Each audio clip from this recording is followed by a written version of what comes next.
appears in Le Plaisir du Texte no longer belongs to the collective daza, but to the singular body as it is bound to the text during the course of reading. The various ways that the subject deals with its bêtise culminates in different approaches to the text. According to Barthes, it should also be possible to generate a topology of the pleasures of reading via the psychoanalytic diagnostic schemas of hysteria, obsessive neurosis, paranoia, and perversion, cf 258/63. The exercise that Barthes suggests here is very interesting, and yet he devotes barely half a page to the various positions that the subject can take with respect to the text. In what follows I intend to develop this Barthian classification further theoretically. But first an important amendment must be made concerning Barthes' use of psychoanalytic terminology. He obviously did not use them in the strict clinical sense, and therefore I choose to make a clear distinction between, on the one hand, a certain fundamental psychic structure such as can be diagnosed in a patient, and on the other hand, the strategy related to the structure, and with which a particular reader approaches the text. This effectively means that a reader need not have a psychotic structure to, for instance, employ a paranoid reading strategy, and even less that a reader always has to choose for the same strategy.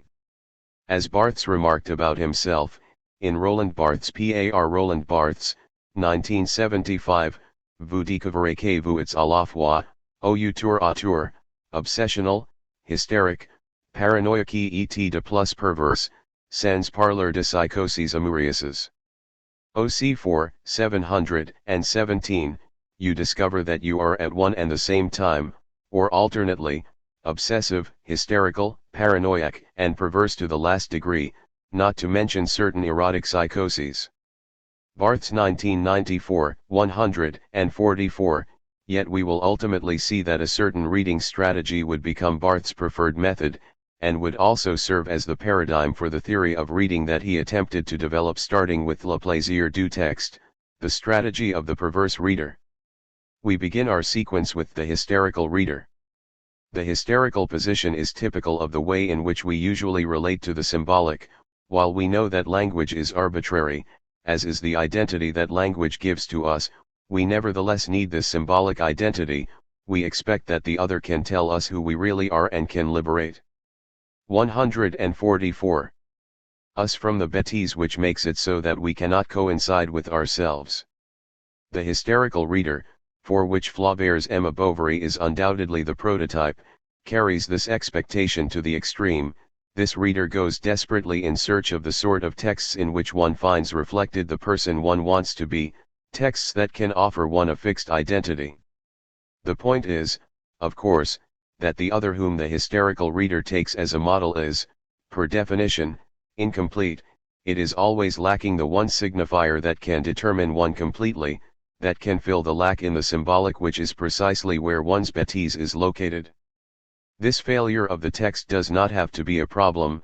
Even more, it can make the text more appealing to me because I get the impression that my role is an essential support for the text, because I, through my enthusiasm, offer evidence that the text does in fact make sense and is relevant. This reader is the missing piece of the puzzle that fills the lack in the text with its own presence. Every form of textual exegesis, such as this book for example, has something irrevocably hysterical about it. Such a form of interpretation assumes that a certain corpus is lacking something, and so one starts from the implicit belief that one can help the writer by filling a gap in the original text with the commentary one writes. The hysterical reader can also react negatively to this lack. The text then loses its authority and the faithful exegete suddenly becomes a fervent critic. This happens when the reader discovers that also the text is written from out of a surreptitious bêtise that one, in this way, tries to escape. This hysterical reading strategy is an excellent tool to use for any form of ideology critique. Texts are examined for the unacceptable, obtuse, and amoral enjoyment that they keep hidden, albeit not consciously. This is, for example, what Barthes tried to do with his mythologies. He read French society in the 50s as a facade with which the bourgeoisie tried to legitimize its bêtise by giving it the appearance of self-evidence and naturalness, at the expense of all those who were abused for the secret enjoyment of the bourgeoisie. The hysteric abhors this bêtise, disappointed because what one ultimately encounters in all those cultural products is but a hypocritical masquerade of blind, repulsive power, ridiculous prejudices and narrow-mindedness. One is disgusted by this underhanded enjoyment that hides behind a society's master texts. Yet the problem with this sort of critique is that it often remains blind to its own bêtise, hence Barthes. 145. Reservations about this kind of ideology critique, which certainly after May 68 was omnipresent in the human sciences. From this perspective we can perhaps understand the deconstructionist school within literary studies as an ultimate attempt to elude the bêtise proper to ideology critique itself. With a careful reading, the deconstructionist reader tries to expose the point at which an author or another reader has been ensnared by one's own blind spot, one's own bêtise. In contrast to, for instance, a Marxist critic, the deconstructionist must then beware of formulating an alternative precisely because one is aware that the bêtise would once again reappear immediately. By this sort of circumscriptive reading, the continual suspension or deferral of meaning, abstaining chastely from any form of identification, one's own libidinal investment in a text, the reader's concrete sent home, can be kept at bay. The deconstructionist discourse, which stresses absence in a text, fits perfectly with the hysterical aversion to the presence of one's own libidinal being in the course of reading, by emphasizing the fact that there exists no horse text, outside of the text. This reader forgets that at the same time there can also be no or core, outside of the body. And it is precisely in this attempt to bracket corporeal enjoyment and exchange it for a pure desire for what always silently withdraws, for what remains to come in the text, that the hysterical reader, paradoxically enough, discovers one's own, ideal reading pleasure. Starting from the same aversion to the bêtise, the obsessional reader also obtains pleasure from the text by avoiding bodily jouissance. This kind of reading strategy attempts to cover up the lack in the text through the meticulous explanation and encapsulation of every uncertain or ambiguous element. Barthes confronted such an obsessional reading method, namely, the critique universitaire, in his polemic with Raymond Picard.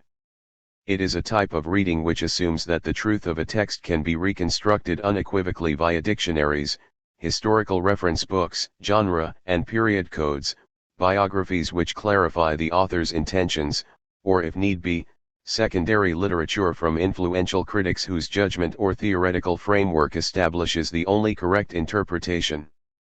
Occasionally, out of fear for one's own bêtise, the obsessional reader abandons any form of textual interpretation altogether. One then focuses on the formal aspects of a text, searching for printing or other mistakes, categorizing, placing it in a particular time frame, or carrying out statistical. 146. Research. In short, one tries everything so long as one is not forced to realize, faced with the plurality of meanings in language, the extent to which one's own body gets caught up in the text, thereby confronting one with one's own bêtise. A third type of reader Barthes distinguishes is the paranoid reader. As an illness, paranoia belongs alongside psychosis, which is characterized by a rejection of the symbolic, a rejection that leaves the subject defenseless against its libidinal being. Precisely in order to protect oneself temporarily against the deluge of the real, the paranoid subject tries to maintain its identity by constructing a sort of surrogate order, a carefully constructed delusional system that provides a structure which enables the paranoid to master the real, at least for the time being. The paranoid reader thus believes anything but the fact that the figure of the author is dead.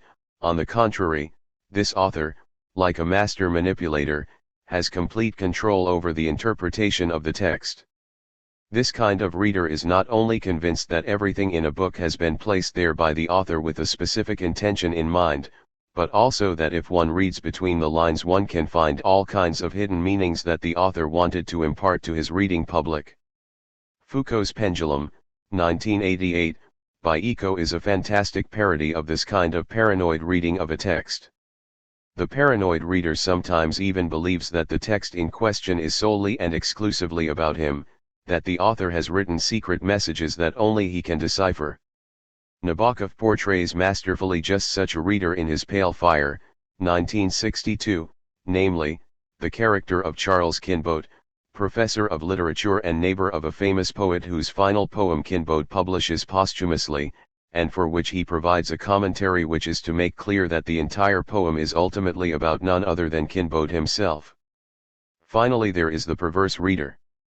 As we saw earlier with our discussion of Deleuze, the pervert is someone who denies the lack in the symbolic and is thus unwilling to repress one's enjoyment, as with the obsessional, or to sublimate in one or another mythical object of desire, as with the hysteric. The pervert exchanges the law for the contract which protects one against a too direct exposure to the libidinal being, but at the same time allows one to raise a particular fetish to the dignity of the thing and to derive excessive enjoyment from it, all the while the pervert realizes all too well that it is a fictional construction. 147. According to Barthes, every reading in fact consists in a similar perverse contract by which le lecteur put dire sans cesse, je sais bien que cene sunt que de mots, mais tout de même. Jememus cum sices mots inon que int unrealite. OC4, 248, italics in original, the reader can keep saying, I know these are only words, but all the same. I am moved as though these words were uttering a reality. Barthes 1975, 47, italics in original, the reader knows very well that the text is merely a fiction, but precisely by this suspension of belief, as we have reformulated Coleridge's famous expression, the perverse reader can turn language itself into a fetish, le fétichiste s'accorderait au texte de coupe, au morcellement de citations, de formules, de frappes, au plaisir du mot. 258-9, the fetishist would be matched with the divided up text, the singling out of quotations, formulae, turns of phrase, with the pleasure of the word. 63. It is not difficult to recognize Barthes' own working method in this definition, his cutting of Balzac's short story into pieces, his fragmentary and biased description of a fictionalist Japan, the way in which he brought together, in Le Plaisir du Texte, theoretical concepts and philosophical quotations without clarifying their original context. The perverse reader is also not afraid of or embarrassed by one's own bêtises, and also does not recoil, like the hysterical reader, when one sees the bêtise of the other suddenly crop up in the text. Still, as we saw with Deleuze's discussion of sacer-masoch, perversion is more than a challenge to the law and the enjoyment of an object forbidden by that law, it is the motor of an experimental process in search of a different arrangement of reality, the construction of one's own worldview. Considering the fact that the pervert does not accept the legitimacy of the symbolic order, he is indeed forced to develop a life program of one's own. The pervert denies the authority of the other and refuses to assume the identity ascribed to him. He tries to exchange this predetermined position in the symbolic order for the construction of the ultimate fetish, the self. The perverse reader will then also adjust his reading to a continual process of self-styling. One selects those elements from the text one is reading that can be used to change oneself. Simultaneously, and here is where the perverse reader differs from the hysterical reader who really believes one can locate one's own truth in the text, the perverse reader realizes that this virtual self crystallized from the reading will always have something unreal about it, that it can never produce a complete image with. 148. Which one can coincide entirely. Thus the pervert is not misled by the imaginary of the derive, but uses it as a convenient instrument to write a new identity for oneself. And where, in S/Z, it was still the anonymous, proliferating meanings of language that made the text writerly for the reading subject, it is now the derive which makes it possible that the reading subject itself becomes writerly through the text. In the program of Le Plaisir du Texte, the subject of the reader must no longer be resisted as an illusion, but can return as a fiction. Uncertain plaisir est tire d'une façon de s'imaginer comme individu, d'inventer en dernière fiction, de plus rares, le fictif de l'identité. 258, italics in original, a certain pleasure is derived from a way of imagining oneself as individual, of inventing a final, rarest fiction, the fictive identity. 62, italics in original, we should therefore not forget that this fictive identity, this demon, much like the one which arises through interaction with the text, is not a creatio ex nihilo but is constantly being formed by an entire succession of irretrievable factors which, taken together, determine the singular bêtise by which a reader can bring oneself and derive and then rewrite oneself as a fiction. Car c'est au terme d'une combinatoire très fine d'éléments biographiques, historiques, sociologiques, nevrotiques, education, classe sociale, configuration infantile, etc., que je règle les jeux contradictoires du plaisir, cultuel, et de la jouissance, inculturel, et que je émicris comme un sujet actuellement mal placé, sujet anachronique, and derive. 258. For it is at the conclusion of a very complex process of biographical, historical, sociological, neurotic elements, education, social class, childhood configuration, etc., that I control the contradictory interplay of cultural pleasure and non-cultural bliss, and that I write myself as a subject at present out of place, anachronic subject, adrift. 62. While the perverse reading strategy in Le Plaisir du Texte is clearly Barthes' preferred method, he still fails to divest his own reading position from all of those hysterical aspects which prevent him from affirming without reservation the bêtise in his reading. The reader's derive is such that one can only appeal to the lonesome pleasure felt during one's drifting. This reader cannot lay any claim to a theoretical system that gives legitimacy to his interpretation, and this still made Barthes somewhat uneasy about his own work. 149. It was here that Barthes drew inspiration from Nietzsche for his perverse reading strategy, Nietzsche who rejected the existence, and along with it the necessity, of a truth to be determined externally and who glorified appearance as the only reality. Nietzsche functions primarily as an intertext that finally enables Barthes to escape the dogmatic grip of his other intertexts, or formulated more precisely, to go back and use them as serviceable fictions with which the reader can reflect upon oneself, but which can lay no further claim to an external truth. Barthes also reformulated his relationship to psychoanalysis in Le Plaisir du Texte from that Nietzschean perspective, le monument psychanalytique doit être traverse, non contourne, comme les voies admirables d'une très grande ville, voies à travers lesquelles on peut jouer, rêver, etc., c'est une fiction. 255. The monument of psychoanalysis must be traversed, not bypassed like the fine thoroughfares of a very large city, across which we can play, dream, etc., a fiction. 58.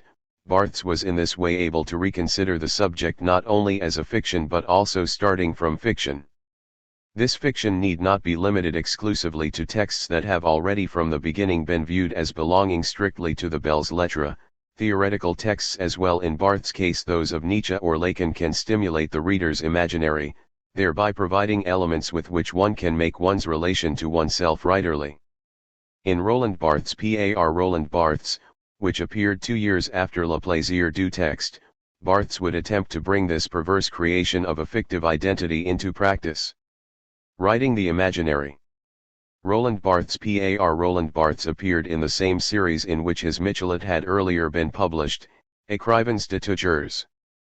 The intention of the series was to introduce various known, primarily French authors, with great attention paid to illustrations and including copious citations from the work of the author. Hence the customary title for each volume, X. Par lui-même.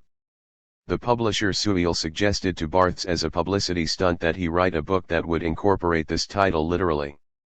But as Barthes stated in a 1975 interview, for him this book quickly became much more than an ironic. 150. Pastiche, he saw it as the ideal occasion to explain in greater detail his relationship to the imaginary, CFOC 4, 876. It is immediately made clear that the text is in fact a fictional autobiography. Preceding the text is a short sentence in Barthes' handwriting, printed in facsimile, which warns the reader, tout ceci doit être considéré comme dit par un personnage de roman. OC 4, 577, it must all be considered as if spoken by a character in a novel. Barthes 1994, 1. The book begins with a rather vague photo of Barthes' mother walking along the beach, without caption. His mother also returns a few times after this. Somewhat further the reader again discovers a photo of her carrying the young Barthes in her arms, 583/5.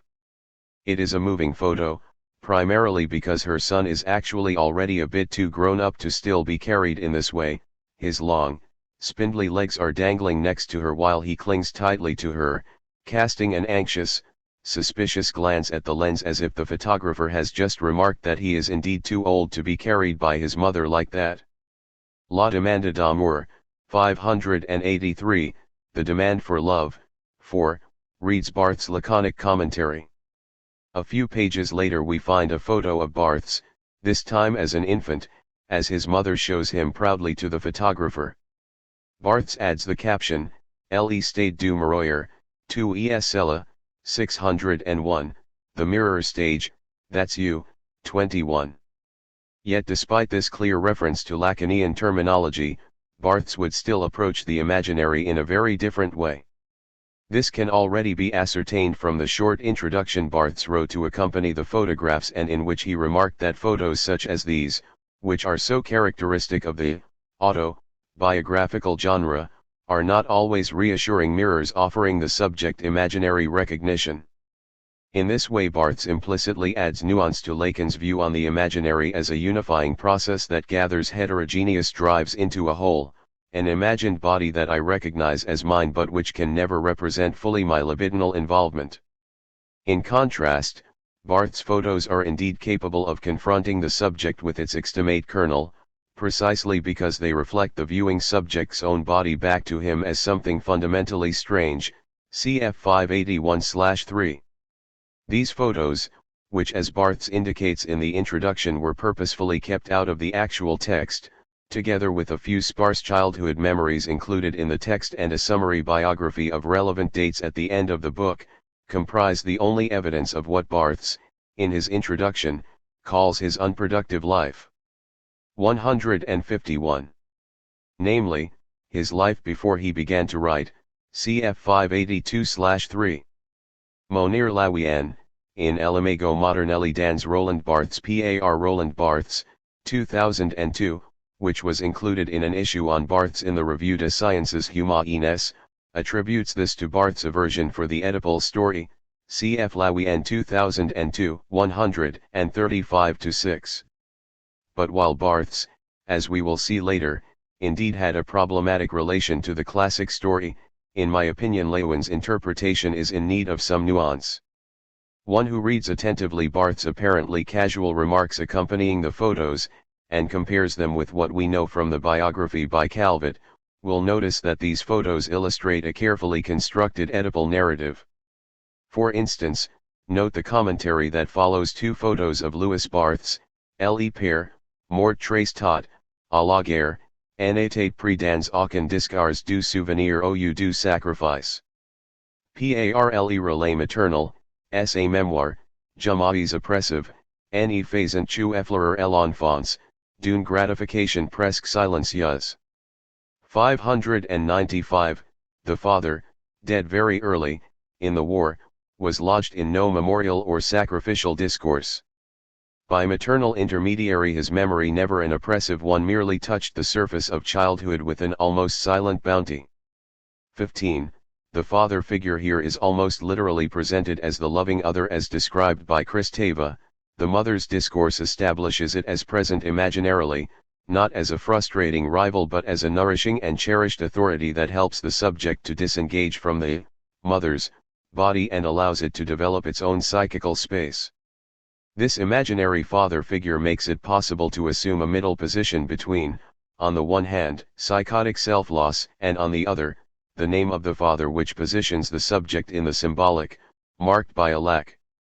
This middle position is also similar to the position of the pervert, who knows all too well that he always needs a minimum of structure and identity, but can only accept this identity if he has first produced the self as a fictional construction, becoming, in other words, his own procreator, his own father. We should also not forget here that the absence of the Oedipal, prohibitive father figure and his glorification as a loving other is also a perverse strategy, a fictitious contract that replaces the symbolic law, together with its inherent Oedipal conflict.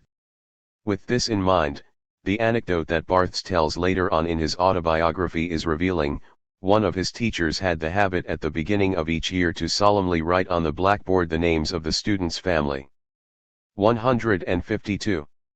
Members who had died in the First World War, le tableau efface, ilne restate rien de ce duel proclaim, pas de père à tuer, pas de famille à haire, pas de milieu à reprover, grande frustration et peine.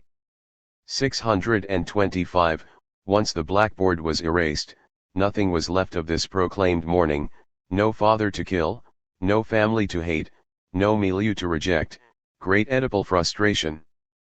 45, Calvet's biography shows that Barthes' comments here are indeed a fictional rendition of the facts, for it is clear that his no family to hate does not accurately reflect Barthes' actual youth.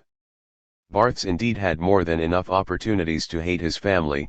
He had a difficult relationship with his grandmother on his mother's side because she offered little assistance when Henriette Barthes was deemed persona non grata by her stepfamily and moved to Paris after the birth of Barthes' half-brother Michel following an affair with a certain André Salzado, cf. Calvet 1990/1994, 36 ff/17 ff.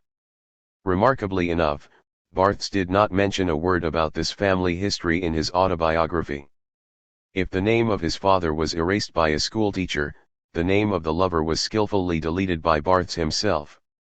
The only indication of that part of his biography is a beach photo of Barthes with his mother and half-brother, but without André Salzado. The sole comment, although a very telling one, is this: La famille sans le familialisme. OC 4, 607, Family without familialism. Barthes 1994, 27, with the collection of photos in Roland Barthes par Roland Barthes, Barthes not only situates himself outside the influence of an Oedipal father figure, he also extracts himself from the ancestral history of notaries from the Haute-Garonne. Alongside an old family photo he reproduced a copy of a confession by his grandfather Léon Barthes, to which he added: L'écriture n'a pas pendant de siècles la reconnaissance d'une dette, la garantie d'un échange, le sein d'une représentation? Mais aujourd'hui, l'écriture s'envie doucement vers l'abandon de dettes bourgeoises, vers la perversion, l'extrémité du sens, le texte. 598. Has not writing been for centuries the acknowledgement of a debt, the guarantee of an exchange, the sign of a representation? But today writing gradually drifts toward the cession of bourgeois debts, toward perversion, the extremity of meaning, the text. 18. 153. This commentary summarizes the entire story that Barthes scripted, with himself as a fictional character playing the lead. It signifies a triumph over the law and the Oedipal guilt of the past, which is replaced by the perverse contract with the text which, as Barthes already noted in La mort de l'auteur, permits that le scripture moderne n'est en même temps que son texte. OC 3, 43, the modern scripture is born at the same time as his text. Barthes 1989, 52, italics in original. It is the story that ultimately enables Barthes to replace the Lacanian imaginary where it is the other who assigns the subject a fixed place, the compulsory that's you of the mirror stage, with an other imaginary, the imaginary of the text. The best comparison for this imaginary would be the creative imaginary that Kristeva would revive in her later work, or perhaps the notion of the imaginary as used by Foucault in his text on Binswanger, an imaginary that liberates the subject from its rigid identification with a certain self-image, erases the hereditary debt of the past and enables the subject to be reborn, in writing. This also explains why Barthes chose to place all of the photos in Roland Barthes par Roland Barthes before the actual text. The photos testify to an imaginary identity that Barthes, as he claims, left behind once he began to write. Un autre imaginaire s'avancera alors, celui de l'écriture. OC 4, 582, another imaginary will then be constituted, that of writing.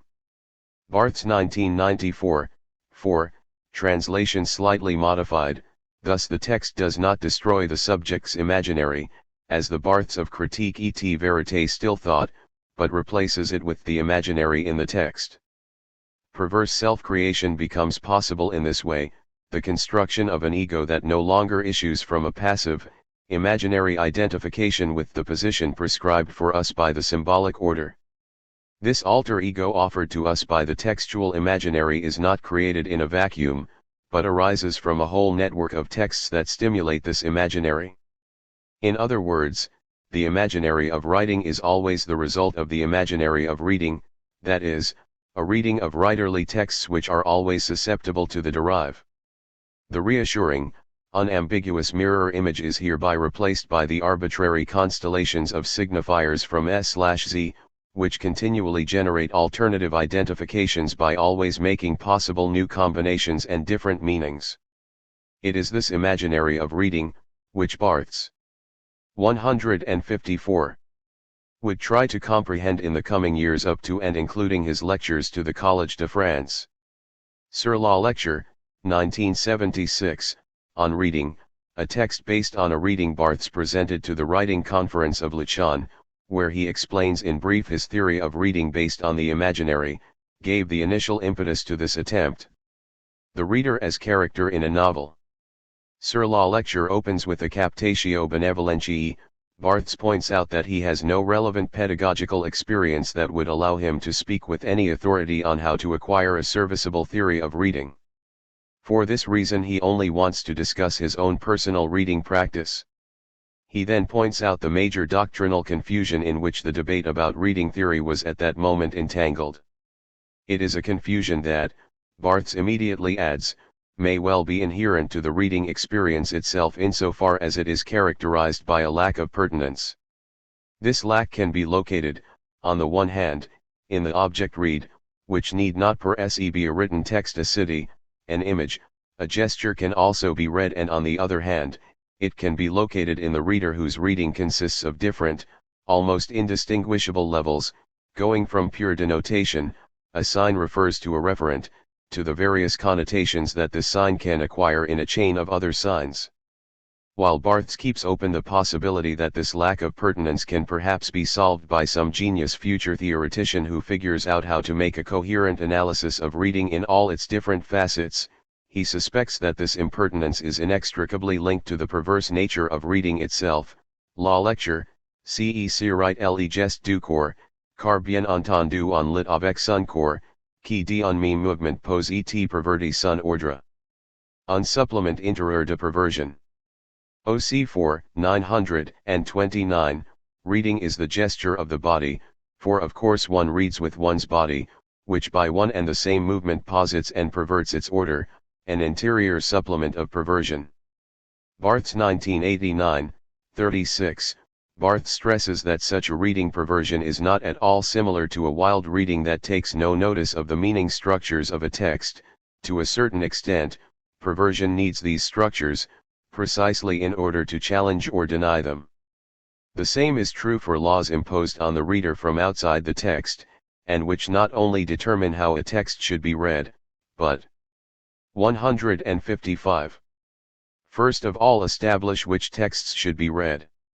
While the classic, universal canon has come increasingly under fire, Barthes believes it is an illusion to believe that a law of reading has disappeared entirely. La loi de lecture en event plus d'une éternité de culture, mais d'une instance bizarre, ou du moins encore énigmatique, située à la frontière de l'histoire et de la mode. Cekj Verdier, c'est tu ilya de Lois de groupe, de micro Lois, dont il faut avoir le droit de se libérer. 930. The law of reading no longer comes from an eternity of culture, but from a bizarre, or at least enigmatic, instance located between history and fashion. What I mean is that there are group laws, micro-laws, from which one must be entitled to liberate oneself. 37. Barthes also suggests then that a theory of reading must take into account the reader's desire not to read something. According to Barthes, the reader's productivity, which can be encouraged by a text scriptable, can also be stimulated by disregarding a text, Qui siet si certains choses nese transferment pas, qui siet si certains choses importantes en arrivant pas, dans le travail, dans l'histoire du sujet historique, non pas seulement par l'effet de lectures, mais par celui d'oubli de lecture.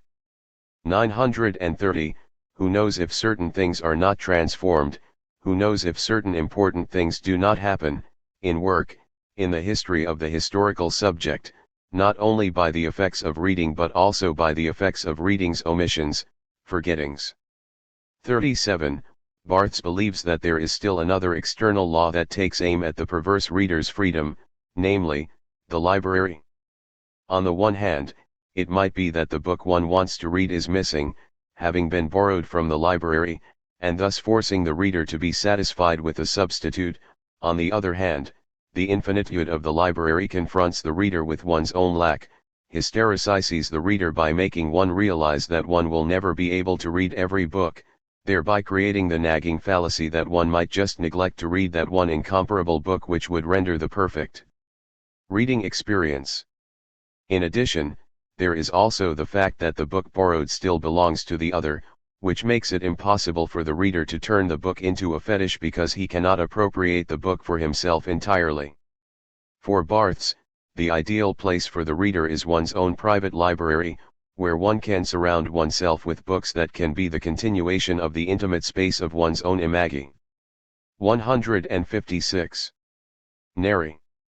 And while Barthes, in S/Z, denounced such an imaginary reading as reactionary, he is now going to revaluate this reading precisely because, in the meantime, he has come to understand that the imaginary no longer has to be a purely passive identification, but can also become an active creation. Barthes now describes the figure of the reader in almost the same terms he employed to present himself as a fictional character in Roland Barthes' par Roland Barthes. This figure must be treated comme un personnage, de personnages, même pas forcément privilégié, de la fiction et/ou du texte. 935, italics in original, as a character, one of the characters, not even necessarily a privileged one, of the fiction and/or the text. 41, italics in original. In 1977 a book appeared that could serve as a case study for the reading method he proposed in Sur la lecture, Fragments d'un discours amoureux. Like S/Z, the book is the result of a seminar that he gave at the École pratique de hautes études. Considering that in Sur la lecture Barthes had compared the reader with someone in love, cf 932/39, it is not so surprising that he chose deliberately the discourse of the lover for his apology for the imaginary, because this type of reader is the paradigm of one who reads from an imaginary perspective. Barthes does not want to analyze the amorous bêtise as a neutral bystander, but to present himself as an apparently naive reader who continually seems to encounter himself, through the bêtise of being in love, as a fictional character in the texts he reads. Barthes defines these identifications as figures that ordered alphabetically make up the different chapters in fragments. Un figure est fondé si au moins quelqu'un peut dire, comme c'est vrai, ca. Je recognize cette scène de langage. OCV, 30, italics in original, a figure is established if at least someone can say, that's so true. I recognize that scene of language. Barthes 1979, 4, italics in original. From a psychoanalytic intertext, one can compare this figure with Kristova's loving other. The imaginary schema of the figure hands the reading body a structure with which to arrange the affects that traverse it in the intimate psychic space of its imagination. It is also not by chance that Winnicott is an important intertext in the fragments. The figure becomes a sort of transitional object that makes it possible for a loving subject to deal with the severity of its fantasies by channeling and expressing it via the figure. And yet this psychoanalytic interpretation of the figure is not sufficient to completely un 157. Understand its function in Barthes' theory of reading. The figure is more than a transitional object that comforts the lover for the absence of the desired object by giving him a structure to help him deal with this lack. From a Deleuzian perspective we could also interpret the figure as part of a program that we seeing that Goethe's The Sorrows of Young Werther, 1774, runs through the fragments as a guiding thread could describe as Barthes becoming Werther. Yet the fact that a text from the Romantic period plays a central role in the fragments shows also an important difference from the Deleuzean reading strategy. Goethe's Werther is a paradigmatic example of a classic novel, while Deleuze focused primarily on modernistic, experimental literature.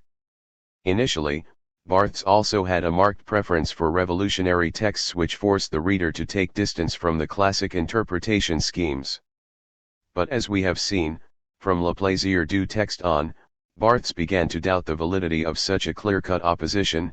Could not classic texts also become writerly, particularly at a time when they were marginalized and even ridiculed and where there was no prescription obligating one to read them? Outmoded romantic discourse, as found in Goethe's Werther, becomes with Barthes just as revolutionary as an avant-garde text. It bestows an exploration of a line of flight which has been denied to the modern, conscientious reader, precisely because this reader views Werther's naive sentimentality as being every bit as obscene as a sexual aberration. Lorsque j'imagine gravement de mes suicider pour un téléphone qui ne vint pas, ilse produit un obscenite aussi grande que lorsque j'ai sauté, le pape sodo mis un dindon. 220, when I seriously envisage committing suicide because of a telephone call that doesn't come, an obscenity occurs which is as great as when, in Sauda, the Pope sodomizes a turkey. 178, just like Deleuze, in his letter to a harsh critic, made the sneering remark that perversion cannot be reduced to flirting with an anti-Oedipal lifestyle. A perverse reading strategy need not always be provocative or revolutionary. First and foremost it is about affirming the difference, the nuance, the pathos of distance, a reading that celebrates impertinence with respect to both current literary modes as well as the classical, reverential approach to the work of a canon author such as Goethe. Another difference from Deleuze, which is also apparent in Barthes' preference for classic literature, is that much 158. Attention is paid in the fragments to the self that encounters itself in the figures, as Barthes admits in an interview from 1977. Je me reconnais, moi, comme sujet de l'imaginaire, j'ai un rapport vivant à la littérature passée, parce que, justement, cette littérature me fournit de images, me fournit un bon rapport à l'image. Par exemple, le récit, le roman, est une dimension de l'imaginaire qui existait dans la littérature lisible, en reconnaissant mon attachement à cette littérature, j'ai revendique en faveur du sujet imaginaire, OCV, 399. I recognize myself as a subject of the imaginary.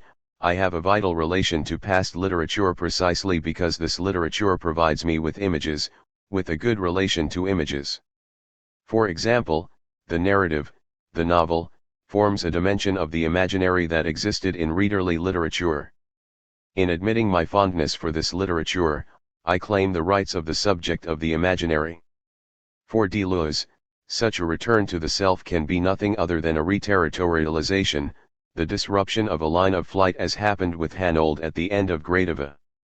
The danger does indeed exist that the derive ultimately ends up making a circular movement, bringing the reader back to its starting point time and again. Interpreted in this way, Barthes' Fragments d'un discours amoureux in the end is nothing more than a narcissistic return to the personality of the critic, the simultaneous theatricalizing and half-hearted concealment of the failed love relation which lies at the basis of the fragments. In short, the umpteenth expression of a culture of confession in literature which Deleuze so despised.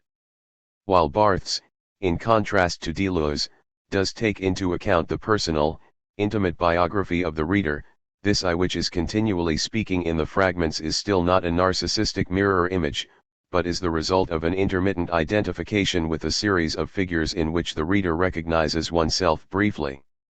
This means that the imaginary identifications themselves are continually and derive.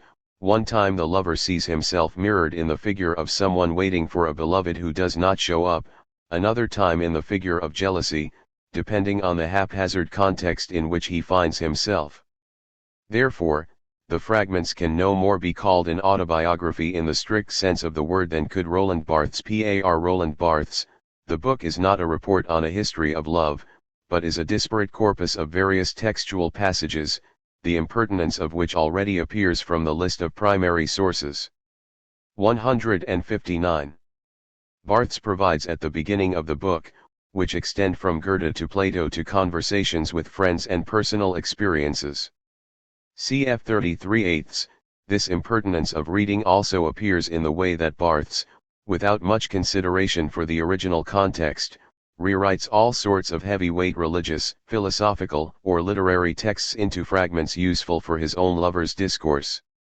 In doing so, the denotation, such as God in mystical discourse, can easily be converted into connotations that a certain passage invokes for the reader through its interaction with one's personal experiences. Just as with the hypomemata from classic antiquity, the consistency of the text lies not with the corpus itself, but exclusively with the reader who attempts to shape one's own lover's experience on the basis of this corpus, and the program imposed on one's reading body by the various figures. The relation that the subject has with the fictional construction created by his reading loses its arbitrary nature precisely because it is based on the bêtise, the presence of the reading body. This is evident, for example, from Barthes' consternation as a result of the condescending remark about Goethe's Werther that Gide wrote in his diary, claiming that he found Werther's drawn-out death agony immensely irritating, and that he could hardly wait for him to finally draw his last breath. Gide ne Saïd Paquet, dans le roman d'amour, les héros est réel, parce qu'il est fait d'une substance absolument projective en quoi essere sui tout sujet amoureux, etc qu'il suhaït là, c'est la mort d'un homme, c'est ma mort. 270, italics in original. Gide doesn't realize that in the novel of love, the hero is real, because he is created out of an absolutely projective substance in which every amorous subject collects himself, and that what he is looking for here is a man's death is my death. 219, italics in original. By not treating Werther's pathetic behavior as ridiculous, as did Gide, but rather by recognizing through him his own lover's bêtise, Barthes turns Werther into his demon, a figure that makes clear that his love is not original, that his intimate experiences had already been written centuries before, but at the same time summons him, as a modern reader, to continue to subscribe to it in its repetition. In this way, Werther becomes an uncanny double for Barthes, one with which he can never coincide, neither in the past nor the future, but which he can only become. 160. That is the paradox of the imaginary which Barthes had already ascribed a central place in his autobiography. According to Lacan, the mirror stage illustrated that to use a known verse from Rimbaud in the order of the imaginary, I am always an other, and thus always grounded on misrecognition, alienation. For Barthes, on the contrary, it is precisely in this misrecognition, the delusion of the lover in which he takes himself for another, in casu Werther, that the pure experience of self inevitably announces itself. Depuissant ans, la folie, littéraire, est reputé consister en ceci, est un autre, la folie est une expérience de dépersonnalisation. Pour moi, sujet amoureux, c'est tout le contraire, c'est de devenir un sujet, de ne pouvoir m'empêcher de l'être, qui me rend fou. Je ne suis pas un autre, c'est ce que je constate avec effroi. 156, italics in original. For 100 years, literary madness has been thought to consist in Rimbaud's est un autre, madness is an experience of depersonalization. For me as an amorous subject, it is quite the contrary, it is becoming a subject, being unable to keep myself from doing so, which drives me mad. I am not someone else, that is what I realize with horror. 121, italics in original. For Barthes, it is only in this imaginary misrecognition, in the lover's delusion, that truth can be experienced. Thus, the subject's truth is to be found in the stubbornness with which the subject holds to that imaginary, despite the fact that one knows it is an illusion, cen est pas la vérité qui est vraie, c'est le rapport au leur qui devient vrai. 282, it is not the truth which is true, but the relation to the lure which becomes true. 231, this also means that, for Barthes, the awareness of our being toward death is not a call to traverse the phantasmatic appearance, but to find in the appearance itself a relation to the truth. This goes not only for Werther, but also for the reader who identifies with Werther. Even though one knows very well that Werther is but a character on the page, one can still recognize in him the double that confronts one with our own irreducible bêtise. The bêtise that draws the reader to those phantasmatic scenarios reveals in this way a truth that is not transcendent, but one which, in its repetition, becomes the touchstone for the relationship of the reader to oneself. We should emphasize here that the demon can only appear insofar as the reader does not coincide entirely with it.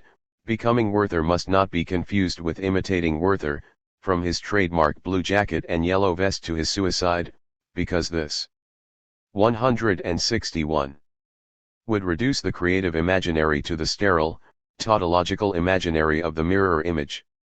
The demon only functions if a certain distance is established, not the lucid renunciation of a subject who has traversed the fantasy, but the passionate affirmation of the fundamental irreality of the imaginary, because it is precisely there that the subject can find its freedom.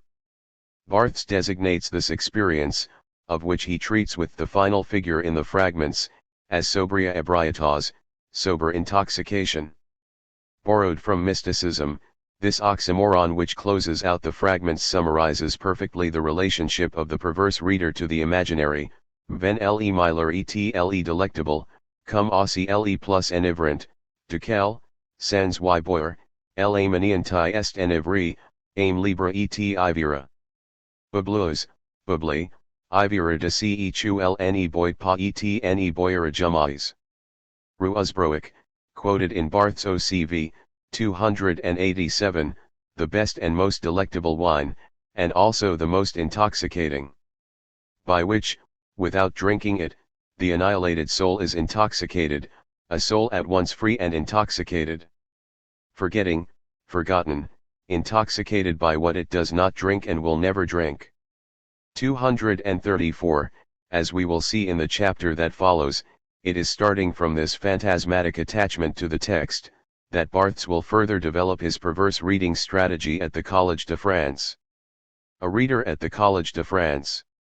7 January, 1977, the inaugural lecture.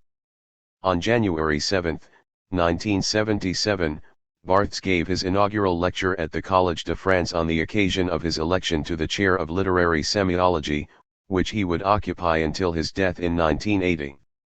While Barthes had become a familiar name since the 60s both in France and abroad, as a professor he had until then remained in the margins of the French academic world. But now that he had exchanged the École pratique de hautes études for the prestigious Collège de France, change was on the way. His appointment could be seen as formal recognition for his pioneering work in the field of semiotics and constituted an honorable final chapter to his career.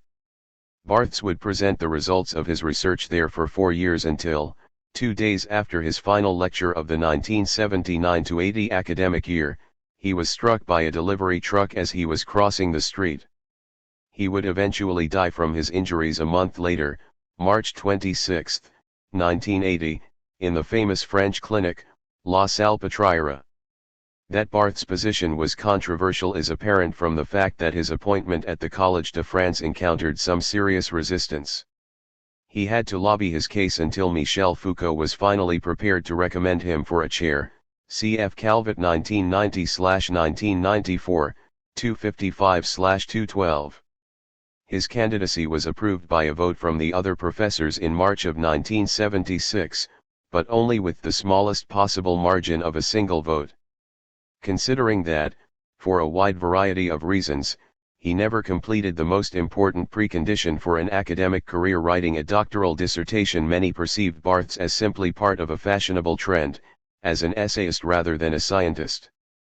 Furthermore, primarily from Le Plaisir du Texte onward, Barthes had distanced himself increasingly from the rigorous semiotic approach which was largely responsible for his appointment in the first place. In fact, Barthes seized the academic freedom provided by the Collège de France as an opportunity to develop further his search for 164. The ideal reading praxis which had been the guiding thread through his work since Le Plaisir du Texte, and to work out his theoretical insights into an alternative for classical semiology, an alternative which he described in his inaugural lecture as Une sémiologie active, OCV, 443, an active semiology, Barthes 1982, 474, yet once he had been named Professor of Literary Semiology at the Collège de France, a prestigious institution held in considerable esteem by the community, he faced the irony that despite all the issues with which he had been intensively occupied for the last few years, the intimacy of the reading experience, the perverse reader who continually tried to challenge the law of reading, Barthes himself now ran the unavoidable risk of introducing a law of reading. A professor at the college could not avoid being placed in a position of authority, and thus power, with respect to his audience, an audience which, moreover, was much larger than the select company of students who had followed his seminars at the École Pratique. Barthes was extremely aware of this paradox. And thus, in his inaugural lecture, before establishing the guidelines for the active semiology which he wanted to develop in the coming years, he first discussed at length the problem concerning the exercise of power, a problem he would often return to in his classes in a continual attempt to deconstruct the authority afforded to him as a professor. According to Barthes, the most significant obstacle in the attempt to neutralize this power was language itself. This tempted Barthes into his hyperbolic statement that language is, in essence, fascist, because it compelled one to speak, cf 432/461. This also means that there is no way to destroy power. As soon as one speaks, even if it is an act of resistance, one is forced to obey the lexical, grammatical, and social paradigms of the symbolic order. But if he could not avoid the power associated with his position as a professor, Barthes believed he could avoid it through the subject of his semiological research, literature. Literature never gives a direct account of reality, while the writer does make use of the various systems of knowledge which shape reality in a particular historical period. One creates with one's work a duplicate of this reality which, through the code of fiction, is presented as absent, because inexistent, a universe consisting of words alone. This imaginary doubling gives the reader the freedom to take distance from reality which, from the perspective of Dasein, appears to be a simple matter of fact. This distance allows the literary experience to resist the 165 non-fictional discourses that surround it. For example, while Goethe's Werther may be read as an illustration of the romantic zeitgeist, the protagonist, precisely through his non-existence, cannot be reduced to the spirit of the times. This allows Werther to elicit recognition even in the contemporary reader who no longer believes in that romantic worldview. The imaginary nature of literature enables us, for example, to experience the horrors of hell together with Dante and Virgil in the Divina Commedia without, however, necessarily accepting the existence of hell. It enables us to listen to a musical phrase together with Swann while we know all too well that neither the one who is listening, nor the piece of music listened to, exists anywhere else than in Proust's Recherche. At the same time, this freedom of imagination is never completely disengaged from the existent reader insofar as the absence expressed by the imaginary appeals to the presence of the reading body. It is this corporeal presence that allows the reader to feel involved with the text even if one knows very well that its referent does not exist, in other words, even if one knows in the final instance that this referent cannot be anything other than the imaginary involvement of one's own reading body, de te fabula narrator. This view on literature also has implications for the figure of the writer. According to Barthes, it is his task to position himself at the crossroads of all the systems of knowledge which converge in that particular age. 437/467, Barthes' ideal writer is always vigilant to detect the virtual within the discourse that structures reality, searching for that which enables change and can set the existing discourse adrift, and arrive. Incorporating a certain discourse into a literary text means providing this discourse with an imaginary doubling which prevents the discourse from coinciding with itself entirely. What Barthes notes here about the writer also goes for the semiotician occupied with literature. In his approach to literature he also must position himself at the crossroads of the different discourses and resist the temptation to reduce the imaginary force of literary texts to an external discourse with which the text can be explained. This is also, for example, the position Barthes took in his discussion of Goethe's Werther found in his fragments. By relating the text to personal experiences and other textual passages that deal with love, he not only brought the novel and arrive with respect to its original context, but was also able to question, through the character of Werther, the current Dasein about love and make clear that, at the end of the 166th 20th century, there are perhaps alternative ways of thinking and feeling about the affect of love. This immediately turns a semiotician into a perverse reader who, while knowing very well that every sign only hides a void and every bodily affect is caused by an arbitrary effect of language, is not afraid of the pleasure that the body extracts from language. This pleasure makes it possible for a text to become writerly and enables it to run away with the reader, who is thereby offered the chance to change, to rewrite oneself. It is at this point that Barthes introduces the fantasy as the central notion that enables him to think the particular relationship between the body and the text from the perspective of an active semiology.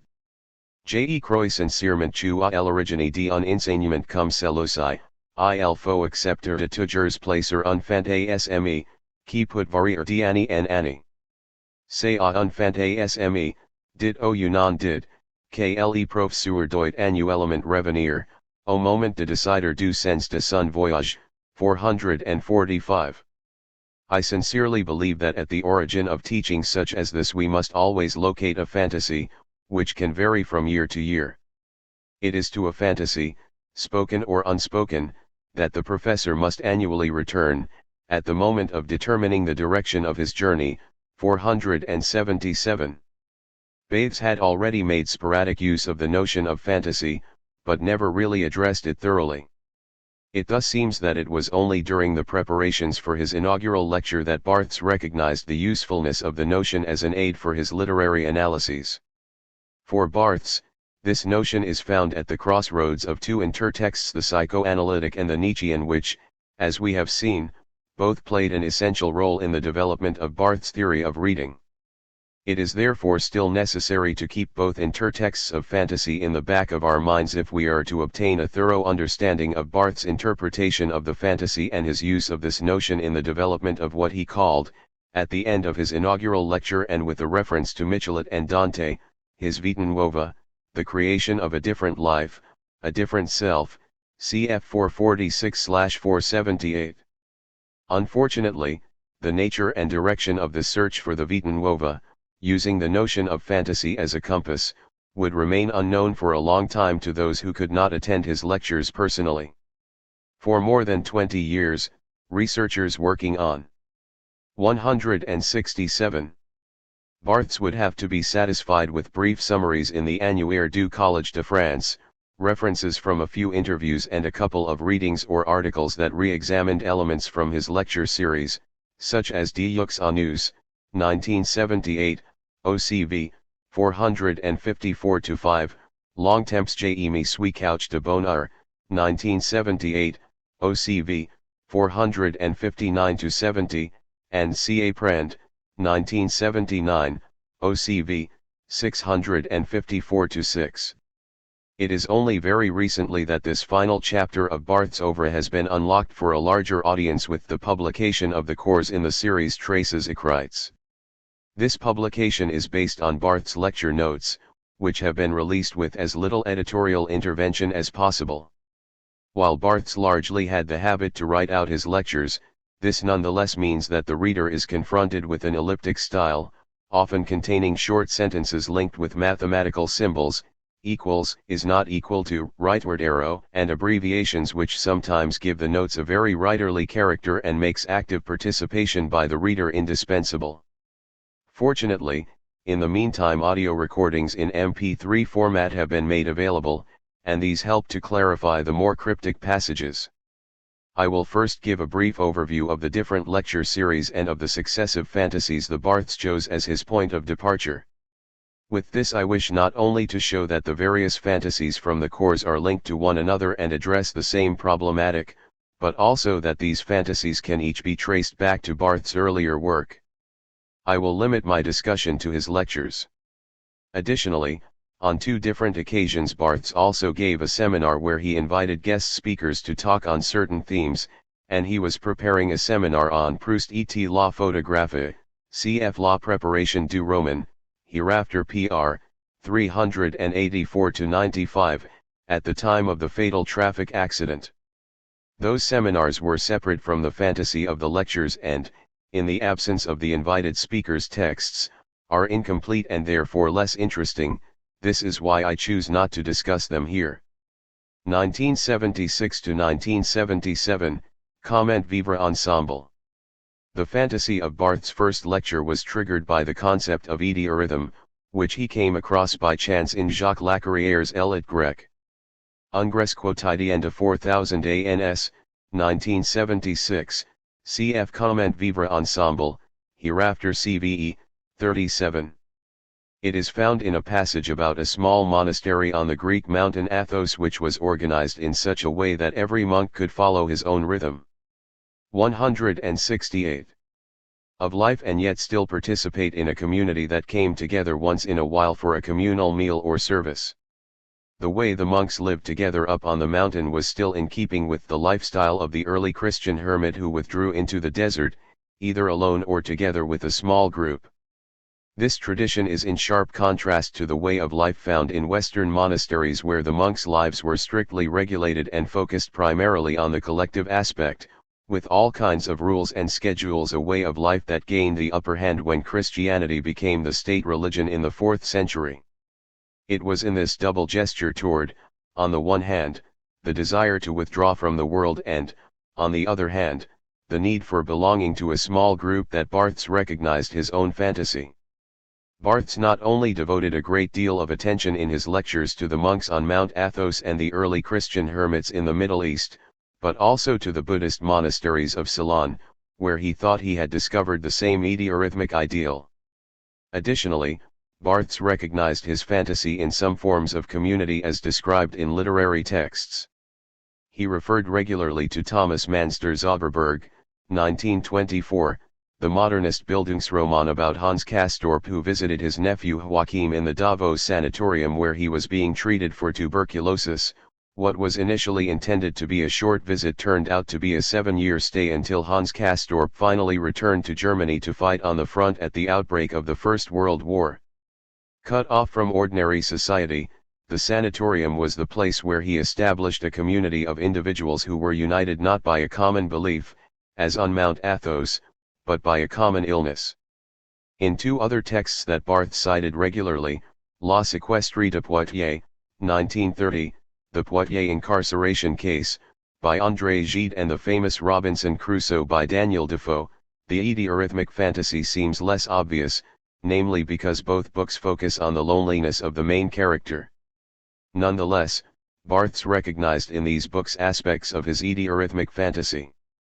Based on a collection of juridical and medical documents, Gide's text describes the fate of Melanie Bastian, a deranged woman who with the knowledge of her mother, brother, and household personnel spent 25 years in a room with closed doors and shutters, surrounded by filth, excrement, and scraps of food until the police were finally informed and relocated Melanie to an institution. What most moved Barthes concerning this 169 story was the fact that the reports Gide cited do not make clear whether or not her confinement was voluntary and whether Melanie, together with her brother and mother, had not developed an idiorhythmic lifestyle until the point when the Dasein forbidding such a community intervened. The same can be said of Defoe's novel, in which the prototypical loneliness of Robinson Crusoe prior to meeting Friday at first glance seems opposed to the notion of living together. And yet according to Barthes, Crusoe, a drowning man who washed up on an inhospitable island, was confronted with the same problems of adjustment as someone who wishes to integrate into a group, cf. 46. What these different intertexts have in common is that they all deal with fictions based on historical events. Gide based his work on reports on the Blanche Monnier case, Daniel Defoe borrowed his inspiration from the story by Alexander Selkirk, a sailor who had lived on an uninhabited island for a couple of years, and finally, Thomas Mann spent 3 weeks visiting his sick wife at the tuberculosis health resort in Davos. All of these works provided the juridical, autobiographical, or medical discourse on which they are based with an imaginary double, a sheen of non-existence which makes clear that the fascination they evoke must be sought in the imagination of the reader they stimulate rather than in a supposed external reality. This imaginary doubling is perhaps most apparent in Gide's text where the fictionalization is most subtle. As announced, Gide based his work as faithfully as possible on various reports, and he published photos of Melanie and her family. Still, La Sequestrie contains an important fictional element, the name Melanie Bastien, who provides the real Blanche Monnier with an inexistent, fictive double. In the same way that Mann, Defoe, and Gide fictionalize historical sources, in his lectures Barthes would also use non-fictional texts for his source material. This explains why Barthes, who actually occupied the chair of literary semiology, often incorporated into his body of work texts that strictly speaking were not written with literary intentions. In this way, based upon various sources, Barthes created a representation of Athos that, as he himself emphasized, was not at all an objective report on an existing situation. Athos, Eugene suis jamais allé, procure unmixed d'images, Méditerranée, Terrasse, Mon. 170. Tagny, dans l'Elefant ASME, on oblitera, ICI, la crasse, la foi. CVE, 37, Athos, to which I have never been, gives me a mixture of images, Mediterranean, terrace, mountain, in the fantasy, one effaces, here, filth, faith. If we go back to what Barthes called his very first text, we can find already the same idiorhythmic fantasy in a pastiche he wrote on Plato's Crito as a 17-year-old student. In contradiction to Plato's Socrates, the philosopher sentenced to death in Barthes' version allows himself to be convinced to flee to Corinth, where he could continue his philosophical instruction while enjoying the idyllic landscape in the company of a small group of friends. This hedonistic place of exile, symbolized in the text by the delicious figs which Crito used to persuade Socrates, is contrasted with Athens, where sensual bodily pleasure is sacrificed ad choses aussi vaines et aussi peu estimes que les lois. OC 4, 500, to things as vain and as little esteemed as the laws. This desire to withdraw from the rest of the world and to form one's own closed community again appeared in Sada, Fourier, Loyola from 1971.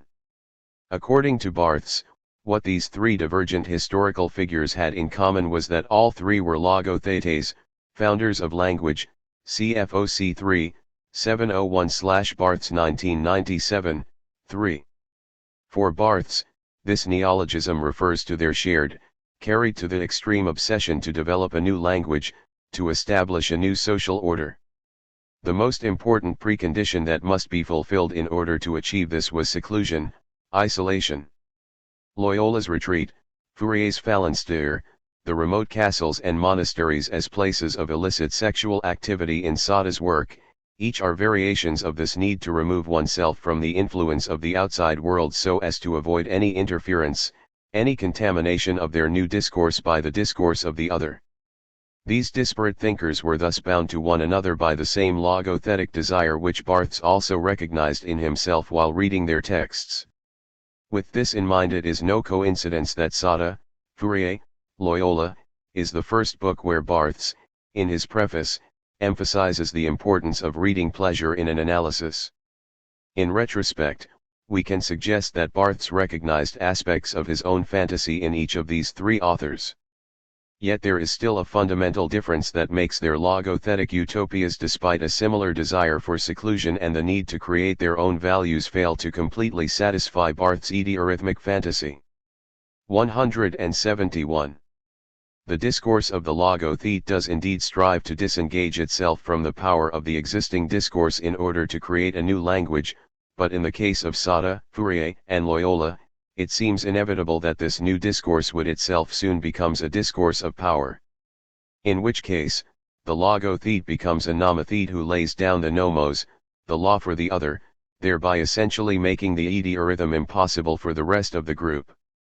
Barthes, on the contrary, desired precisely a community free from all obligations handed down by the other, and where each separate individual has the right and gets the chance to live according to one's own rhythm. The fundamental problem of such a harmonic living together as formulated in the idiorhythmic fantasy is language itself. As a logothete, Barthes tries to bend language to his will, and to this end went in search of specific words, in a foreign language if need be Greek, for example, as in the case of idiorhythm, but the result of this logothetic operation is ultimately a highly affected use of language, the typical Barthesian style, full of neologisms and concepts which are often inconsistent and used idiosyncratically. This style was attacked from different circles as an unnecessarily complex and downright meaningless jargon, from Picard's Nouvelle Critique ou Nouvelle Imposture to the parodic Roland Barthes Sans Pain from 1978, in which Michel-Antoine Bernier and Patrick Rambaud take issue with Barthes' unnecessarily complicated and ponderous philosophical vocabulary. Barthes was always piqued by attacks such as these, which he viewed as an infringement by the conformist Dasein on the ideal of idiorhythm, and more specifically on the right to an individual use of language, as he defended in his inaugural lecture. Chu en langue, quel chu el soit, en reprime pas un autre, que sujet à venir connaît sans remords, sans refoulement, la jouissance d'avoir à sa disposition deux instances de la langue, chu il parle ceci ou cela, selon les perversions, non selon la loi. OCV, 436-7. That a language, whatever it be, not repress another, that the subject may know without remorse, without repression, the bliss of having at his disposal two kinds of language, that he may speak this or that, according to his perversions, not according to the law. Barthes 1982, 467. But Barthes' position of a logothete who wanted to set the symbolic law on the sidelines through his perverse use of language inevitably 172. Resulted in others being intimidated by his style. Furthermore, his inaccessible language sometimes even came across as being as arrogant and aggressive as the stereotypes of the Dasein which he abhorred. At the end of Comment Vivre Ensemble, Barthes touches on the same problem of power that he had also brought to the forefront in his inaugural lecture. The idiorhythmic fantasy irrevocably raises the question of how to get around the power hidden in every discourse, how to avoid that the language which the logothete takes as his own becomes for the other a law that excludes, alienates, wounds. Barthes went in search of the answer to this question with the subject of his second series of lectures, Le Neutre, where he sought to develop un moral du langage, Le Neutre, hereafter LN, 93, an ethics of language, Barthes 2005, 60, which could solve the linguistic problem of the idiorhythm. 1977-1978, Le Neutre. With Le Neutre, Barthes takes up once again the problematic which he referred to in his inaugural lecture as the fascism of language, the fact that the speaking subject is condemned to a whole series of meaningful binary paradigms. The fantasy of the neutral is the desire to escape the arrogance with which these paradigms are imposed by language, an arrogance which extends to almost all aspects of language. According to Barthes, it even appears in the simple fact that every unmarked statement directly establishes an order of things, which only gives the reader/listener the paradigmatic choice to either accept or deny the statement, and even denial can do nothing other than once again posit another state of affairs.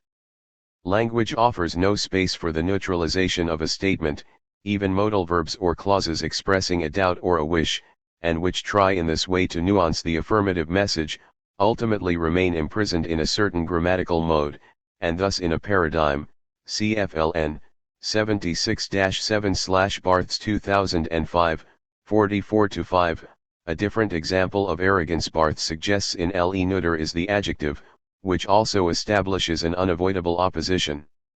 Even an adjective meant as a compliment cannot escape this pitfall. Every compliment forces the subject into a particular position, a particular relationship to the other, pins it down in a fixated imaginary, and thus always signifies a violation of the desire for the neutral. 89 ff/55 ff. 173. Another apparently evident expression in which Barthes saw this desire undermined is the question. According to Barthes, the function of the question is culturally determined. It is a figure borrowed from classical rhetoric and is thus considered wrongly to be a natural mode of discourse, and furthermore, it always installs a certain power relation with respect to the one questioned, ilya toujours un terrorisme de la question, dans toute question est implique un pouvoir. La question n'est le droit de ne pas savoir, ou le droit au désir incertain. 145. There is always a terrorism of the question, a power is implied in every question. The question denies the right not to know or the right to the indeterminacy of desire. 107. Barthes contrasted this Western predilection for the question with Zen pedagogy, which strives precisely to neutralize the arrogance of the question. The Zen master always offers an absurd answer to the student's broad and weighty philosophical religious questions, a trivial anecdote, a citation of verse, an unexpected gesture, a method which, Barthes adds, would be unimaginable in Western intellectual debates. Imagine un instant two auxiliary grandes questions Pompa uses, arrogance, dissertatives, don't est abusivement notre vie sociale, politique, médiare à interviews, à tables rondes, etc. Yatil une écriture spécifique de la femme et une écriture spécifique de l'homme. Pensez-vous qu'elle écrivain cherche la vérité? Pensez-vous qu'elle écriture est vie, etc. Imaginez que quelqu'un réponde, j'ai me suis acquitté une chemise chez Lanvin, le ciel est bleu comme un orange, au UK, si cette question vous est posée en public, vous vous levez, in levis un sourire, le mettez sur votre tête et quittez la salle ax absolus car déjà un tout complicit de réponse, tout interpretation, sauf bien sûr, il est fou, mais cette pertinence en était pas retenue par le milieu zen. 156, italics in original. Imagine for an instant that to the large, pompous, arrogant, pedantic questions, of which our social, political life is excessively woven, the stuff of interviews, of round tables, etc. Is there a writing specific to women and a writing specific to men? Do you think that the writer seeks truth? Do you think that writing is life? Etc.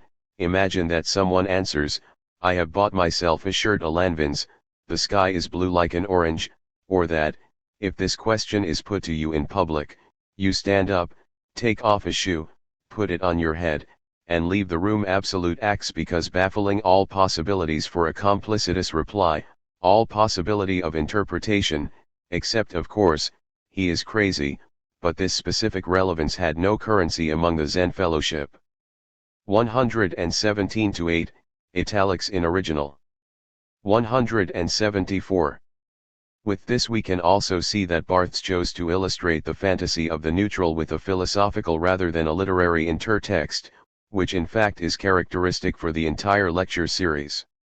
Together with Zen Buddhism, Barthes refers primarily to Taoism and Purinism, while the share of literary texts was limited to a few literarily tinted essays by Baudelaire, Benjamin, Blanquet, Rousseau, and Tolstoy's novel War and Peace, 1869, a few passages from which Barthes commented upon, but certainly not as thoroughly as he did in Comment Vivre Ensemble with similar classic works such as Robinson Crusoe and Der Zauberberg. But the absence of literary texts is only apparent. The thought systems that Barthes discussed in Le Neutre occupy an extremely marginal position thanks to their geographic and/or historical distance from contemporary Western Dasein. Consequently, Barthes can use them just as he did in Comment Vivre Ensemble with the monastic tradition on Athos as a stimulating imaginary that can make no more of a claim to reality than literary fiction. Furthermore, one could conclude that the literary discourse is, indirectly, indeed an important subtext of Le Neutre.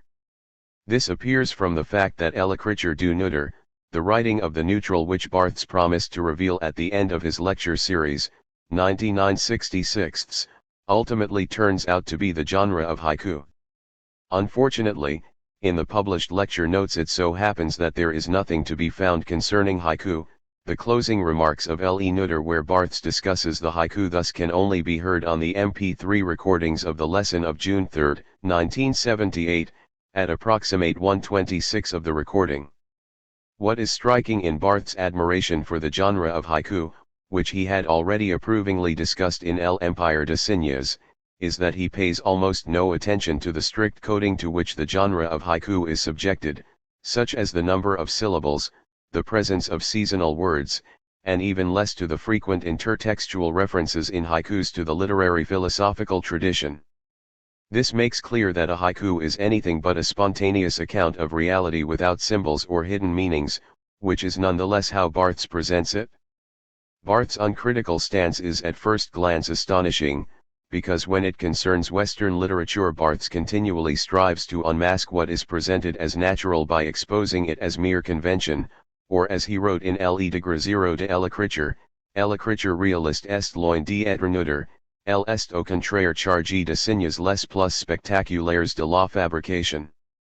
OCI, 212, The Writing of Realism.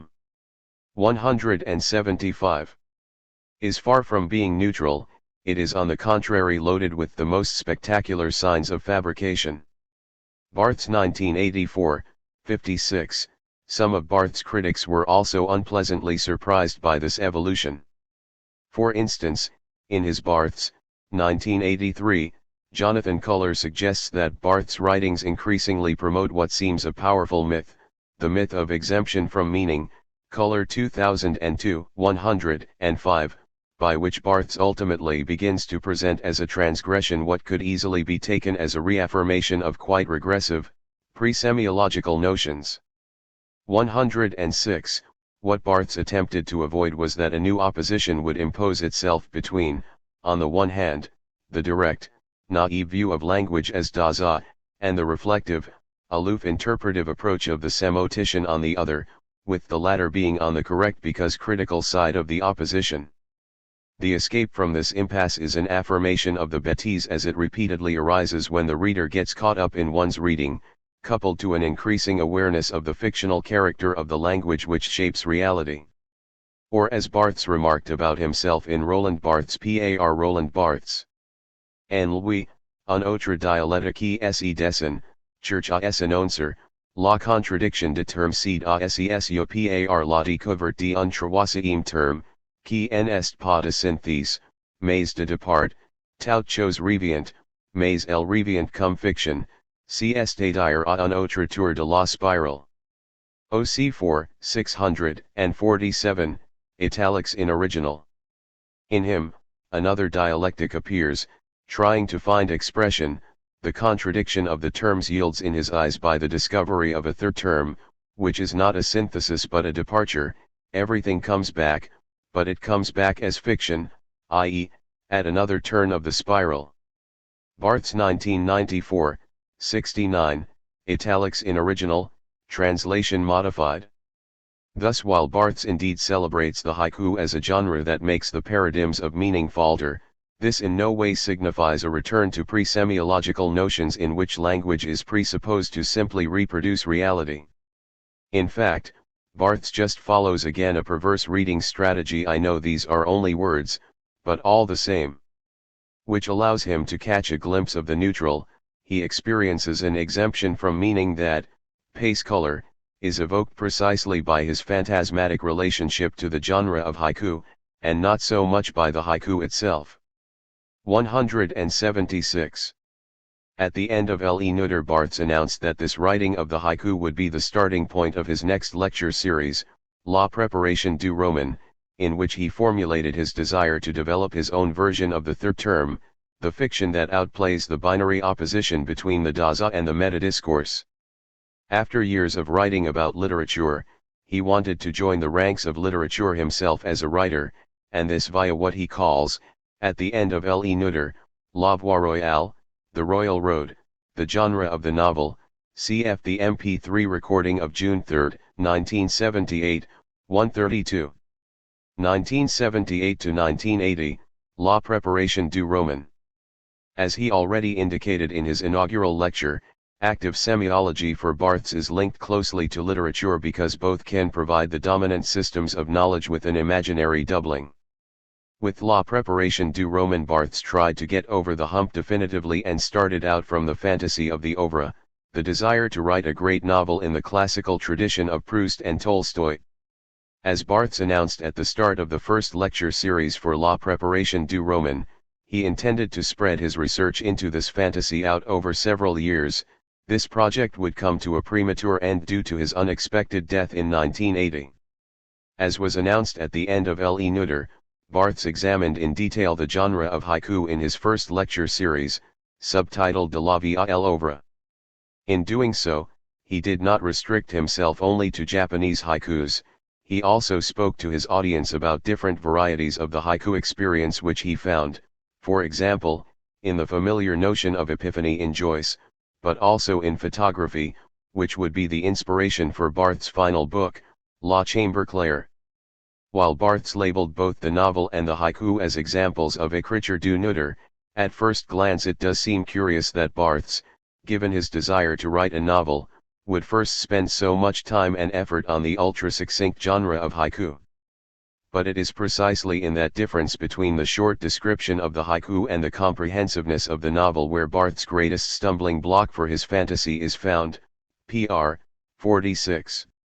Barthes ultimately did not succeed in finding a satisfactory solution for this compositional problem, and at the end of his lecture series he had to admit that his attempts to 177. Write a novel always came a halt on just this point, an inability that we will later deal with at length. In the second part of La Préparation du Roman, with the title L'œuvre comme volante, the focus is no longer on problems internal to the text and other poetical difficulties.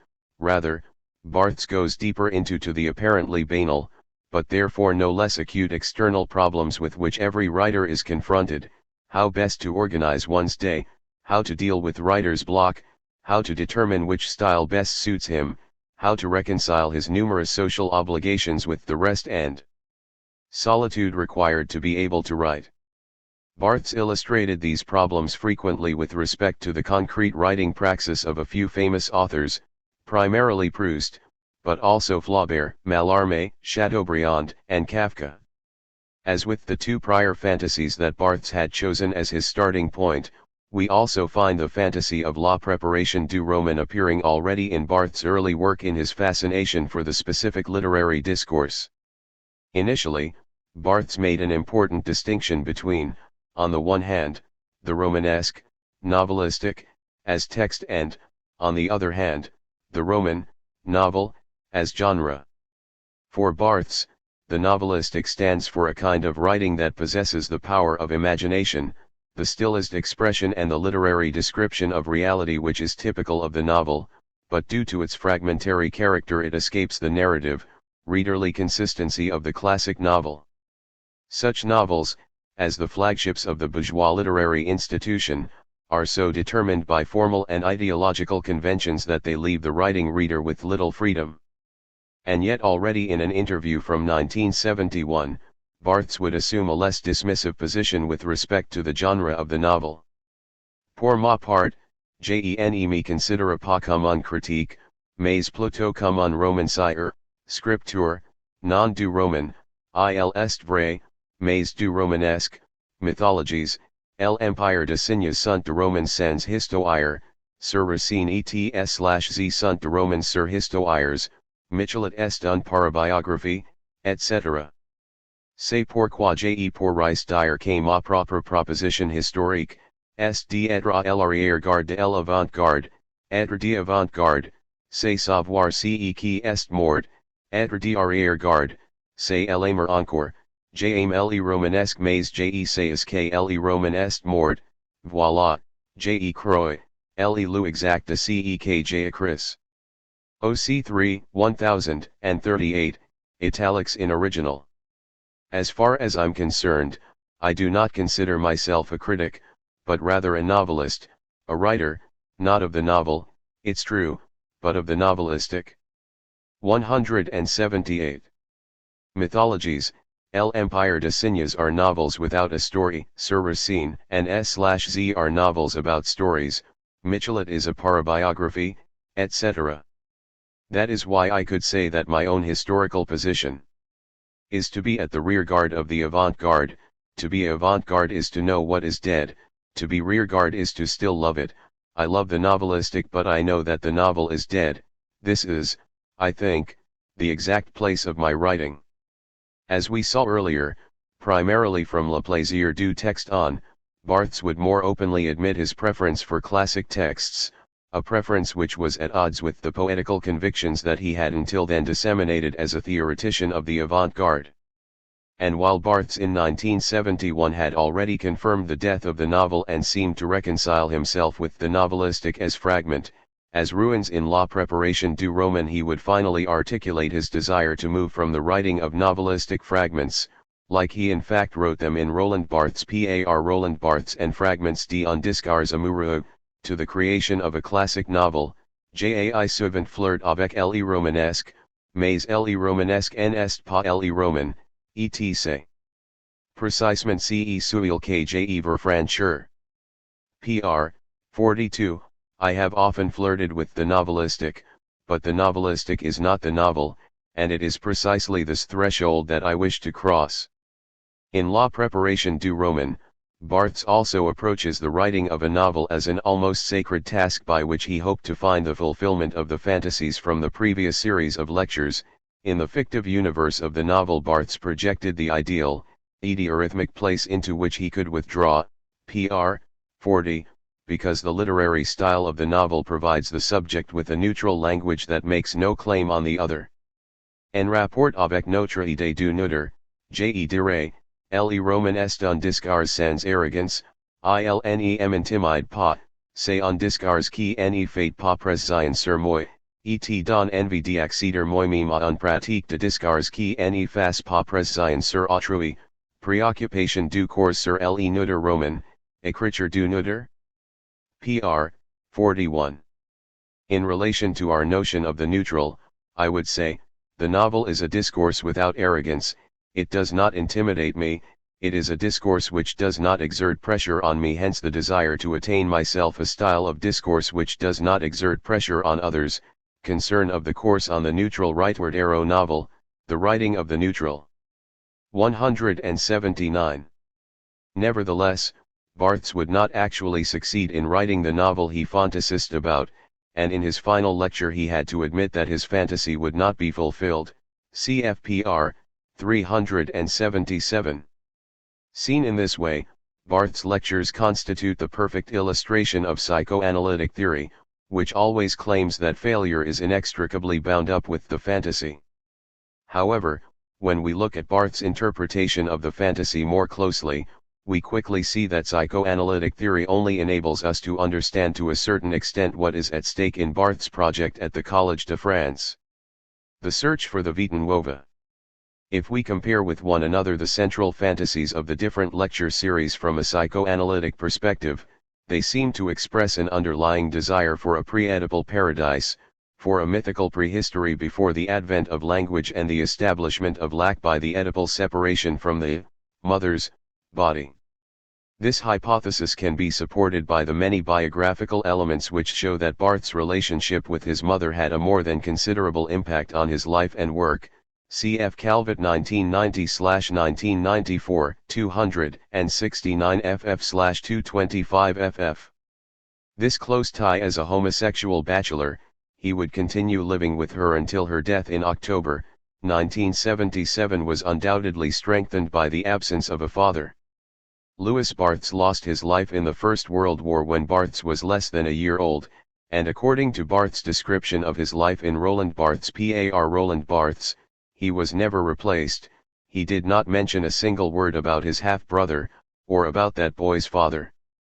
Barthes' mother appeared more frequently his works during the last years of her life, and this is especially the case in his lectures at the Collège de France.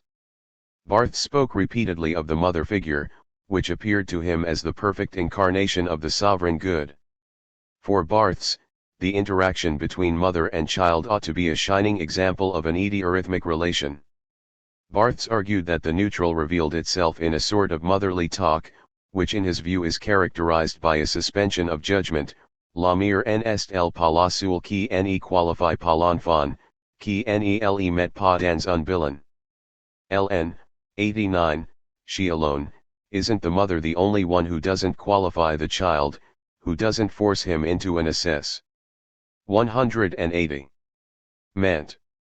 Barthes 2005, 56, just like the mother's cherishing discourse, the ideal writing style of the neutral, the haiku, the novel, withdraws from the arrogance of language which, through various forms, the question, the adjective, is continually criticizing the subject. The writing of the neutral is a utopian form of language which expresses the subject and its relationship to the world without criticism, without the exercise of power, without Oedipal conflict. Such an idyllic representation of the relationship between mother and son would no doubt raise the psychoanalyst's brows, because the mother's desire does indeed exert an enormous, even compelling influence on the development of her child and is not in the least free from power or mutual aggression. It is clear that Barthes is guided by this ideal image through the effect of a bêtise, and furthermore by one that he had dismissed earlier as a myth of Dasein. In Sur la mère de Brecht, on Brecht's mother, from 1960, included in Essays Critiques, 1964, he praised Brecht because he stripped the mother figure and her relation with her son of all supposed existential attributes. Dans la mère, la liberté circule au cœur même du rapport humain le plus naturel, celui d'une mère et de son fils. OC2, 402, in the mother, freedom circulates at the very heart of the most natural human relation, that of a mother and her son. Barthes 2141, in the later Barthes, these ironic quotation marks around natural have disappeared, the mother is presented in La Chambre Claire as the essence of goodness, and the freedom in the relationship with her son is no longer the freedom of an ideological dialectic, but precisely of the absence of any ideology, of every attempt to convince the other. Chez Brecht, par un renversement que j'admirais autrefois beaucoup, c'est les fils qui éduquent, politiquement, la mère, pourtant, ma mère, genelai jamais éduquée, convertie à quoi que ce soit, en un sens, genelai jamais parle, genai jamais discours devant elle, pour elle, nous pensions sans nous le dire que l'insignifiance légère du langage, la suspension de images devait être l'espace même de l'amour, sa musique. OCV, 848. In Brecht, by a reversal I used to admire a good deal, it is the son who, politically, educates the mother, yet I never educated my mother, never converted her to anything at all, in a sense I never spoke to her, never discoursed in her presence, for her, we supposed, without saying anything of the kind to each other, that the frivolous insignificance of language, the suspension of images must be the very space of love, its music. Barthes 1981, 72. 181. The mother's enormous influence is also apparent in the way her lingering sickness, and finally her death in 1977, gives a melancholy, almost desperate undertone to the lectures. And yet the biographical circumstances of Barthes' personal sorrow should not make us forget that, according to psychoanalysis, mourning is inherent to the structure of the fantasy. The subject is always again confronted with the fact that the object evoked by one's fantasy does not exist except as an illusion that disguises an empty place in the symbolic. A fantasy cannot but fail, and this also explains why every lecture series eventually ends in an impasse that confronts both Barthes and his audience with the impossibility of actually concretizing the phantasmatic object of desire. Thus, in the final reading of Comment Vivre Ensemble, Barthes abandons his original plan of working out a concrete form of idiorhythmic society on the basis of his own corpus, supplemented by suggestions he received from participants during the lecture series. Such a utopia, in Barthes' view, could only be the result of an individual text, un écriture, ousil un préféré un acte romanesque, sinon un roman. CVE, 178, a writing or if one prefers, a novelistic act, if not a novel, the fact that the eurythmic fantasy is unattainable thus immediately conjures up another fantasy, the fantasy of the novel, which Barthes would eventually explore in his last two lecture series, via the necessary detour and the equally necessary frustration of another fantasy, namely, that of the neutral. For, in order to speak about the neutral, Barthes was forced to use language, and this means that he could not remain outside the play of oppositions. The neutral can only gain significance in opposition to the non-neutral, in which case, strictly speaking, it ceases to be neutral and subscribes to such and such a paradigm, the umpteenth opposition between good and evil. Besides this conceptual paradox of the neutral, Barthes also came to the realization that the neutral sometimes does indeed exist, but in this capacity it is not something that arouses fascination, but aversion. At the beginning of a lecture, Barthes tells how he, seduced purely by the name, had bought an ink pot, the color of which was called neutral. When home he immediately opened the pot out of curiosity, but accidentally spilled it, causing several stubborn, dark gray stains. A different confrontation with an undesirable realization of the 182. Neutral and one less anecdotal than the story about the inkpot is the remark made by one of his listeners who brought to Barthes' attention the striking similarities between his fantasy and La Critique nini, neither nor criticism, that Barthes had exposed in his mythologies, OCI, 783, ff/Barthes 1972, 81 ff. In Barthes' opinion, this critique forms part of a bourgeois ideology which kept its distance from radical positions, thereby creating the illusion of being a balanced judgment inclined to neither one nor another particular standpoint. But in practice this invariably came down to a defense of the status quo, the ideal strategy for those in power.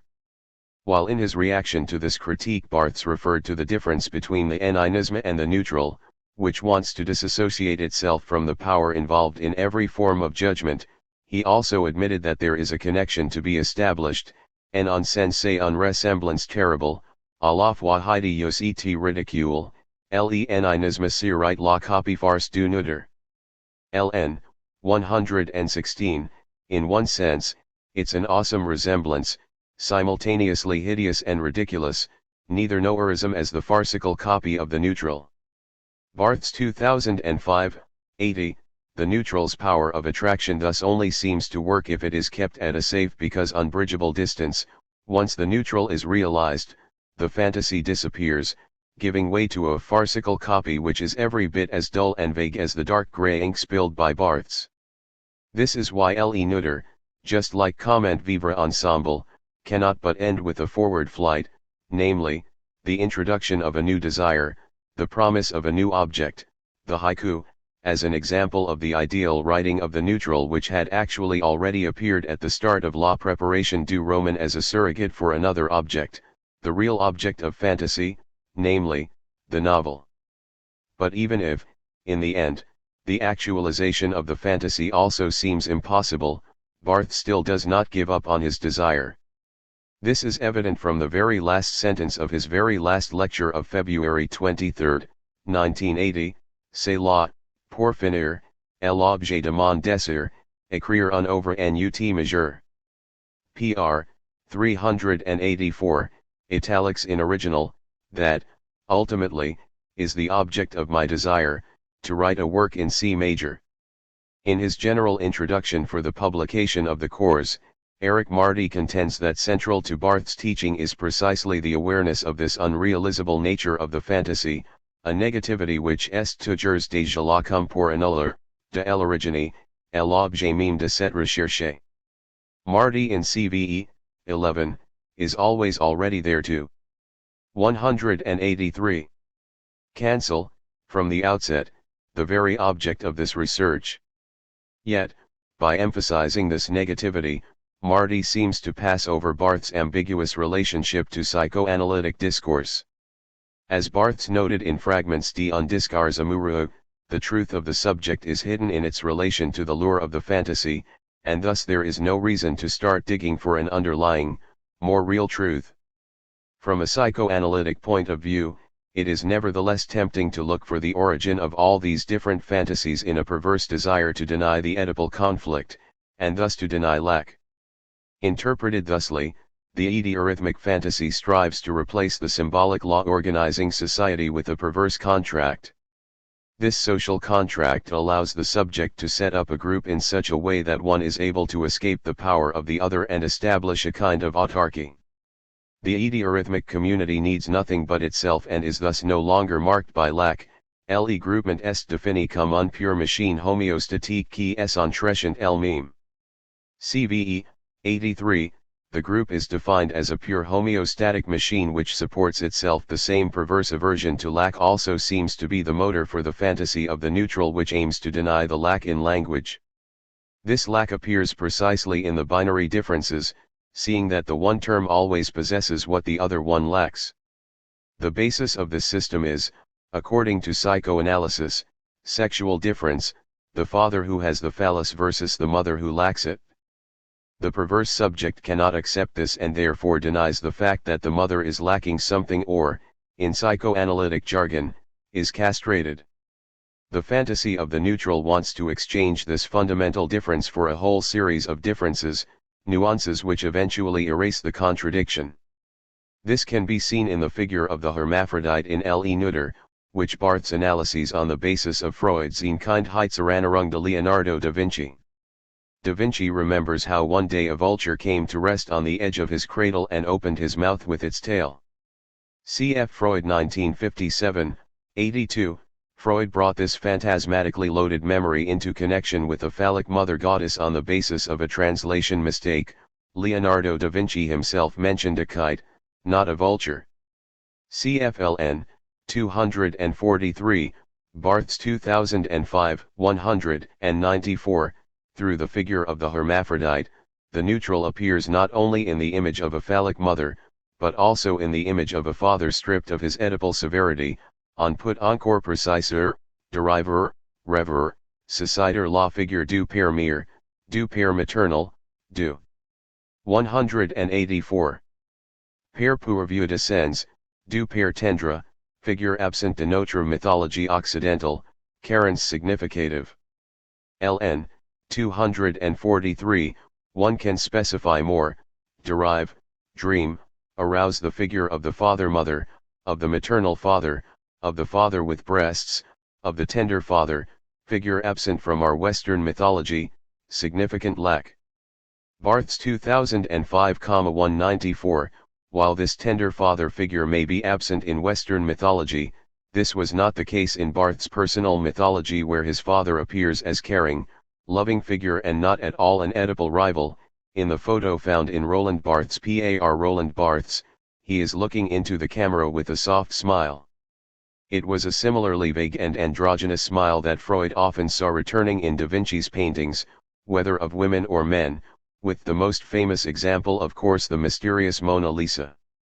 Barthes links this smile to l'idée que le paradigme genital est déjoué, transcend, déplace, non dans un figure de l'indifference, de l'insensibilité, de l'homitite, mais dans celle de l'extase, de l'énigme, du rayonnement du souverain bien. Au geste du paradigme, du conflit, du sens arrogant, qui serait le rire castrator, répondrait le geste du neutre, le sourire. 244. The idea that the genital paradigm is baffled, transcended, displaced, not in a figure of indifference, of unfeeling, of madness, but in that of ecstasy, of enigma, of gentle radiance, of the sovereign good. To the gesture of the paradigm, of the conflict, of the arrogant meaning, represented by the castrating laugh, the gesture of the neutral would reply, smile. 195. The denial of lack also plays a central role in La Préparation du Roman, and at issue here is indeed the ultimate lack, death, as Barthes had just experienced in a painful way with the death of his mother. It is for sure a classic topos that the written word overcomes time, and thus oblivion, and in Barthes' view this is specifically the case with the novel. Perverse desire is the reason why writing here no longer appears as a discourse that negates or kills, cf. La mort de l'auteur, but preserves, immortalizes, cfpr, 40. It is a problematic to which I will return when I discuss the role of time in the course. It is worth noting that Barthes himself at no point tried to clarify his own fantasies psychoanalytically, made no attempt to discover which truth lay buried under the rubble of the different fantasies he discussed in his classes. Barthes did not share psychoanalysis' preference for archaeological metaphors any more than did Deleuze. Barthes 185 took his fantasies for what they were, and explored them on the surface comme un mine à ciel ouvert. CVE 37, like an open-cast mine. As Barthes proposed in his inaugural lecture, the practitioner of active semiology is not an analyst looking for a truth beyond the signs, but a Nietzschean artist who tries to create his own truth via the play of signs. Le semiologie serait en somme un artiste, il joue de signes comme dit on le reconchant, dont il savoir, vous faire savoir et comprendre la fascination. OCV 443, the semiologist is, in short, an artist. He plays with signs as with a conscious decoy, whose fascination he savors and wants to make others savor and understand. Barthes 1982, 475, such a semiotician tries to follow the Nietzschean ideal of the person who does not allow oneself to be intimidated by any external law, or, translated into Barthes' vernacular, by any meta-language. From this follows Barthes' affinity for literature. He believes that this discourse remains aloof from power, not only because of the clearly fictional nature of the literary text, which for this reason can make no authoritative statement concerning truth, but primarily because of the marginal scientific position occupied by the literary institution. Barthes attributes literature's loss of prestige to the fact that the contemporary writer no longer possesses an obvious moral authority, and to the fact that since May 68 the universal humanistic values that literature claimed to transmit had come under fire. But precisely because of this marginal, somewhat neglected position, literature became an interesting area of research for the perverse artist semiotician that Barthes wanted to be in the course. La sémiologie littéraire serait ce voyage qui permet de débarquer dans un paysage libre par déchéance, NINGs, Ni dragons ne sont plus là pour le défendre, le regard put alors se porter, non sans perversité, sur des choses anciennes et belles, dont le signifie est abstrait, paramé, moment à la fois décadent et prophétique, moment d'apocalypse d'aus, moment historique de la plus grande jouissance. OCV 444. Literary semiology is, as it were, that journey which lands us in a country free by default. Angels and dragons are no longer there to defend it. Our gaze can fall, not without perversity, upon certain old and lovely things, whose signified is abstract, out of date. It is a moment at once decadent and prophetic, a moment of gentle apocalypse, a historical moment of the greatest possible pleasure. 476. 186. As Deleuze's discussion of sacer-masoch makes clear, perversion is not so much an Oedipal challenge to the law of the father as an attempt to explore new possibilities through a process of deterritorialization. Perverse enjoyment is not an aim in itself, but forms part of the search for unknown corporeal possibilities. From Deleuze's Nietzschean perspective, the real of the body is not an inaccessible thing, but is an amalgam of different, vacillating intensities, drives brought to expression in fantasies. According to Barthes, these fantasies can always be used to develop the pathos of distance, a concept to which Barthes often returned in his lectures and which for him, as for Nietzsche, refers to a process of self-overcoming through the affirmation of difference. Because of the rough interpretation schemes of the Dasein, these subtle nuances often go unnoticed, but as we will take up again later when we discuss the importance of the detail in literary texts, Barthes imputes to literature the gift of being able to articulate them, or at least to suggest them. For Barthes this literary search for the nuance is more than refined aesthetic enjoyment, and he attributes to it the status of a fully fledged ethical project. CEKJE Church, dans la préparation du cours, c'est une introduction au vivre, un guide de vie, projet éthique vivre vivre selon la nuance. Or ilya un maître de nuances, la littérature, essayer de vivre selon les nuances qui m'apprendre la littérature. LN, 37. What I am looking for, during the preparation of this course, is an introduction to living, a guide to life, ethical project I want to live according to nuance. Now, there is a teacher of nuance, literature, try to live according to the nuances that literature teaches me. Barthes 2005, 11.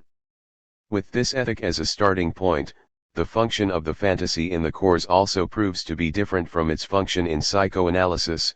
Barthes does not use it as a hermetic instrument which reveals the structure of subjective desire, or the personal, infantile experience at its foundation. For Barthes the fantasy is first and foremost a means to extrapolate new nuances, new ways of thinking and feeling. This active, creative role played by the fantasy in the course threatens to go unnoticed if we reduce it to the expression of a regressive desire for a lost motherly paradise, or if we would explain it as a continual circling of the negativity that lies at the basis of every desire, as does Marty. In the course, the fantasy functions more as a sort of delusion program. 187. An experimental process of becoming idiorhythmic, becoming neutral, becoming novelist, in short, the development of a new lifestyle that Barthes in his inaugural lecture termed the vita nuova. The fantasy thus encourages the reader to take distance from what one was, to bring oneself and arrive. Barthes was looking for a line of flight which always opens to the neutral whenever a particular paradigm imposes itself and forces the subject to make a sterile choice between two opposing positions. It was such a line of flight that Barthes tried to trace between the two most significant intertexts of his course, namely the Nietzschean and the psychoanalytic approach to the fantasy concept. This prompted an attentive listener, Hervé de Bourgel, to write an elaborate letter to Barthes during the course of Le Nutter, in which he, among other things, interpellated on the strange theoretical combination of Deleuze and Lacan, CFLN, 99 ff, Barthes 2005, 66 ff. While Barthes did not give any direct response to this remark, during his course it seemed as if he was nonetheless trying to find a way out of this theoretical conflict. Faithful to the fantasy of the neutral, he went in search of a third term which would outplay and thus elude the binary opposition between these two contradictory standpoints.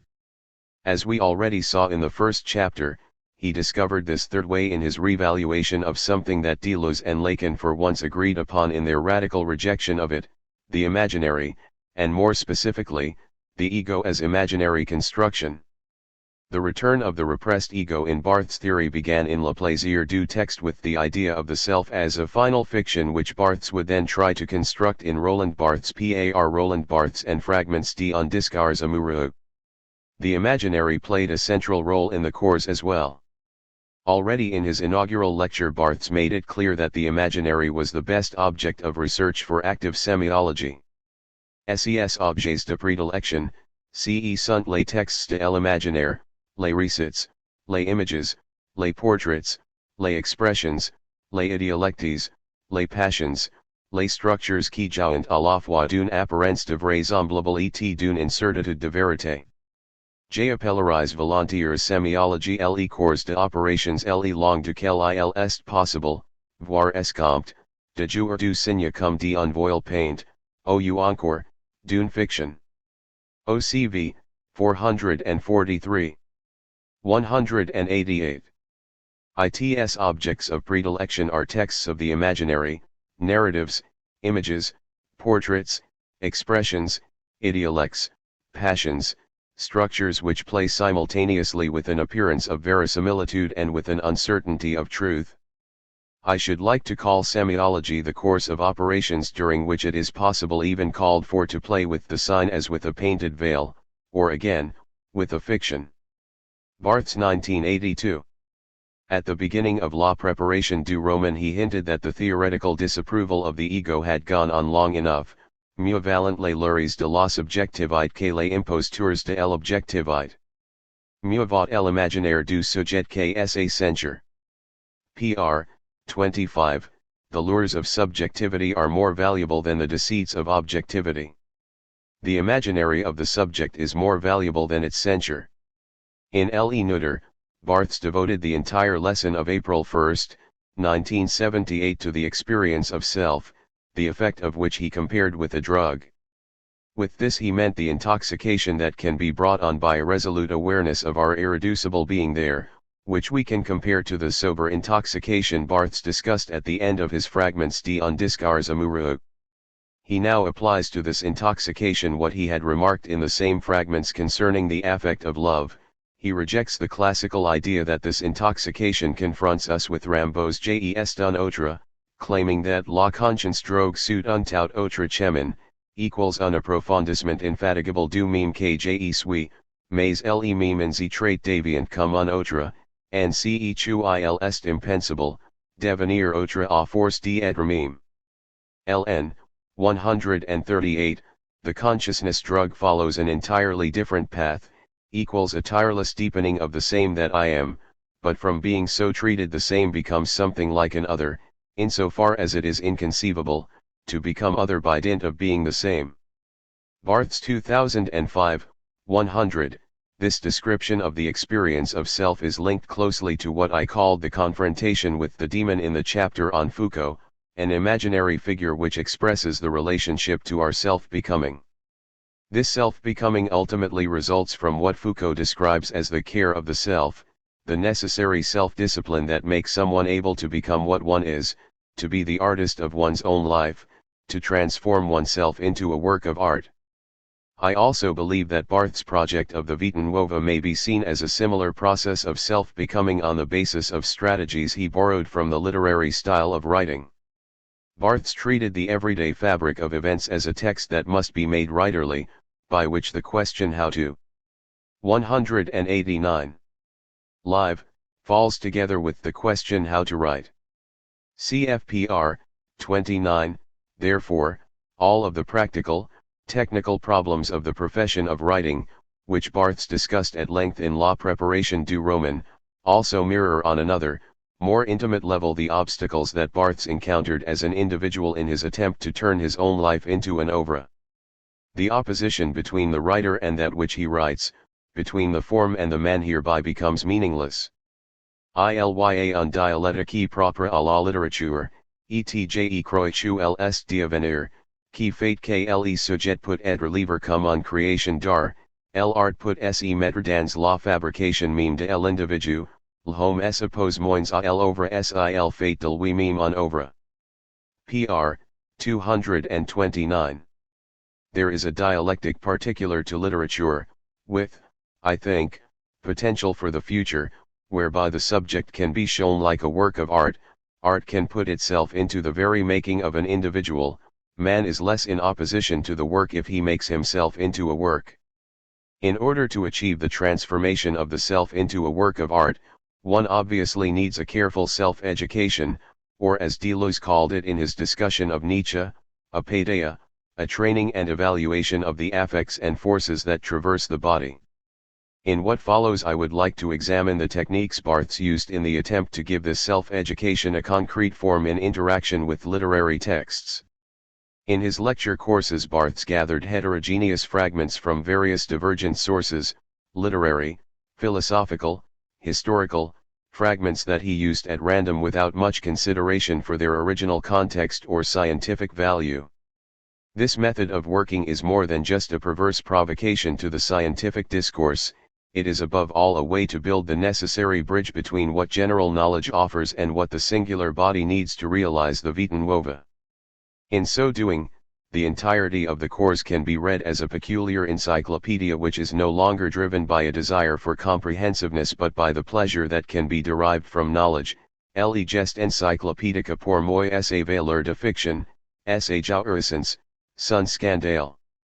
CVE, 182, the encyclopedic gesture has, for me, its value as a fiction, its bliss, its scandal. It is precisely this encyclopedic guess. 190. Tour that Barthes will adopt in his lectures by making full use various formal attributes of the encyclopedia, and adapting it to his particular reading strategy. A typical characteristic of the encyclopedic genre that Barthes adopted is the notion of the dossier, the overarching lemma, around which specific knowledge is gathered. Dividing up the lectures into different traits, as Barthes called it, CFCVE, 52, fits perfectly with his predilection for the fragmentary and serves to burst the illusion of a research working toward a polished conclusion.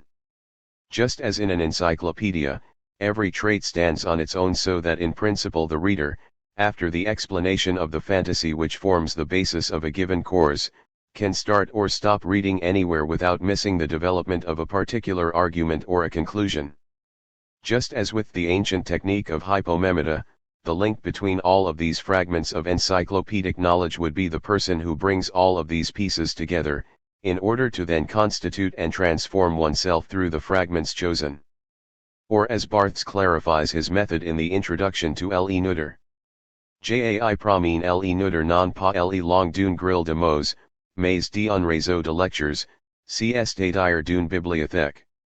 Cette bibliothèque est ni raisonnée, ni exhaustive, bibliothèque infinie, encore maintenant, je pousse lire un livre nouveau dont certains passages peuvent cristalliser autour de la notion de Nutter comme une sorcellerie fantaisiste, je lis, la baguette est livre, ilya du Nutter la desicite, par la même, la notion de Nutter est étendue, est infléchie, est modifie, à la fois jem obstine et jem modifie. LN, 33-4, italics in original.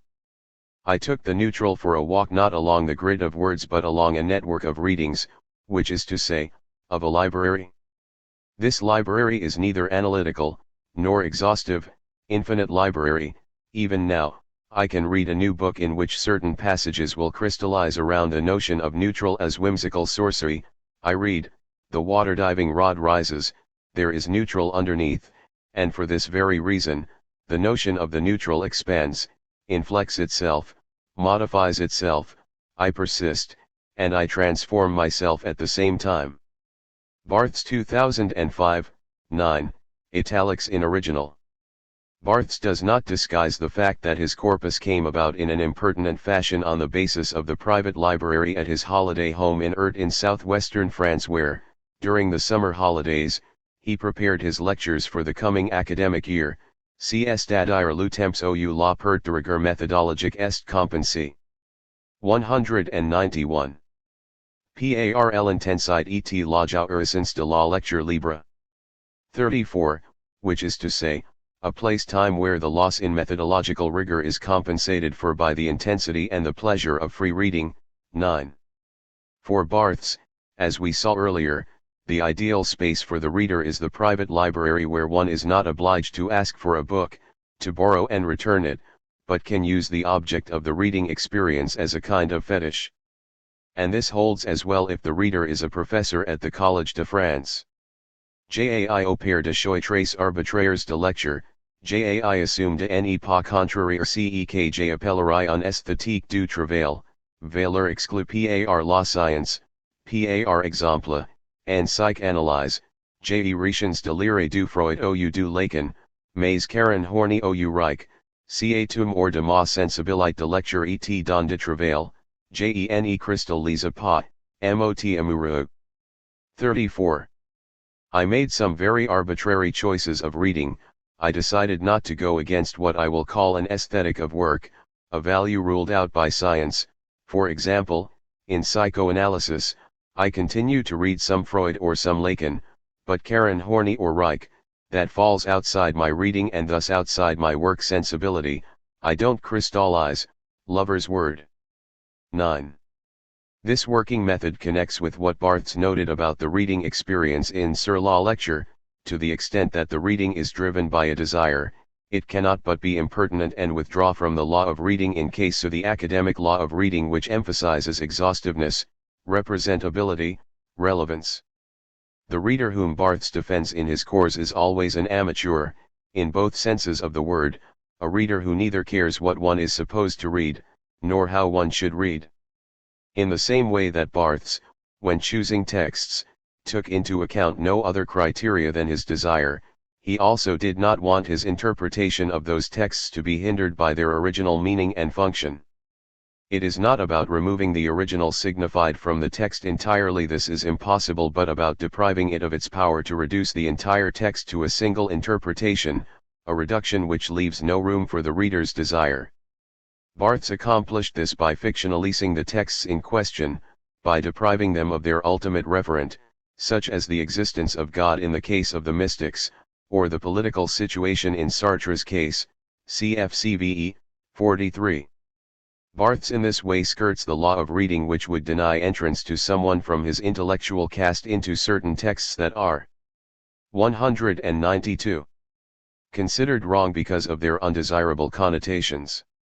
Barthes also defended his choice of religious texts or forms of community by abstracting from their religious meaning and substituting for it the fantasy that the texts evoked in him, c'est d'un travailleur à un non-refoulement, moins refoulant de parler de moins sans la foi, que de n'en pas parler.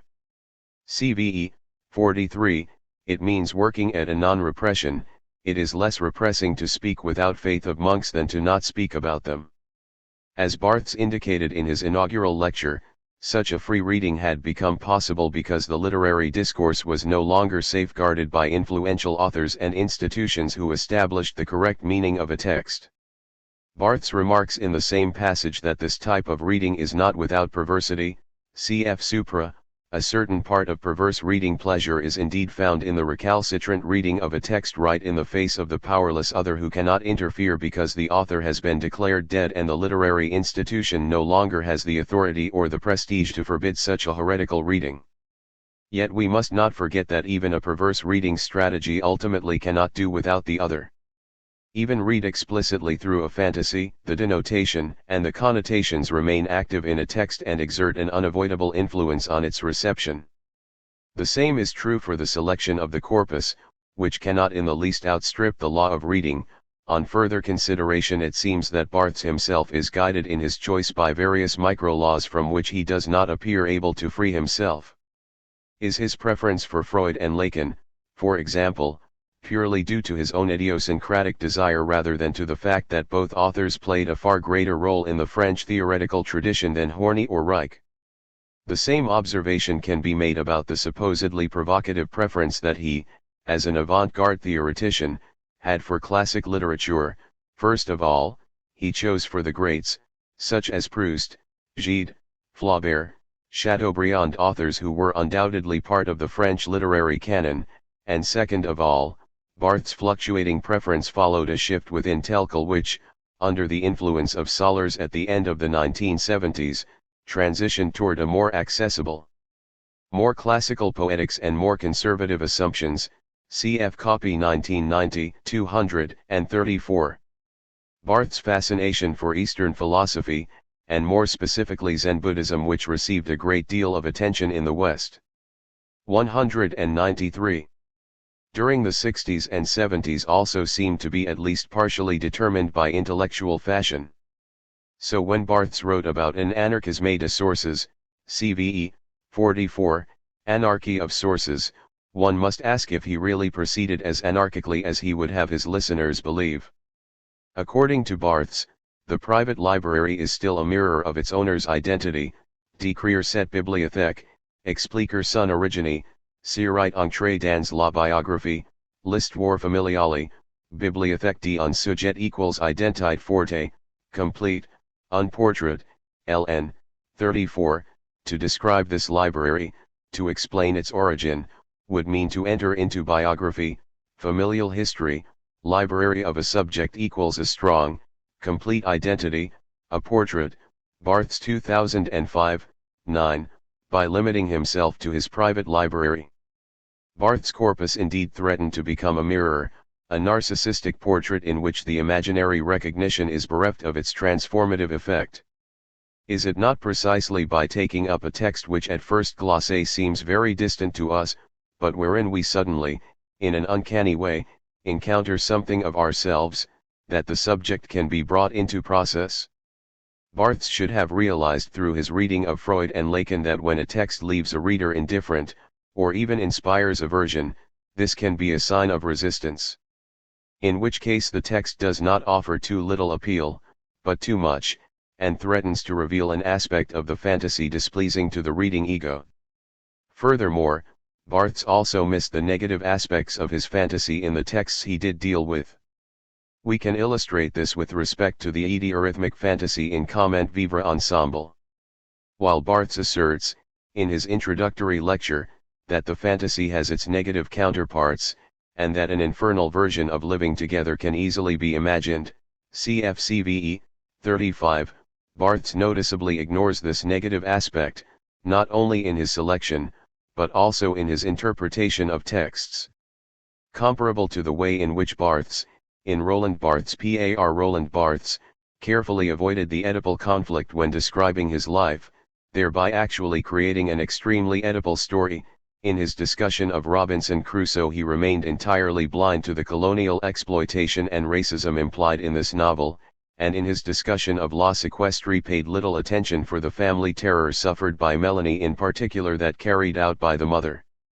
Cf. Gide 1949, 131 ff. Barthes defends this selective reading with his basic assumption, whereby meaning is suspended in favor of the fantasy. But the point is precisely that, in the end, this suspension to a certain extent always fails insofar as a portion of its meaning, experi 194. Inst negatively, is still invested with unconscious, phantasmatic enjoyment which manages to disturb the idyllic, eurythmic picture. It is not my intention to assert that Barthes, in his lecture series, kept the aggressive sides of his desire hidden from himself and his public. Such an accusation passes over the way in which Barthes used the fantasy in his course, not as a means of confession, as an occasion to come out, to expose his emotional life. La regla equals donner l'intime, non l'e-prive, pr. 219, italics in original, the rule equals to yield the intimate, not the private but as a sort of touchstone, a basinose which served to evaluate and adjust his life. The mistake Barthes made here is thus not a moral one, but a pragmatic one. It is not about him being unwilling or unable to recognize the truth of this aggression, but rather that by failing to take account of these aggressive impulses he was ultimately unable to bring the logos he distilled from the Vita Nuova into agreement with his bios. By failing to take into account the other, violent side of the fantasy, his efforts were bound to always fail, primarily because this unconscious aggression turned on Barthes himself and was expressed in the acedia about which he complained in the course, the fits of melancholy he described in the posthumously published diary fragments included in Incidents, 1987, and finally the loss of his fighting spirit he displayed after his traffic accident, which at first glance was not at all life-threatening.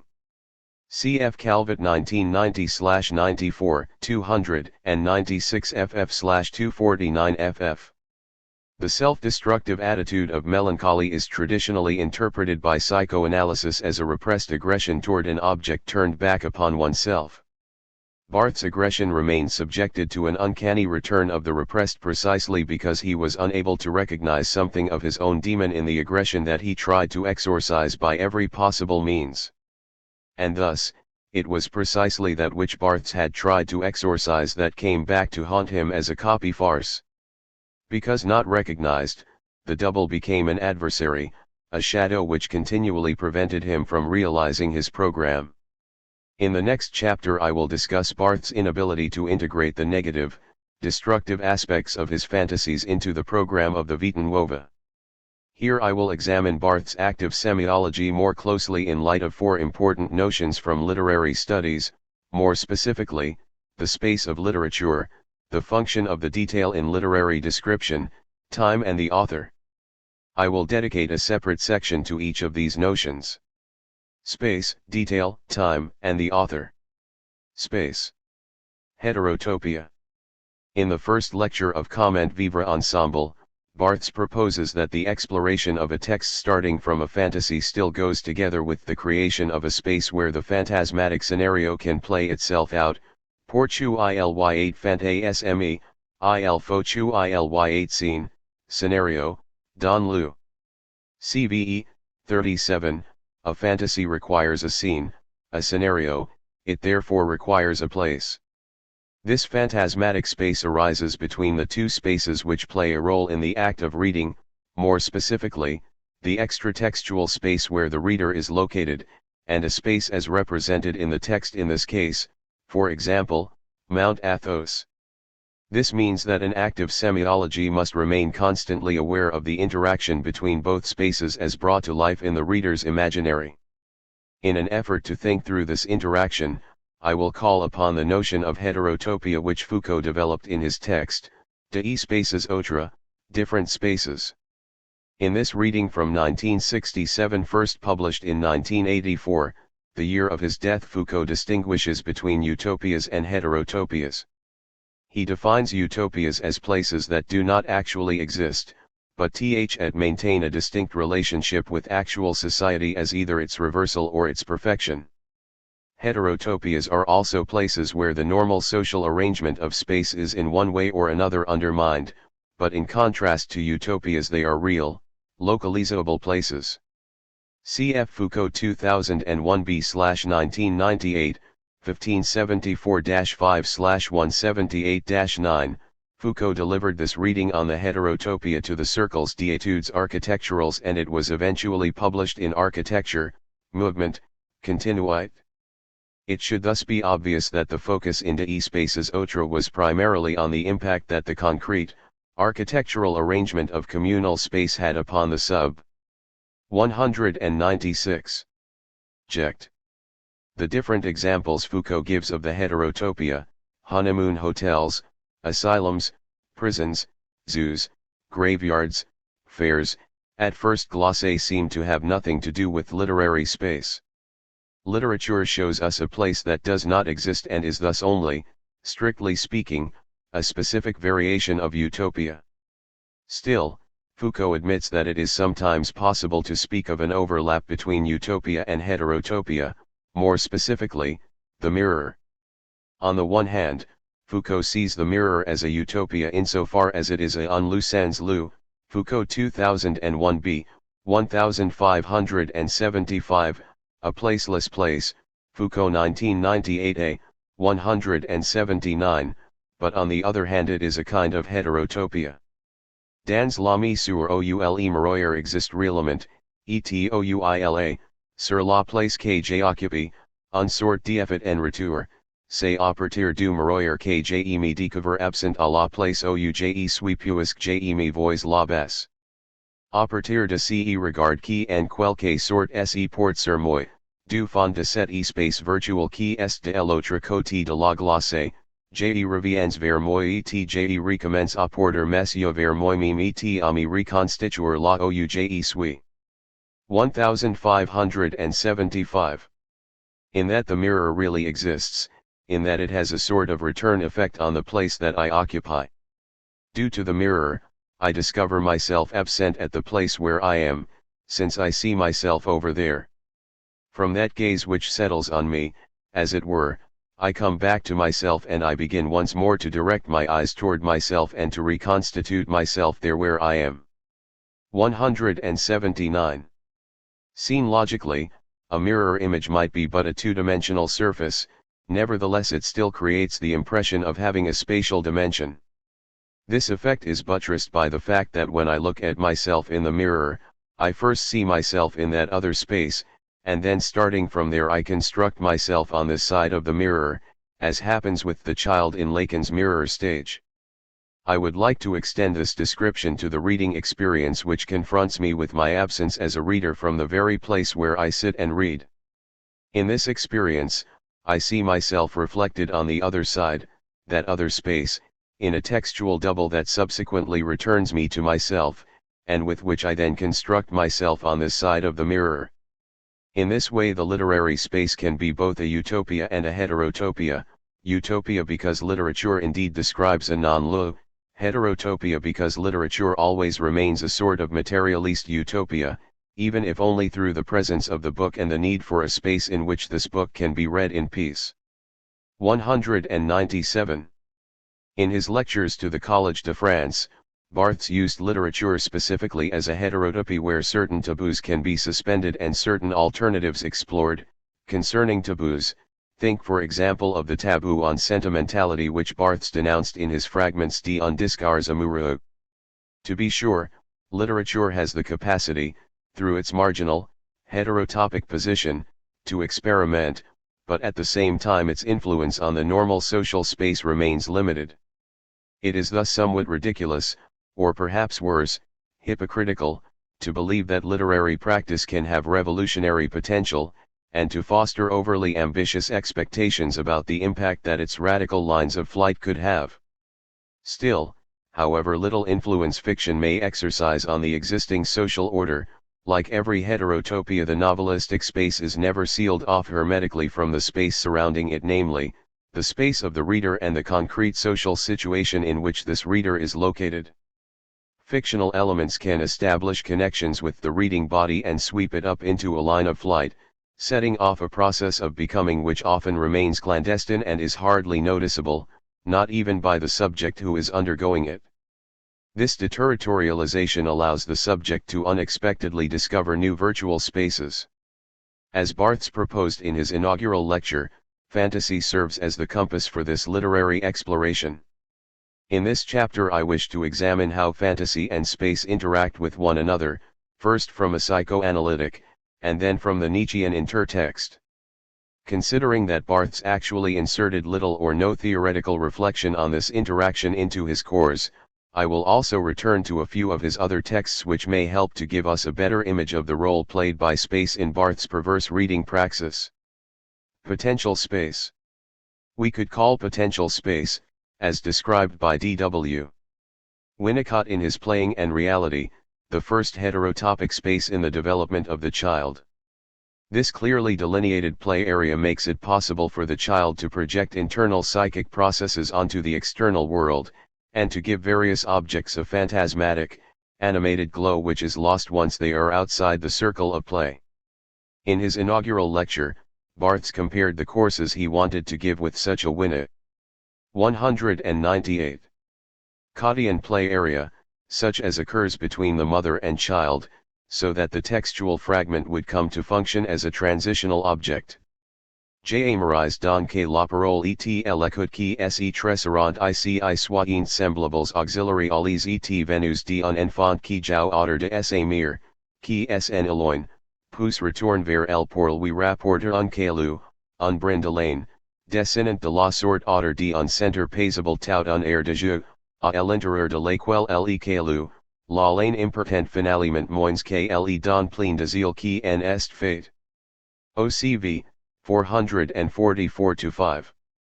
I should therefore like the speaking and the listening that will be interwoven here to resemble the comings and goings of a child playing beside his mother, leaving her, returning to bring her a pebble, a piece of string, and thereby tracing around a calm center a whole locus of play within which the pebble, the string come to matter less than the enthusiastic giving of them.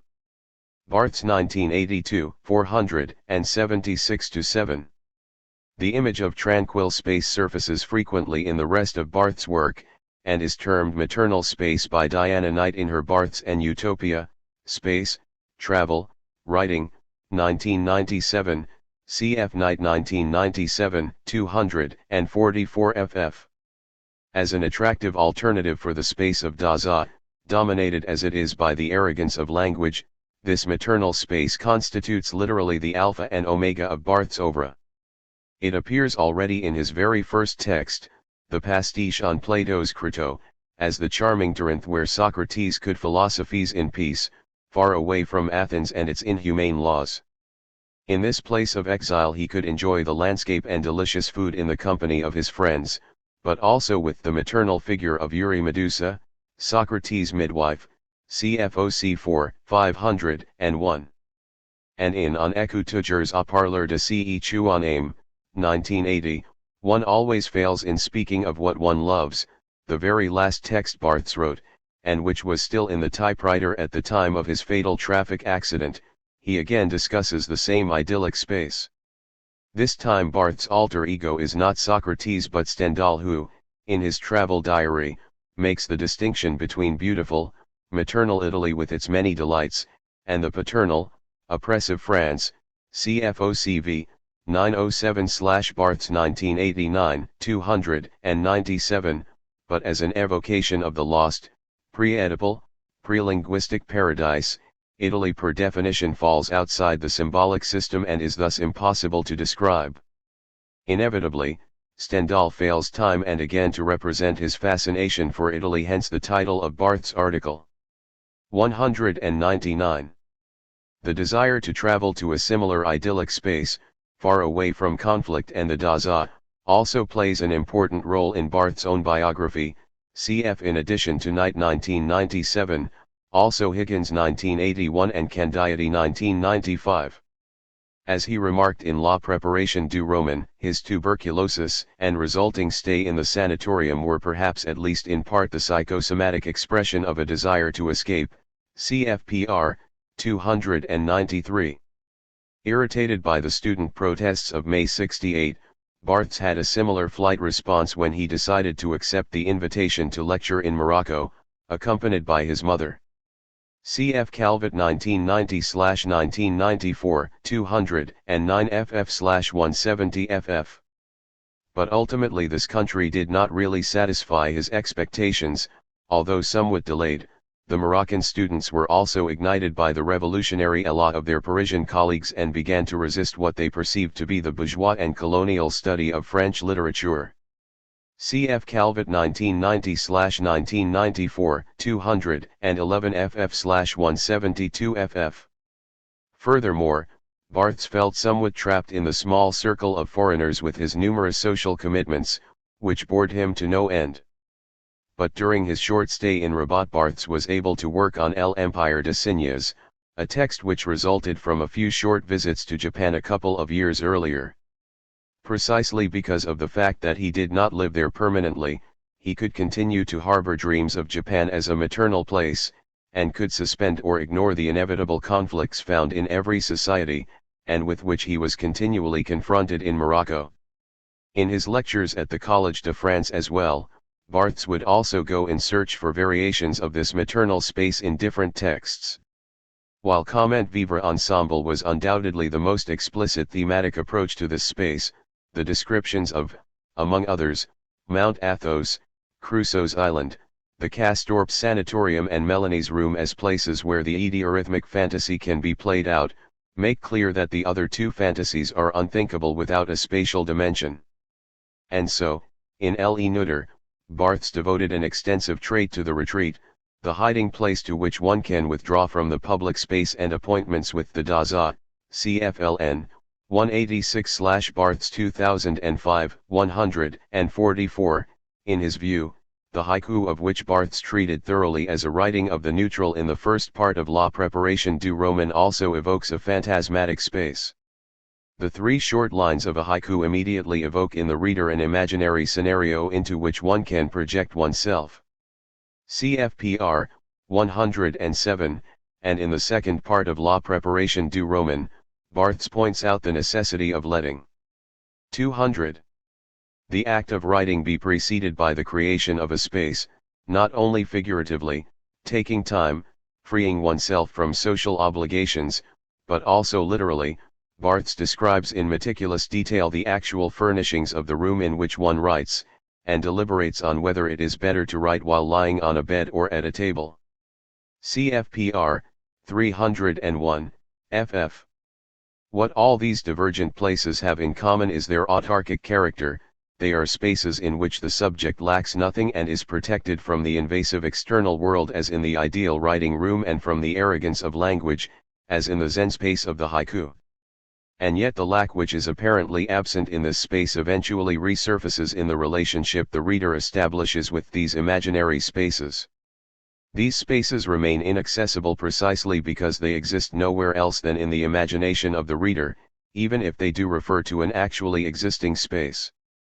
Barthes thus recognizes, for instance, in Comment Vivre Ensemble, the difference between actual monastic life on Athos on the one hand, and Athos as a phantasmatic place serving as a symbol for the idiorhythmic community on the other.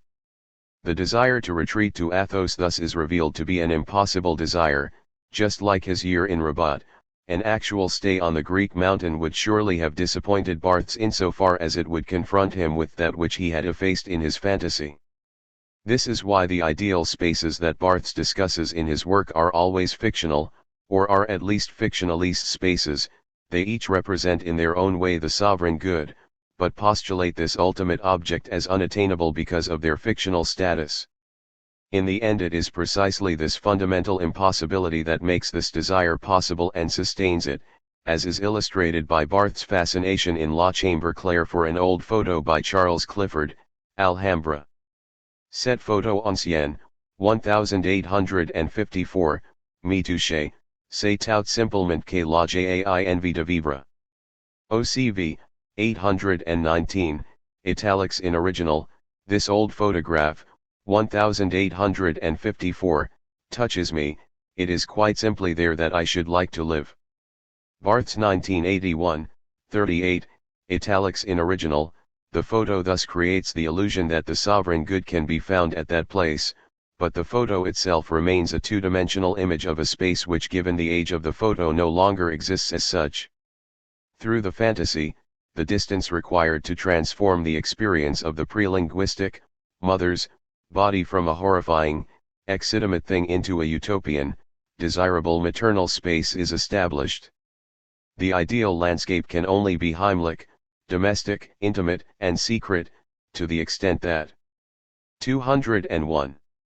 The subject, paradoxically enough, cannot make of it one's home, but always remains on this side of the photo, of the mirror. It is the same process that enables the child in Winnicott's play area to project its internal psychic space onto elements of external reality, only on the condition that the child remains conscious that its game, however seriously it is played, is not real, can the play area receive a phantasmatic aura. However valid and important this Winnicottian play area might be for a solid understanding of Barthes' active semiology, in the previous chapter we established that this psychoanalytic intertext alone is not sufficient, but must be joined to another, more Deleuzean approach. This goes as well for the notion of space. It is thus also too one-sided to always reduce the spaces Barthes discussed in his lectures at the Collège de France and by extension the other spaces which receive a clear phantasmatic dimension in his work to the recreation of a maternal area of play, a purely nostalgic evocation of an impossible, pre-Oedipal paradise which was lost with the advent of language.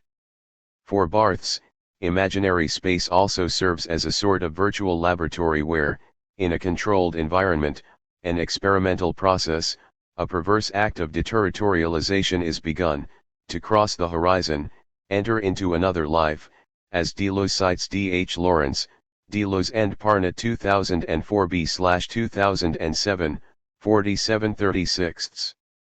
This exploration of the relationships a subject can establish with a still unknown world forms an essential aspect of Barthes' paideia. We rediscover retroactively this experimental aspect in Barthes' earlier texts, which also prove useful in understanding the relationship between the vita nuova and space as found in active semiology.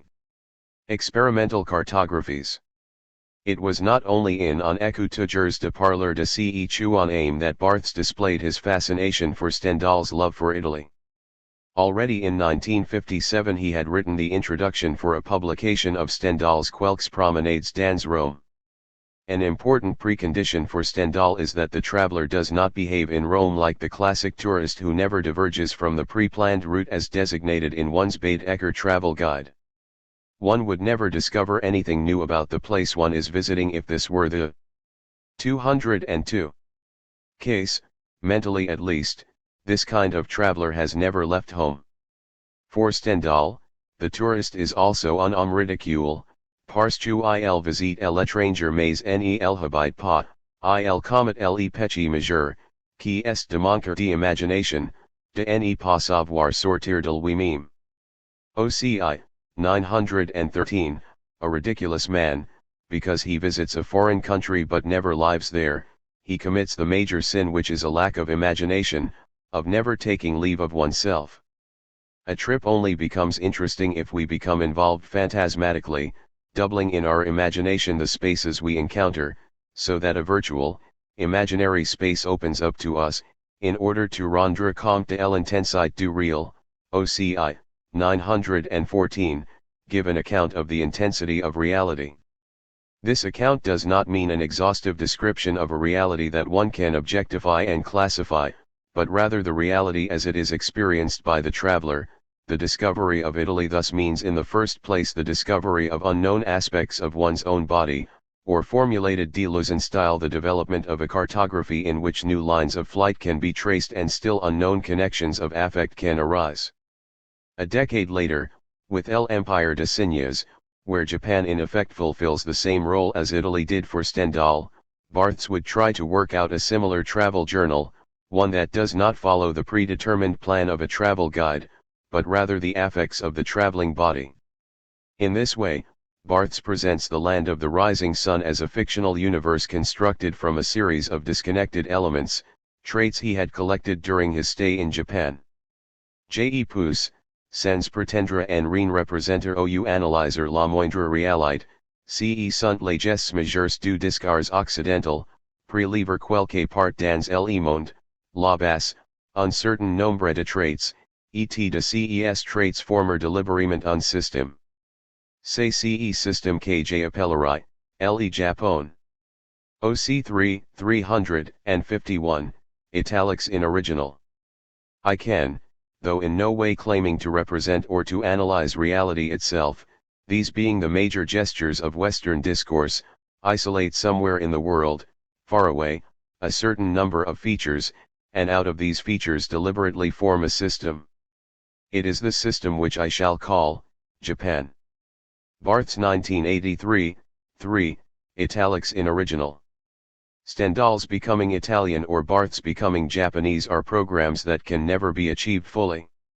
During this process, the virtual object, Italy, Japan, is itself transformed and comes to differ from itself under the refractory gaze of one who has not been born and raised in Italy or Japan.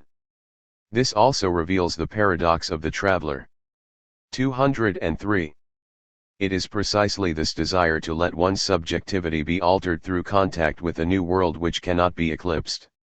In the end, this desire is the reason why the traveler always remains a Fremdkörper, a foreign substance in the places one visits.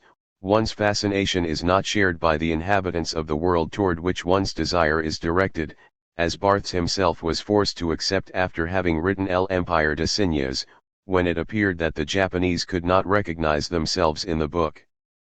CFOC 4, 476, as Barthes would later remark in Fragments d'un discours amoureux, our fascination confronts us with the fact that ultimately we cannot become someone other than ourselves. The traveler unravels a virtual world with one's loving gaze, a space in which the derive is possible, but always traveling together with this gaze is the bêtise that guides the derive, as has already been clarified in our analysis of Gradiva. Even more, the process of transformation is only possible because of the bêtise. Without Hanold's stubborn obsession with a woman foot, his Italian experience never would have been possible.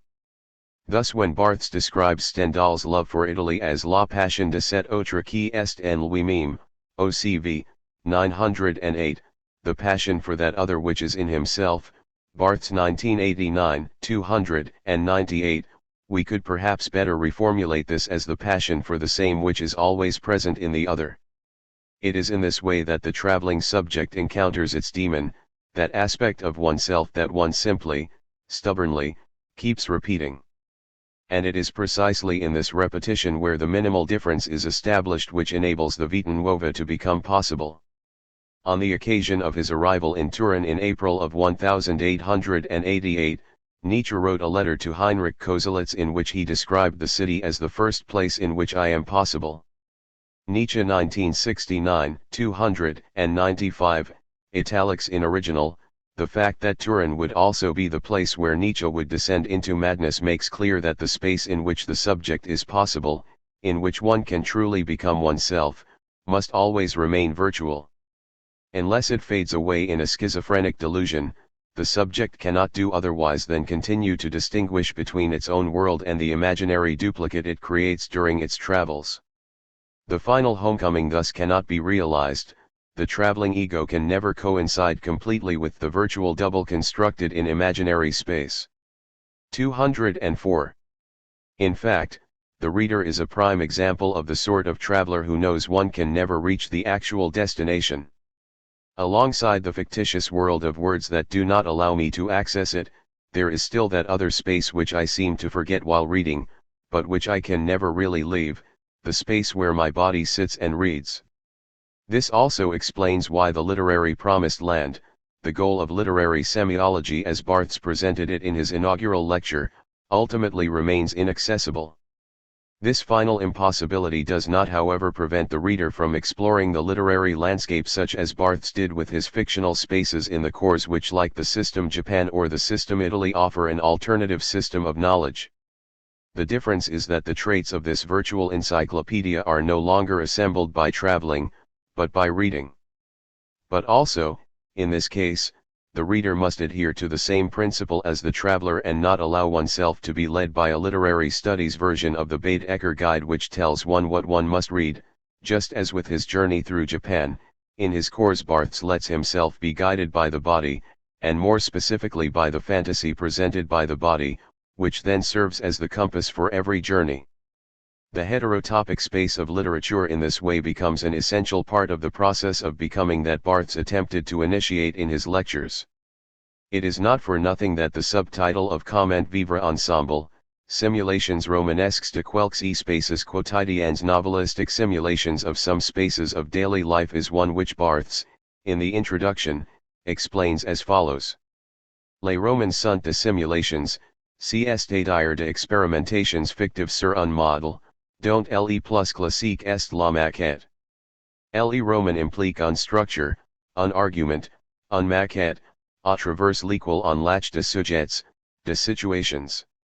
CVE, 44, novels are simulations, that is to say, fictional experimentations on a model, the most classic of which is the scale model.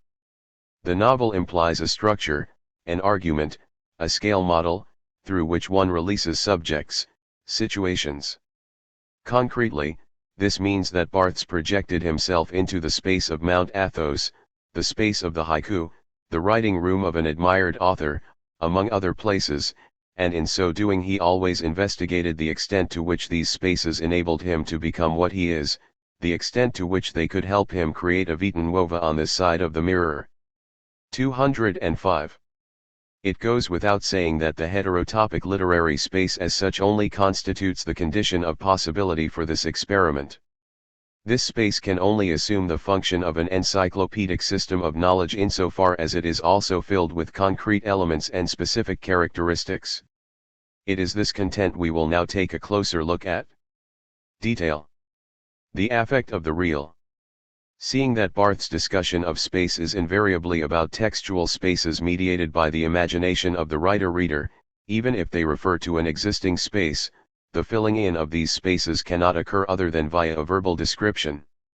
The detail forms an important aspect of this description. In a well-known article, L'effet de réel, the reality effect, Barthes analyzed the details in a literary text as a specific procedure of realism, namely, the exclusion of the signified in the sign, in favor of l'occlusion directe d'un referent et d'un signifiant. OC 3, 31, italics in original, the direct collusion of a referent and a signifier, Barthes 1989, 147, but just because such details are characteristic for the genre of realistic description, according to Barthes they do in fact receive a meaning, c'est la catégorie du réel, and non ses contenus contingents, qui est alors signifie, autrement dit, la carence même du signifie au profit du seul referent deviant le signifiant même du réalisme. 32. It is the category of the real, and not its contingent contents, which is then signified, in other words, the very absence of the signified, to the advantage of the reference alone, becomes the very signifier of realism. 148. The meaningless detail in a text thus remains nothing but a sign that can never simply refer to a referent, considering that it simultaneously has the meaning of a feature of the realistic genre.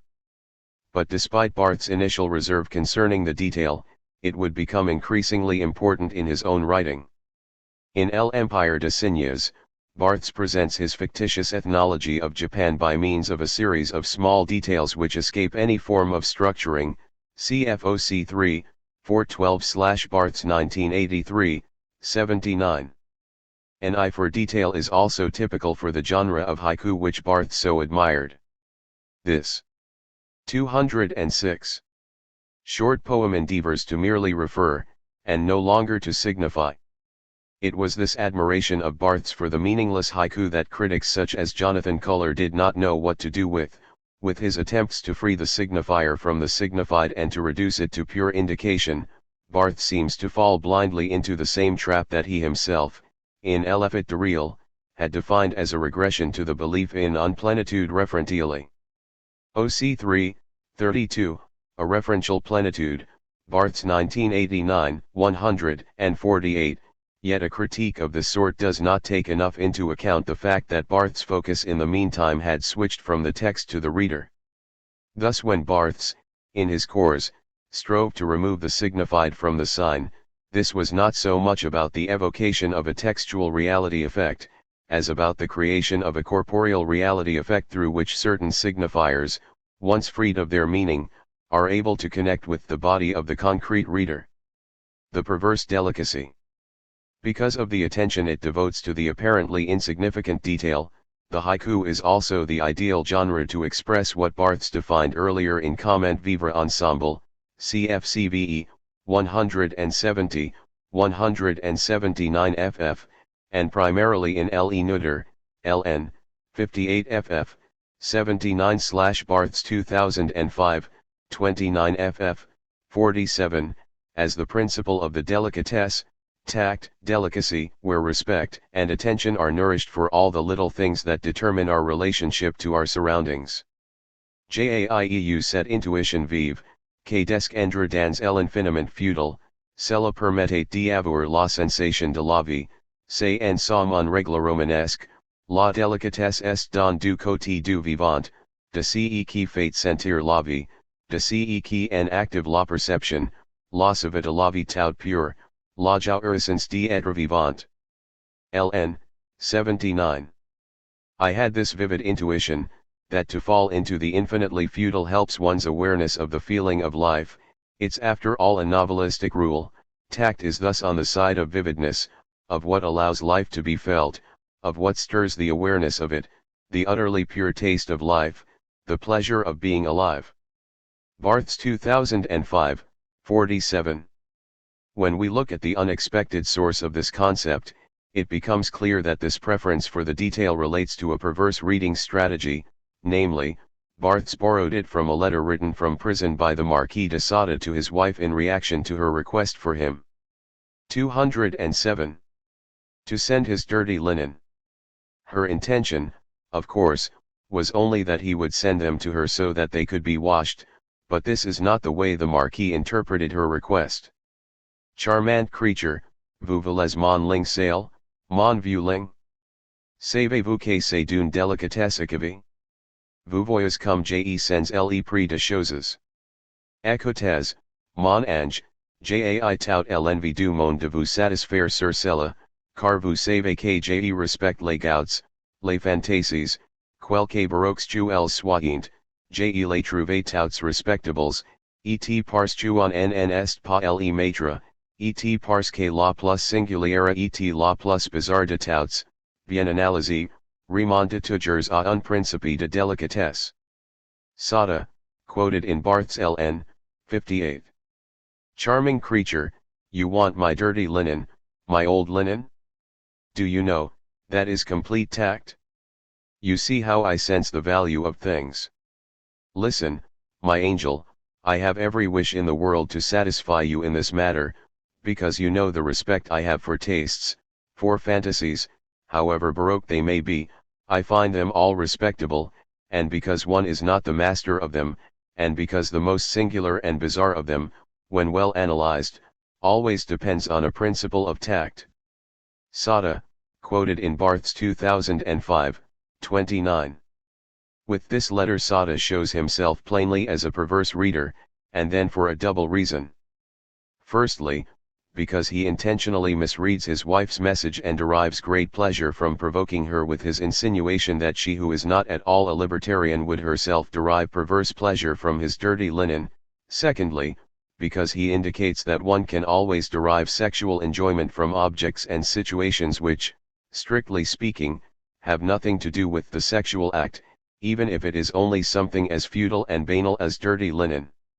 Typical of Barthes' univocally positive view on perversion, in his discussion of this fragment he takes no account of the fact that with this letter Sada was deliberately showing contempt for his wife, and instead devotes his attention solely to the perverse enjoyment in futility, which Barthes also recognized in his own analysis of literary texts. L'Annonciation de Sada l'espoir ce chuist le principe de délicatesse, un jouissance d'analyse, une opération verbale qui déjouait ce qui est attendu, le ligne est sale pour être lève, et fait entendre que la délicatesse est une perversion qui joue du détail inutile, infonctionnel, c'est ce découpage et ce détournement qui est jouissif en pourrait dire, jouissance du futile, en somme, délicatesse, l'analyse, qui en est cert arène. 58-9. 208. Sada's very utterance exposes what the principle of tact is, a pleasure jouissance in analysis, a verbal operation that frustrates expectation, the laundry is dirty in order to be washed, and intimates that tact is a perversion that plays with the useless, non-functional, detail.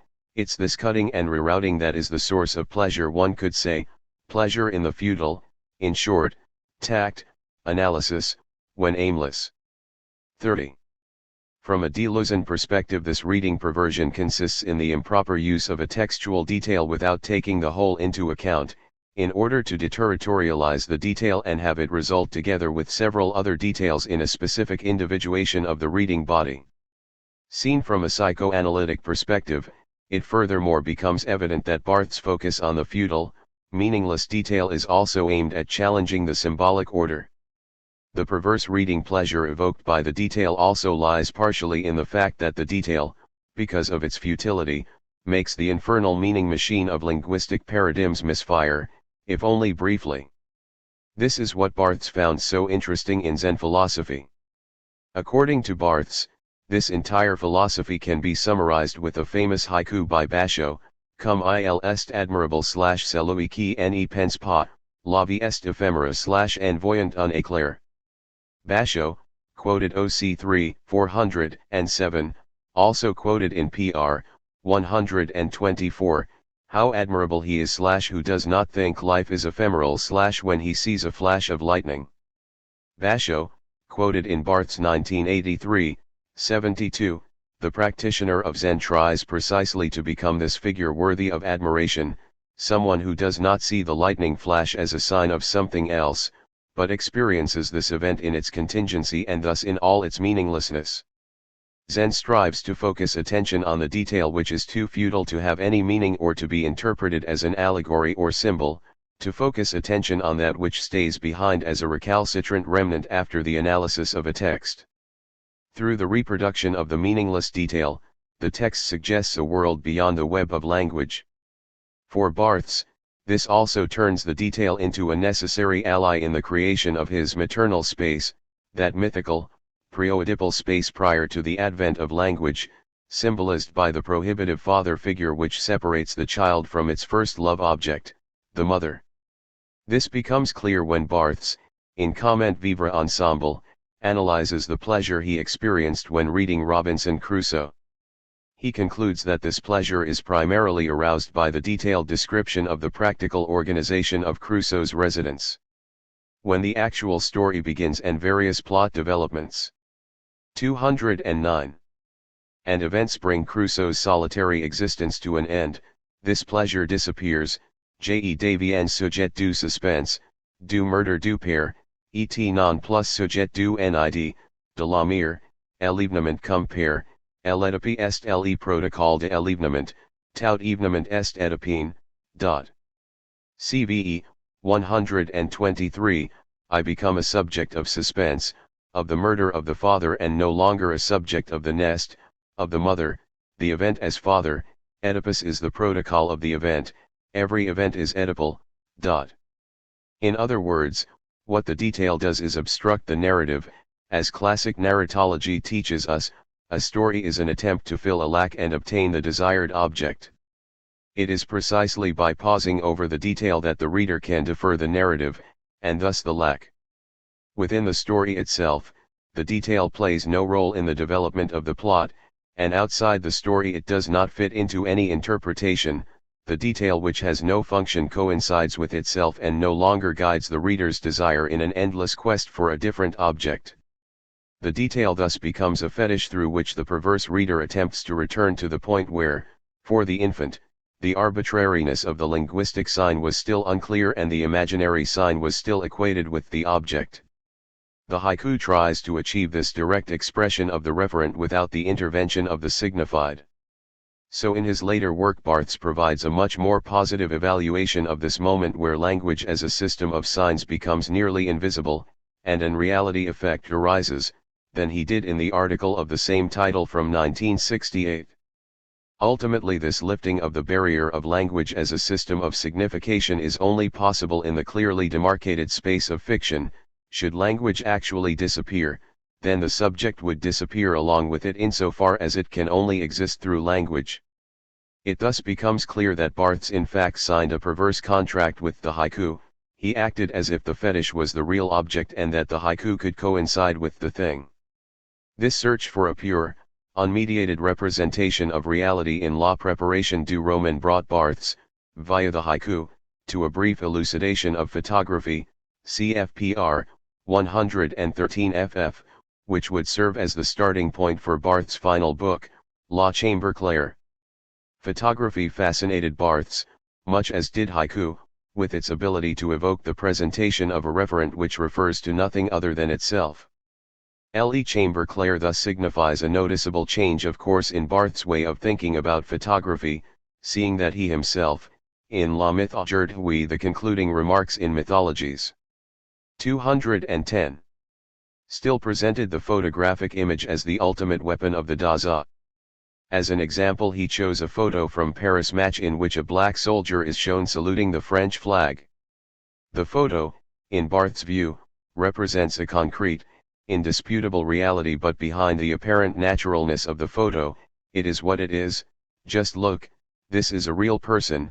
He sees an unmistakable ideological message, namely that France is a great nation, et qu'ils demeurent réponse aux détracteurs d'un colonialisme prétendu, qu'les îles de Cé noir à servir ses prétendus oppresseurs.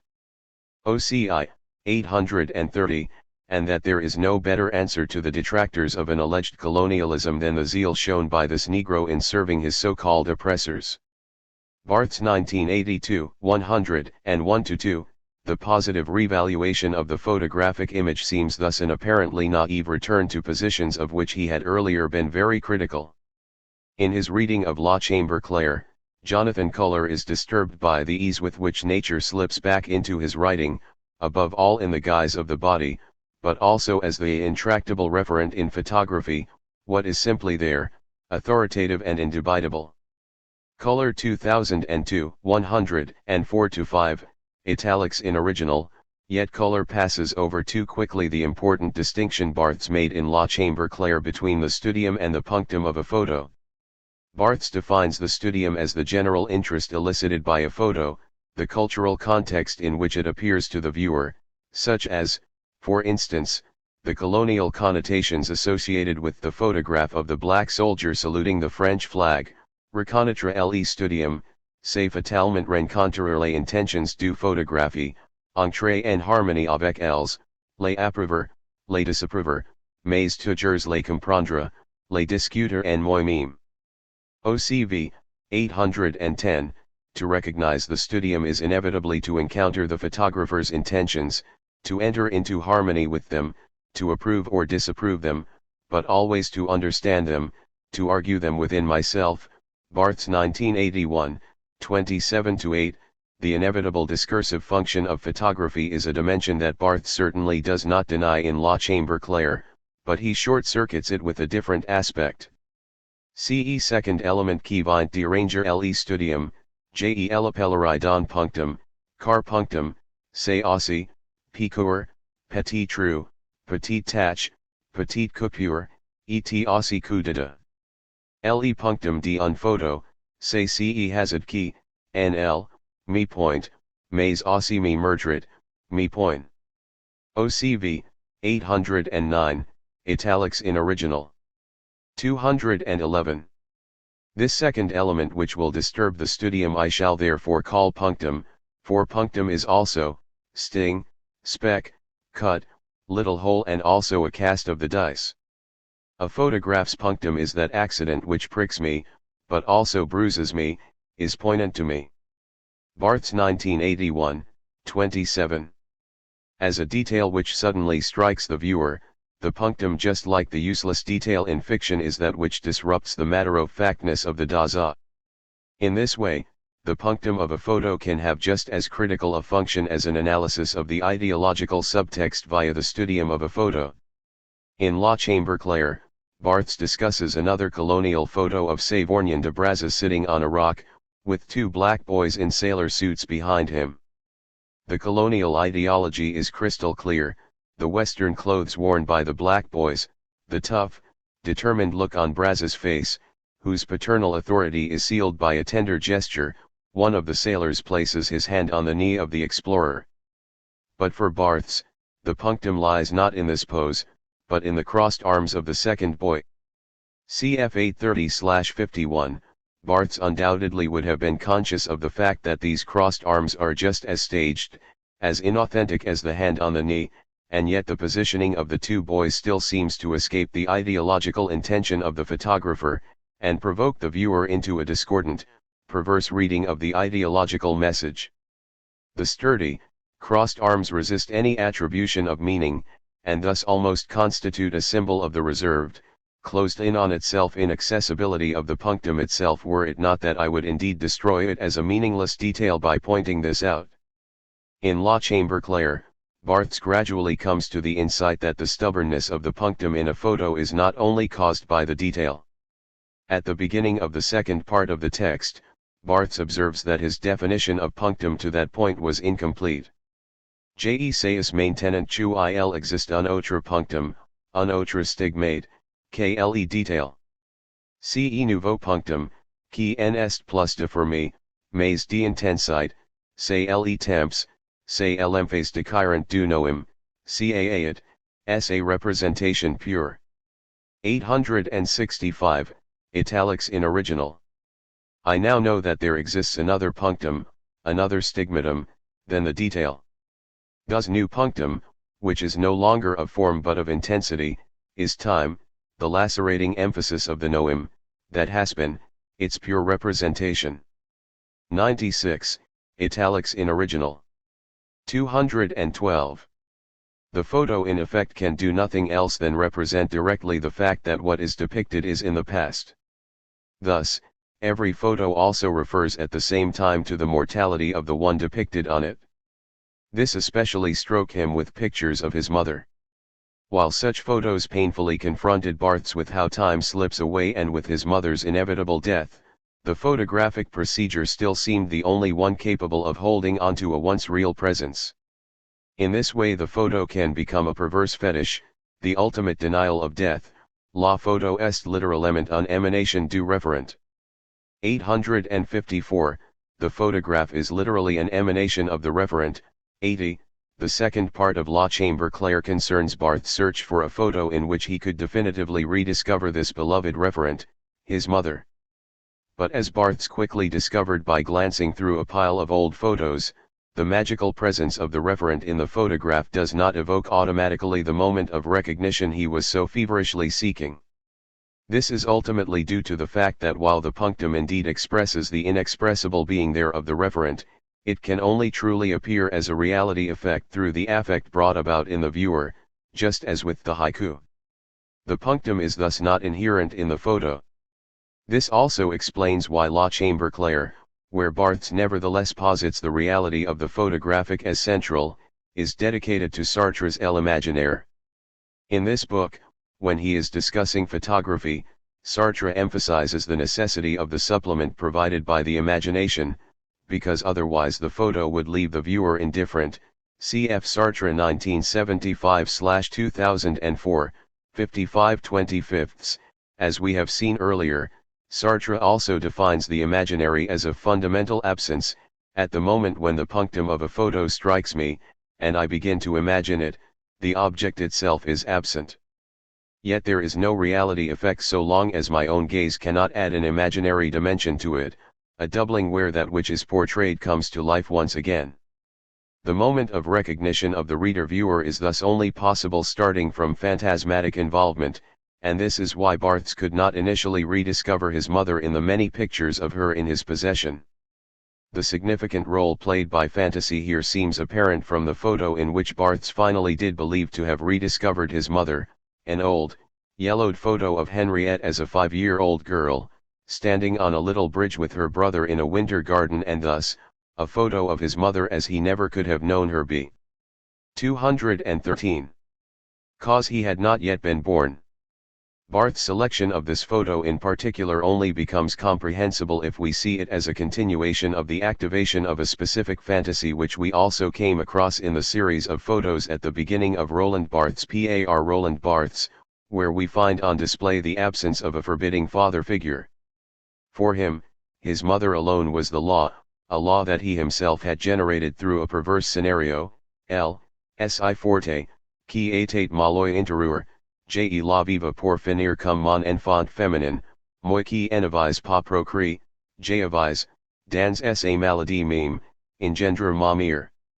OCV, 848, ultimately I experienced her, strong as she had been, my inner law, as my feminine child. I who had not procreated, I had, in her very illness, engendered my mother. Barthes 1981, 72.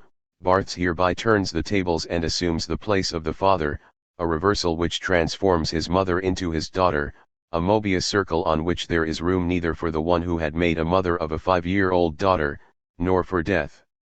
Through the photo, his old, sick mother changed at the end of her life into a young, healthy girl.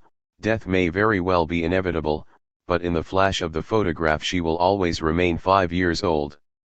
Our confrontation with the reality in the photo is thus always a missed encounter. In the viewer's fascination is revealed the irrevocable rupture which causes the subject to be forever separated by the filter of a fantasy from the desired object. As is evident from La Chambre Claire, this rupture must not only be considered as spatial, but also as temporal. The fantasy situates the subject via the detail, the punctum, not only in a fictitious space, but equally in an anachronistic time. The precise role played by time in Barthes' reading will be the topic of the next section. Time. The kairos. One of the notions to which Barthes ascribed a distinct trait in Le Neuter is the Greek word kairos. CFLN, 214 ff/Barthes 2005, 169 ff. The word refers to an important event which happens at just the right moment, at just the right time. In a more specific, rhetorical con. 214. Text, it also refers to the speaker's gift for finding the appropriate word at the appropriate moment. But as Barthes makes clear in his discussion of the notion, this rhetorical kairos can also be a means to disrupt the normal course of time, ils agit de défaire le temps du système, dy mettre de moments de foot, d'empêcher que le système prenne. 216, it is all about undoing the time of the system, about putting moments of flight in it, about preventing the system from taking.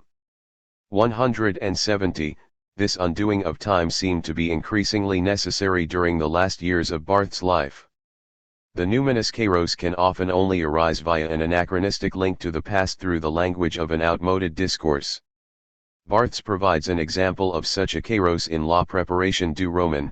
During a flight to Biarritz, Barthes even gives the exact date, August 29, 1979, he was suddenly struck by Pascal's Pensées, which he was reading at the time. Je me disais, aimer la littérature, c'est, au moment où on lit, dissiper tout espèce de doute sur son présent, son actualité, son immédiate, c'est croire, savoir que c'est un homme vivant qui parle, comme si son corps était à côté de moi, plus actuel que comani ou bacasa, c'est Pascal ayant peur de la mort, OUSN étonnant jusqu'au vertige, c'est trouver que ces mots anciens, expriment parfaitement les choses présentes qui sont en moi, c'est ne pas sentir le besoin d'un autre. Language, pr. 353, italics in original. I said to myself, to love literature is, at the moment when one is reading, to dispel all room for doubt concerning its present, its actuality, its immediacy. It is to believe, to see that it is a living man who is speaking, as if his body were next to mine, more alive than Khomeini or Bokassa. It is Pascal being afraid of death, or astonished by it to the point of vertigo. It is discovering that the most ancient words express perfectly the things that are present in me. It is no longer feeling the need for another language. Parallel with this, he began to lose interest in the claims of the avant-garde which he had supported unreservedly in the 50s and 60s, and which pretended to express the kairos of modernity. In this way the avant-garde became that other language which he required less and less in order to express adequately what was occupying his thought. We saw this increasing rancor concerning the pretensions of the avant-garde already emerging in couched terms in Le Plaisir du Texte, where Barthes made a cautious appeal for a revaluation of the themes and style of classical, readerly literature. And in his Frag. 215. Mens d'un discours amoureux, Barthes allowed a subject in love to speak, in his attempts to steal, plagiarize, an old language, always ran up against the modern disdain for all that is old-fashioned. Tout ce qui est anachronique est obscene. Comme devinide, moderne, l'histoire est repressive, l'histoire nous interdit d'être inactuels. Du passé, nous supportons que la ruine, le monument, le kitsch ou le retro, qui est amusant, nous le reduisons, ce passé, à sa seule signature. OCV, 219, italics in original. Whatever is anachronistic is obscene. As a modern divinity, history is repressive. History forbids us to be out of time. Of the past we tolerate only the ruin, the monument, kitsch. What is amusing, we reduce this past to no more than its signature. Barthes 1979, 177. This preference for anachronism also appears regularly in the lectures at the Collège de France, primarily in the second part of La Préparation du Roman, which is undoubtedly the most explicitly anachronistic of Barthes' lecture series at the college. Here Barthes defends outspokenly the qualities of the classical novel à la Tolstoy's War and Peace and Proust's Recherche, and expresses his desire to continue in this tradition by writing a great novel. Such a desire, according to Barthes, was completely out of date and was no longer shared by contemporary writers, who had a much cooler, pragmatic view on the literary industry. Barthes makes abundantly clear that, for these reasons, the large majority of recent literary production was not to his liking. He mocked the inadequate attention to style and above all the utter lack of respect for the book as a valuable, almost sacred magnum opus. CFPR, 243, Barthes wanted to take distance from the hysterical demand to innovate, to be original at all cost. In his lecture notes he refers approvingly to a statement from the composer Verdi, Tournons nous vers le passé, ce sera un progrès, Verdi, quoted in PR. 381. Let us turn to the past, it will be a progress. Barthes would also openly plead for a return to classical literature in La Préparation du Roman, because in its old-fashioned, out-of-date style, the kairos such as he had experienced during that one flight to Biarritz when he was so struck by the pensées again becomes possible. Yet the anachronistic kairos is at the same time the experience of loss, and at this point we should not forget the radical significance that the death of his mother had for Barthes. Her death signified a fault. 216. Line, the result of which was that his return to the classical style in La Préparation du Roman was less playful and unengaged than in the days of Le Plaisir du Texte. It sometimes seems as if Barthes, in his final lecture series, wanted to transpose his mourning for his mother into an apocalyptic vision of general cultural decline, and he therefore described what was in his view the approaching end of literature as une sorte de génocide spirituel, pr. 190, a sort of spiritual genocide. For him, the world without the novel felt as unbearable and grey as the world without Maman. Barthes' attempts to return to the classical novel made him realize that this classical style, and literature in general, were perhaps indeed on the road to their inevitable disappearance. Je pousse précisément sentir la littérature en train de dépérir, de s'abolir, dans ce cas, j'aime un amour pénétrant, bouleversant même, comme un amitié en entour de ses bras quelque chose qui va mourir. Pr. 353, I can feel precisely that literature is in the process of disappearing, of abolishing itself, in which case, I love it with a profound, even overwhelming love, like one loves and wraps one's arms around something that is going to die. The pronounced grief which went together with his glorification of classical literature points to another meaning of kairos in classical Greek. Kairos also refers namely to a vulnerable spot on the body where a deadly wound can be inflicted. CFLN 214/Barthes 2005 169. Barthes' kairos is indeed such a wound, a painful, stabbing pain that the reader experiences while reading, comparable to the punctum of photography.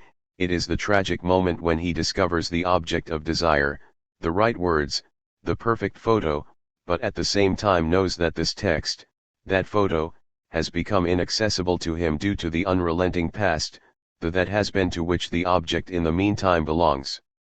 In this way, the experience of the passage of time becomes the ultimate object of lack, when the child realizes for the first time that his mother at certain moments is not there, even if it is just because, in the classical Oedipal triangle, the mother sometimes leaves the child to be with the father.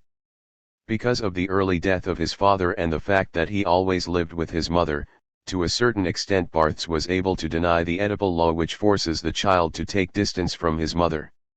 And yet in order for subjectivity to be possible, a minimal separation is required in the relationship between the mother and son. Therefore, the mother must to some extent replace the absent father and establish the sim. 217. Bullock Oedipal prohibition which enables her to be desired as the lost object via various substitutes. Perhaps we should take literally Barthes' remark in La Chambre Claire that his mother was his inner law, lacking a father figure, his mother was the guarantee of his symbolic order. This symbolic function of the mother figure perhaps also explains the connection of his mourning to his pessimistic view on language, as if he had been abandoned twice, first by the mother, then by his mother tongue. When his mother died, the external mooring of his inner law also disappeared, leaving him at risk of falling prey to melancholy, the disconcerting experience of being absorbed by the thing and of losing all desire, all interest in the external world. Therefore, it may paradoxically enough be fitting to interpret Barthes' search for a magical form, haiku, the photograph, capable of representing the real as an ingenious manner of once again establishing a filter to keep the real thing at a distance. Thus the fantasy that once again secured his subjectivity was created, precisely because the desire expressed in it could never be fulfilled. Just as he projected the desired object of his fantasies into an impossible space, fictitious Japan, the romantic universe, he also projected it into an impossible past, the photo in the Winter Garden, classical literature. This created the necessary condition for drawing up a perverse contract, a contract that on the one hand needs the law, in case of the law of time, which separates the subject from its object of desire, but at the same time continually challenges this law and claims it to be insignificant. In this way, Barthes could again create the play area in which, while reading, he played with fragments from the past, knowing full well that these fragments could never really make the past present, he nevertheless went undisturbed about his business doing as if.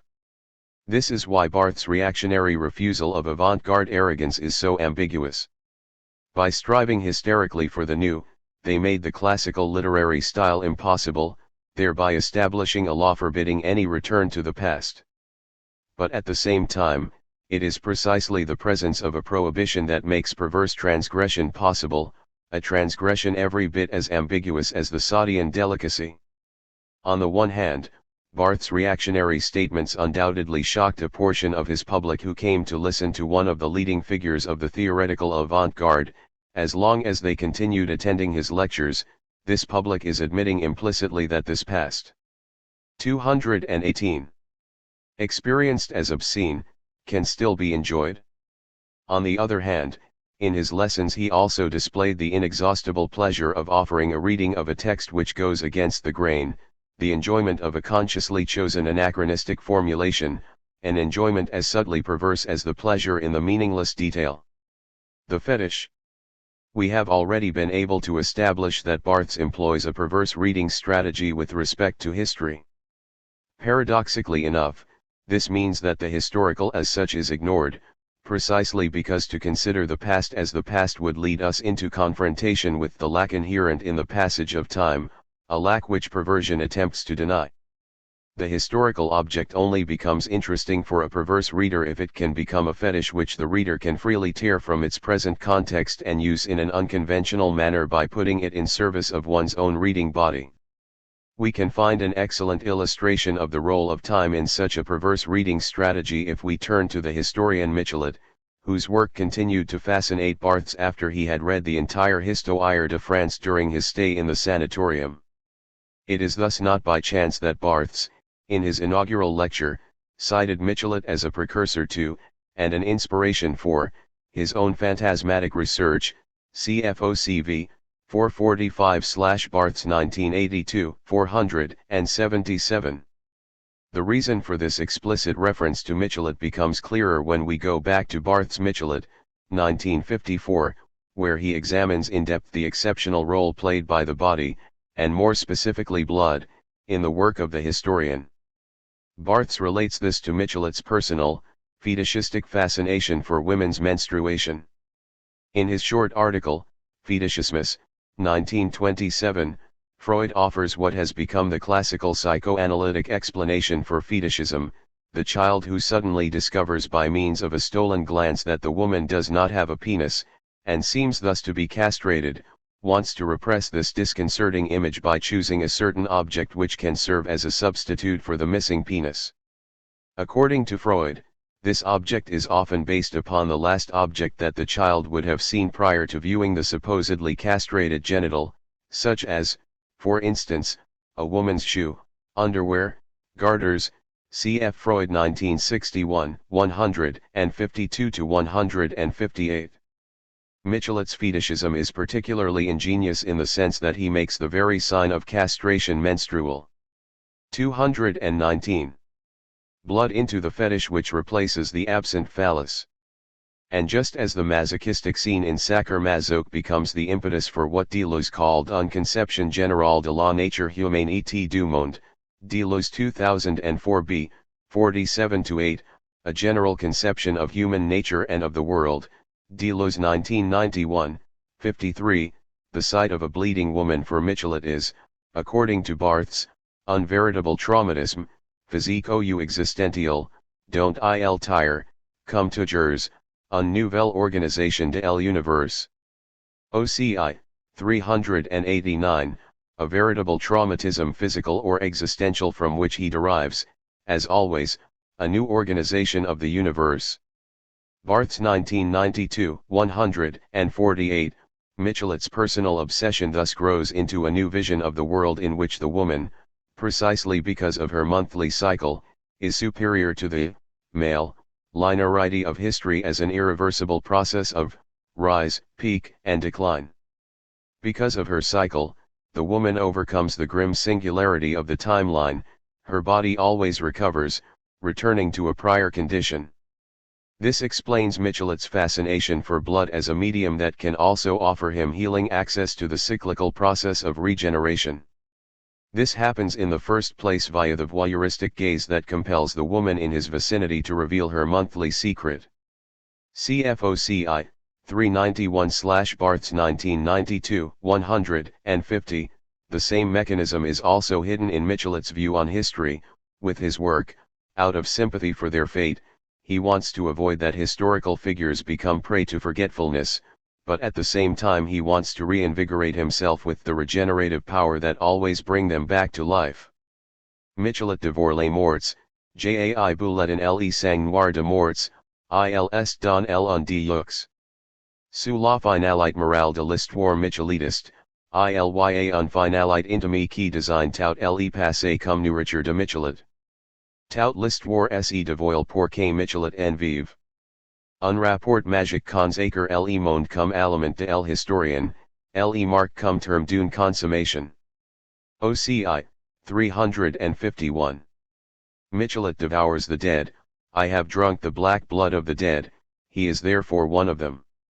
Under the moral finality of Micheletist history, there is an intimate finality which designates the entire past as Michelet's nourishment. All of history discloses itself so that Michelet may live on it. A magical relationship consecrates the world as the historian's nutriment, marks it out as the goal of a consummation. Barthes 1992, 83-84. 220. Michelet's historiography thus becomes a fascinating secular version of the Pauline teaching that proposes that Christ died so we would live, via the communion by consuming the host as the real presence of Christ, which is also a perverse denial of symbolic lack. The believer becomes part of a community that has overcome death through, with, and in Christ, just like the historian comprehends his own death through the blood of the dead, and thus transcends it, turning it into a moment in a cyclical process. This specific coupling between the past and one's own body in the present found in Michelet's historiography was extremely appealing to Barthes. It also shows that his perverse reading of the past is more than the denial of lack and a provocation of the other by an improper use of history, it is also and above all a creative process, an attempt to extrapolate from the past those intensities useful for carrying out a contemporary program. This also means that the past is only significant for Barthes' active semiology insofar as it phantasmatically appeals to the present, and the future, of the reader. This is why to a certain extent one could even argue that the future of the avant-garde was on Barthes' mind perhaps more than ever with his ideal of a vita nuova, although for him, this future can only be found in an unexpected return to the surprising powers of classical literature. This is well summarized in the quote from Verdi: "Let us turn to the past, it will be a progress which undoubtedly has a nostalgic, reactionary undertone, but at the same time is about change and progress," and furthermore comes from a passage in La Préparation du Roman where Barthes discusses the requirements for the novel he intended to write in the near future. His journey to the past is thus primarily a necessary detour by which he hopes to arrive at a new style, a new worldview. By going in search of that which still touches us in the old texts, and which may very well suit us better than whatever discourse is en vogue at a certain moment, texts that are literally no longer of this time take on a critical function. Via the various schemes which were used to map out an earlier world, we are better able to distinguish the time-bound and relative character from our contemporary prejudices, modes and systems of thought, in short, from the Dasein. The past continues to help in this, but is never an end in itself. 221. The untimely. The critical function Barthes gives to anachronistic discourse turns his active semiology not so much into something reactionary or anti-modernistic as it makes it untimely. As is well known, this is the adjective that Nietzsche, in his Vom Nutzen und Nachteil der Historie für das Leben, 1874, on the uses and disadvantages of history for life, included in Unzeitgemäße Betrachtungen, untimely meditations, ascribed to his ideal form of classical philology. I do not know what meaning classical studies could have for our time if they were not untimely, that is to say, acting counter to our time and thereby acting on our time, let us hope, for the benefit of a time to come. Nietzsche 1983, 60. Nietzsche opens this essay with a citation from Goethe: "In any case, I hate everything that merely instructs me without augmenting or directly invigorating my activity," 59, which encapsulates perfectly his own standpoint with respect to historiography. For Nietzsche, the ideal form of historical research was a stimulus that could give a certain culture the capacity to develop out of itself in its own way, to transform and incorporate into itself what is past and foreign, to heal wounds, to replace what has been lost, to recreate broken molds. 62. Translation slightly modified. Just like Michelet, Nietzsche applies a sort of perverse reading strategy to history which begins with the needs of the historian. This requires an open mind, not only with respect to the demand to be new and up-to-date, but also with respect to the original historical context. In his lectures at the Collège de France, Barthes would call upon a similar open approach with respect to the past in order to defend his idiosyncratic use of historical sources. J'essaie de créer, d'inventer un sens avec de matériaux libres, que j'ai libéré de leur vérité historique, doctrinal j'ai prends de bribes référentielles, and fait de bribes de lecture, et leur fait subir un anamorphose, procede que nous de tout l'art manieriste. LN, 98. I try to create, to invent a meaning from independent materials, which I liberate from their historical, doctrinal truth. I take the referential bits, in fact, bits of reading, and I submit them to an anamorphosis, a process known to all mannerist artists. Barthes 2005, 65. 222. Seeing that historical elements can also be used by Barthes to serve as material for the creation of the vita nuova, the kairos that Barthes encounters in a historical text need not exclusively be a traumatizing confrontation with what is definitively past. As Barthes argues in Le Neuter, kairos also involves un element, un temps energetic, le moment en soi en tant qu'il produit quelque chose, un changement, c'est un force. 218, an energetic element, an energetic time, the moment as such insofar as it produces something, a changeover, it's a force. 172, it is this transformative power available to the untimely kairos that Barthes wanted to employ in the present. With this it also becomes clear that for Barthes, the historical artifact does not function merely as a fetish, but primarily as a virtual object, a fragment which loosed from the moorings of its original context and floating through the present forms a part of the reader's process of becoming and enables the link between old codes and new affects. Thus at the same time, the possibility of a future line of flight, a becoming, is attached to the melancholic caa it has been, the punctum of the past. Therefore, a Deleuzian view on the past is also not so much aimed at a concrete object as it is at the intensity of time itself, which is in fact the precondition for this becoming. Every form of the past a personal experience, a historical document bears witness to a certain particular style of becoming, a creative connection which once resulted in a certain constellation, the product of a specific problem. Every artifact, however old it may be, still bears within itself the search for a future solution, and therefore remains interesting for our own way of thinking about the future. It is for this very reason that Barthes so often referred to history in his lectures at the Collège de France, the early Christian monasteries, Tao philosophy, the novels of Tolstoy and Proust. All of these formed constructions which were the result of problems that Barthes as well had encountered on the line of flight of his respective fantasies. And just like a becoming Japanese creates a virtual space existing independently of the real Japan, a space which is only possible for someone who is not Japanese, the becoming which is expressed in historical artifacts creates a virtual time which can only be experienced from another age as an experimental line of flight. Barthes illustrates this view in his introduction to a reissue of Chateaubriand's Vie de Rance. The book is uninteresting so long as it is read only from the historical context of the protagonist or the writer, Rance's religious monastic life, just like 223. Chateaubriand's romanticism is in itself no longer relevant for the reader. What makes the book so intriguing for Barthes, however, is precisely the anachronistic link to his own situation. Cette sorte de distorsion posée par le temps entre l'écriture et la lecture est le défi même de ce que nous appelons littérature, l'overlou est anachronique et cet anachronisme est la question capitale que elle pose aux critiques. On arrive peu à expliquer un over par son temps ou par son projet, c'est dire à justifier le scandale de son apparition, mais comment redire de sa survie?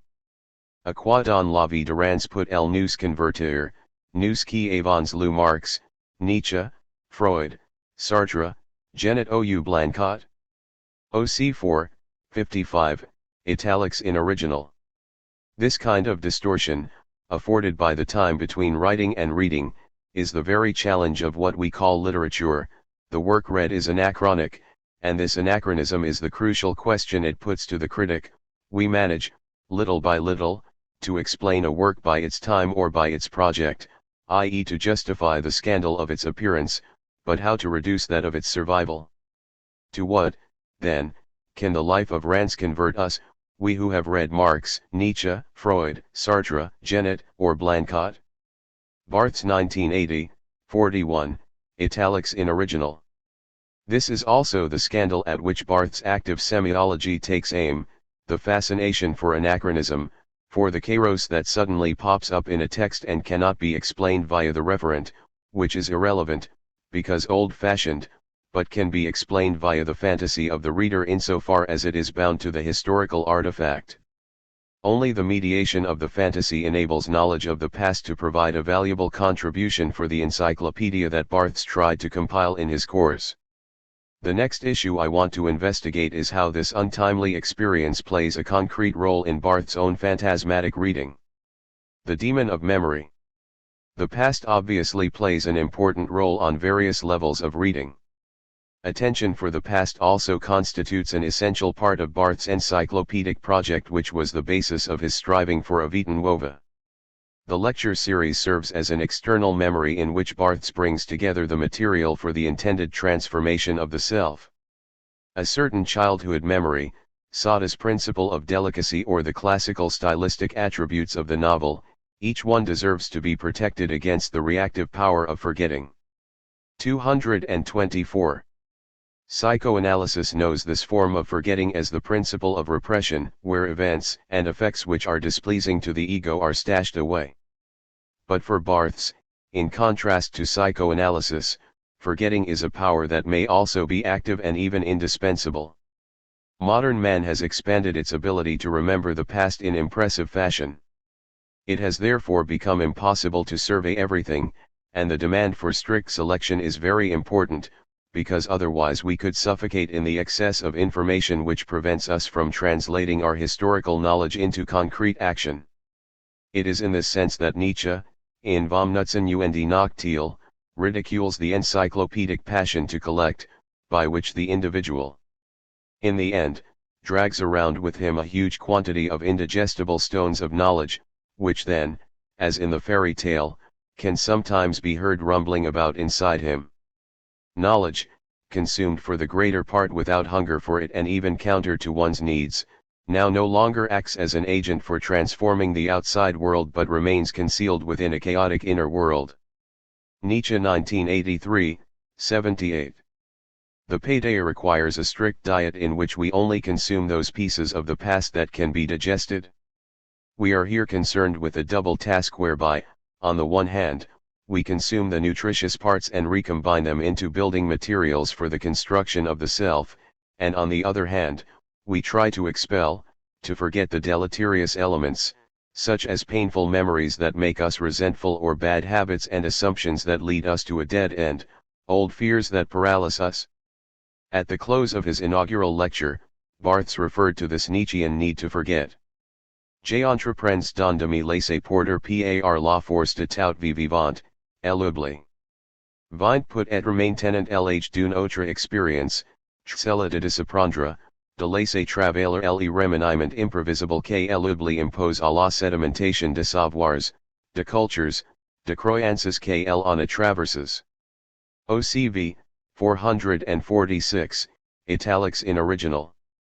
I undertake therefore to let myself be borne on by the force of any living life, forgetfulness.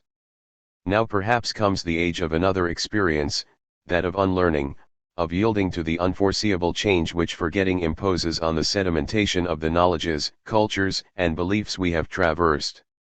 Barthes 1982, 478, italics in original.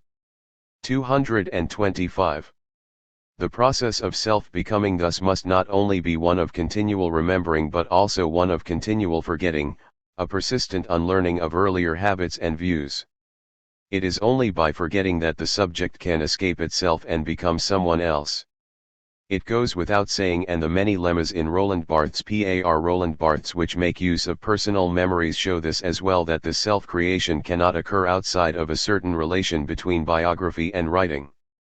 The classical genre of the hypomemata helps clarify this dialectic of memory and forgetting. As Foucault stresses, these writings can in no way be read as a scrupulous autobiography in which the subject tries to present its life as carefully, sincerely, and as completely as possible, precisely because the aim of the hypomemata was in the first place directed at a future self.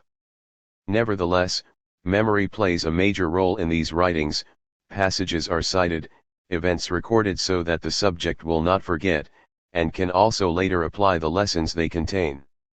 The subject, via memory, is thus able to select those elements, personal or collective, from one's history which are essential for the creation of a future.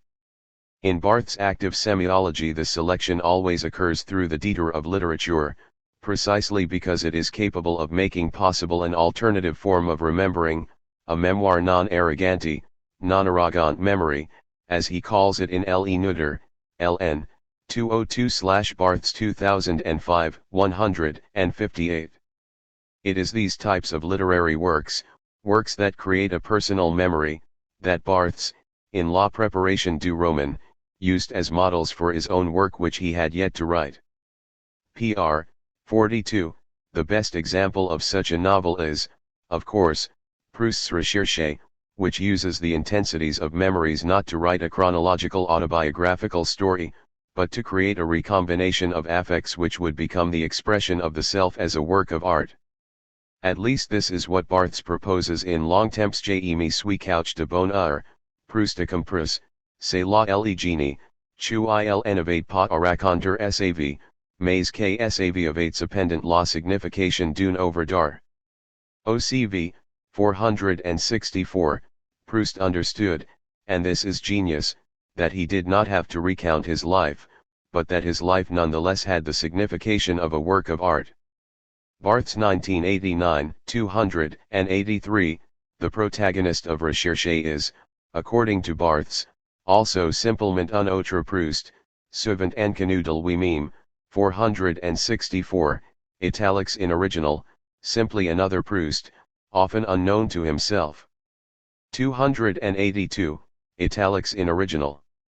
226. The obstruction. However much Barthes may have admired Proust's Recherche, he quickly discovered that he could not use the past in the same creative way. Barthes was indeed fascinated by the untimely power of fragments from the past, but shied away from confronting that which is irrevocably past. Barthes' problem was not so much the act of remembering itself but rather his inability to bring these memories together into a whole, like Proust did, CFPR, 42ff. It was only via the fetishistic fragment that Barthes could twist the timeline into a spiral and have the lost object return at another point in time. Again, it was the narrative structure and the lack implied therein which proved to be the greatest obstacle for Barthes. The narrative arises when the fragments threaten to form a chain of reminiscences, and when it does so the lack also inevitably arises so that perverse denial becomes untenable. In the first lecture series of La Préparation du Roman, Barthes tried to get around this impasse by turning to the genre of haiku. To be sure, the haiku expresses the past, the that has been, which Barthes also found in the photograph, but once this past is gone irretrievably, with its short duration, 17 syllables, the flash of a photo, it becomes a memory detail that can withdraw from the narrative, it thus does not need to reveal the passing of time. Yet Barthes realized that this succession of events was precisely what he needed to arrive at a novel, otherwise all these memories would remain immédiatement épuisées par la forme brève, doul impression de romanesque on peut avoir, mais aussi, précisément, ce qui est séparé du roman. Pr. 43, immediately exhausted by the short form, hence the impression of the novelistic which one may have, but also, precisely, that which separates it from the novel. This impossibility to connect memories reveals Barthes' own phantasmatic, and problematic, relationship to anachronism. The anachronistic is attractive as long as it is a fragment, a fetish that attempts to deny the passing of time by challenging the law of chronology and by bringing the past to life for the future, but which becomes unbearable as soon as the emphasis comes to lie on the passing of time which it also implies. Afraid of confronting the passage of time, and thus of the inherent lack that the associative chain of memories brings along with it, Barthes seems invariably to want to freeze the past in the unique moment of the that has been. This may perhaps explain. 227. Why Barthes, while theoretically convinced of the need to transform the past and to let it return at another point of the spiral, in practice never did succeed in dealing with the past in such a way that it lead him to the creation of a work of art. In the second part of La Préparation du Roman, Barthes would try to accomplish this reactivation of the past which he was unable to make happen in the first part, where he drew upon the content of the classical novel, namely, memory, but this time he would try to do it via the form, more specifically, via the classical literary style which he wanted to employ in his novel. But here as well he realized that this form could never again return as such, say, parce que l'écriture littéraire n'est plus durable que l'est allégée de son poids conservatif, et peut être pensé activement comme un devenir, quelque chose de léger, d'actif, d'enivrant, de phrase. Pr. 374, italics in original, because literary writing no longer lasts, it is relieved of its conservative weight and can be thought actively as a becoming, something light, active, intoxicating, fresh. Barthes was also thoroughly aware that this becoming was only possible if this literary style is disturbed by something new, which also inevitably suggests the passing of time. CFPR 381, despite these good intentions, in the second part of La Préparation du Roman as well Barthes failed in his attempt to convert the kairos of the past into the creation of a work of art. He kept getting bogged down in his reading of classical novels and was unable to develop a new form of writing via their style. And this is why, at the end of his lecture series, he also admitted that his novel for the time being could not be written. Even more, at the close of La Préparation du Roman, Barthes wondered in a passage that he never did pronounce due to a lack of time if he would ever succeed in actually writing that work. The reason he cited for his doubt was precisely the mourning for his mother, CFPR 377-8. This mourning had remained primarily only a reactive force and had so infiltrated his desire that his program for the Vita Nuova stagnated, remained unproductive. His inability to accept the death of his mother forced him into a purely fetishistic relationship toward the past which ultimately could not flow into a truly creative reading strategy.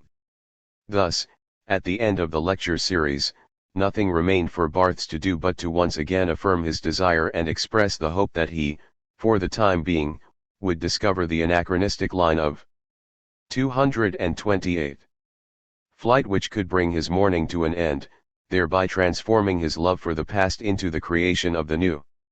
Sans doute, l'œuvre nouvelle, n'est elle possible, ne peut elle prendre son départ réel, KSI un gout ancien est transforme, un gout nouveau apparaît, alors accomplirais je peut être el ivre devenir dialectique, devenir cekje suis, mot de Nietzsche, deviens qui tu es, et mot de Kafka, de Truistoi, afin de te transformer en celui que tu es alors, aussi, se trouve tout naturellement abolie la distinction du nouveau et de l'ancien, trace le chemin de la spirale, et honor le.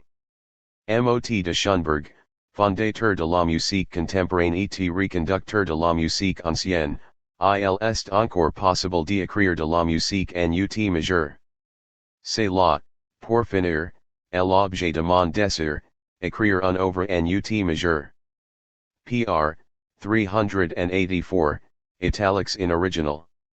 Doubtless the new work, will not be possible, will not really proceed unless an ancient taste is transformed and a new taste appears. Tegan perhaps I will accomplish a true dialectical becoming what I am, Nietzsche's Become Who You Are, and Kafka's Destroy Yourself, in order to change into the person you are. Thereby, the distinction between the new and the old would be quite naturally done away with, the path of the spiral would be followed, and honoring the words of Schoenberg, founder of contemporary music and reconductor of old music, it is still possible to write music in C major. That, ultimately, is the object of my desire, to write a work in C major.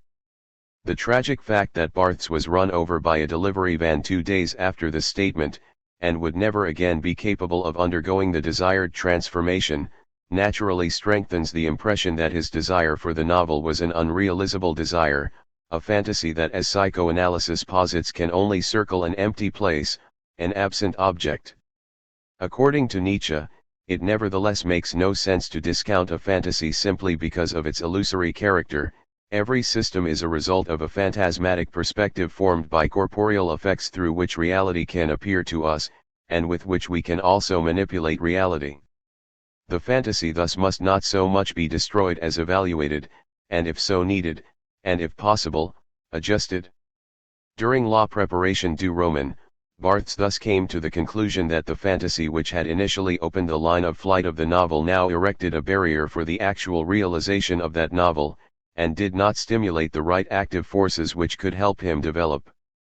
229. A line of flight and would enable him to avoid the obstacle of his mourning. CFPR, 265-6, even in the final months of his life, Barthes did not abandon the search for a way out. Therefore, it is also a mistake to read the closing passage of La Préparation du Roman as Barthes' last words, seeing that they had already been written down on November 2, 1979, even though they were only recited on February 23 of the following year. In the months that followed, Barthes would continue to search for a way to write a novel. His very last text, On Écouteurs à parler de ce tu en aimes, shows this as well. Other than what the title suggests, this essay is primarily about how Stendhal finally, after an initial failure, succeeded in expressing his experiences in a novel. With this, Stendhal became the last in a whole series of authors and artists that Barthes consulted. In the next section we will also address, in this respect, the important function that Barthes' active semiology ascribes to the author as a figure who inspires the reader to become a writer himself. The author. The figure of the author. As we established at the close of the prior section, Barthes did not seem able to achieve a creative work himself, his fantasy program seemed to be obstructed at essential points. It is primarily from an attempt to remove this obstruction that Barthes returned to the figure of the author in the final part of La Préparation du Roman. In his notes for the lesson of January 19, Barthes already admitted his fascination as a reader for what he called La nébuleuse biographique, pr. 276, italics in original, the nebulous biographical, a curiosity about the life of a particular author. He also admitted that he sometimes preferred to read the diaries of known writers such as Kafka and Tolstoy rather than their actual works, and advocated a dérafflement de repression of the author, 276. Because there had been problems with the microphone in the previous lecture, Barthes was obliged to skip a portion of his notes, including also the passage containing the quotations cited above. Were 230. This not the case, his statements would have undoubtedly caused a great deal of consternation in his audience, because with this explicit return of the author he was partially reversing the position from one of his articles which had caused the biggest stir, La mort de l'auteur from 1968. This article served as one of the most notorious programmatic texts of post-structuralism influenced literary studies and was a direct attack on the dominant position occupied by the author in literary criticism. While Barthes, in La Préparation du Roman, would himself try to transform his person into a work of art and diligently searched biographies and writers' diaries for the best way to achieve this, in this text from 1968 he refers primarily to the impossibility of linking the work to a person, the voice of the author. His highly personal outpourings dissolves into the anonymous, anarchistic web of signifiers.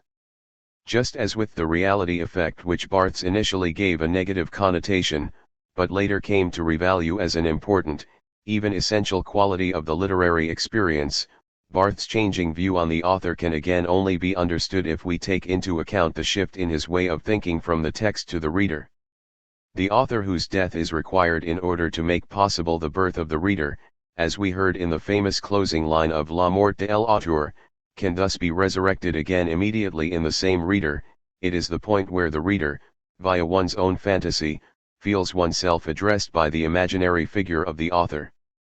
Therefore it is also no coincidence that Barthes write at the beginning of Sada, Fourier, Loyola, a book in which he repeatedly detects aspects of his own, idiorhythmic, fantasy in the three very different authors, speaks about un retour amical de l'auteur.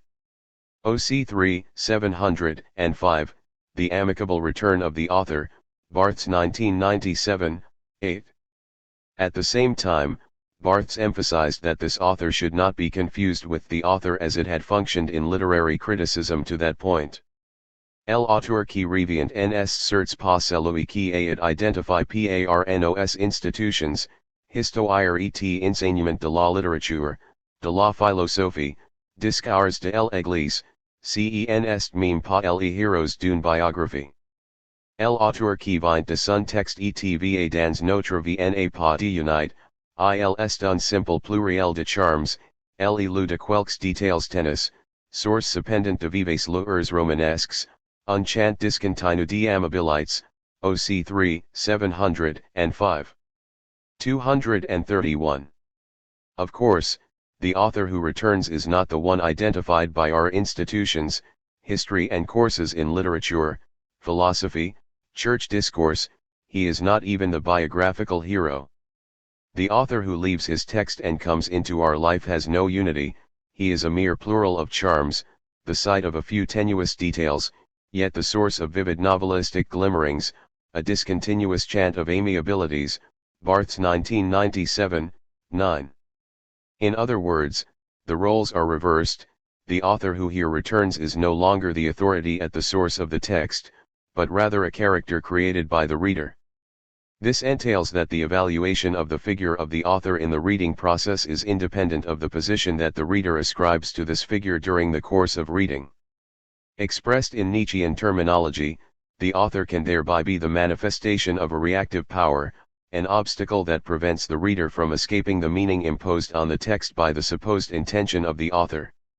This intention can be legitimate and distributed by literary institutions, but also can eventually be summoned by the reader oneself if one is in need of a safe framework of interpretation and recoils from working out one's own trajectory while reading.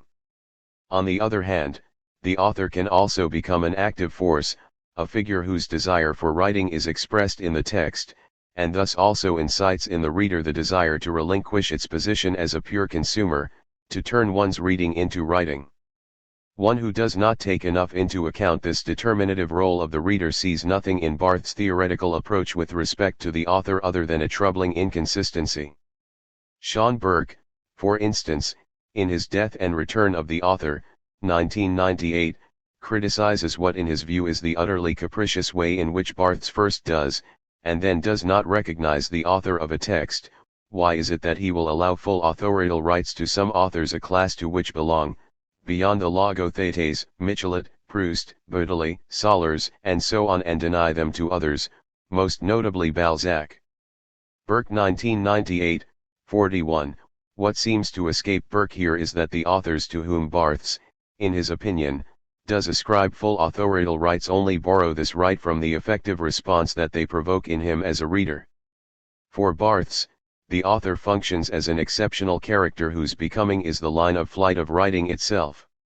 His attention to the intimate diary is thus not intended to reduce the work to, or explain it from, the standpoints and personal experiences of an author, but to track down the constellation of intensities and effects which 232 leads to the point that an author's desire for writing at a certain moment is crystallized into a work.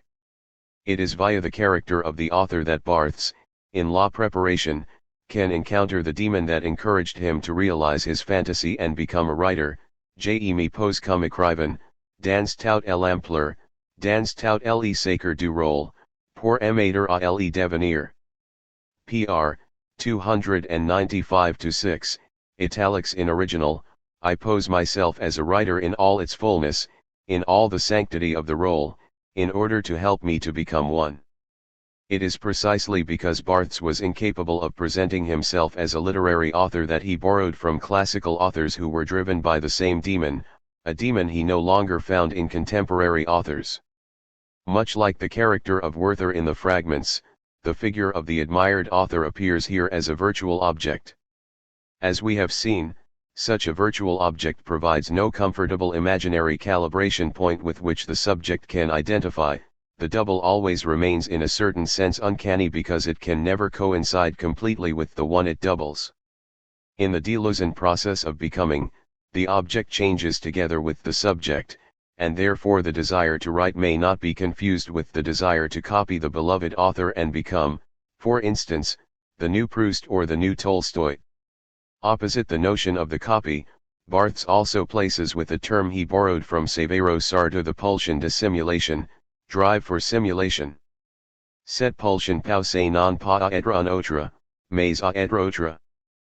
Passer du lire amoureux à l'écrire, c'est faire surgir, décoller de l'identification imaginaire au texte, à l'auteur aime, qui a séduit, non pas ce qui est différent de lui, equals impasse de l'effort d'originalité, mais ce qui en moi est différent de moi, l'étranger adore me pousser, me conduit à affirmer activement l'étranger qui est en moi, l'étranger que je suis pour moi. Pr. 195, italics in original. This drive does not urge one to be an other, but to be other. To pass from amorous reading to writing, is to make arise, to break away from the imaginary identification with the text, with the beloved author, who has seduced, not that which is different from him, equals impasse of the effort of originality, but that which in me is different from me, the adored stranger urges me, drives me to actively affirm the stranger in myself, the stranger that I am to myself.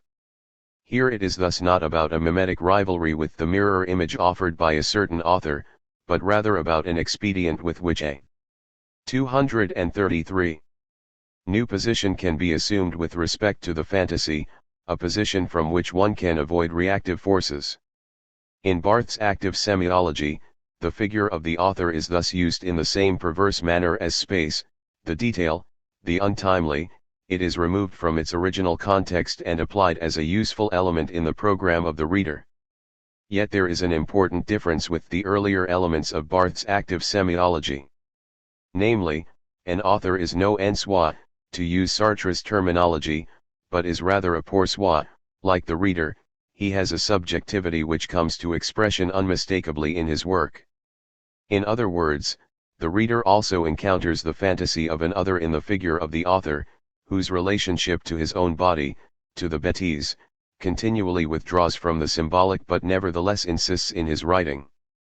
Therefore, in the literary text there always again appears that empty place, the phantasmatic point where the real touches the symbolic.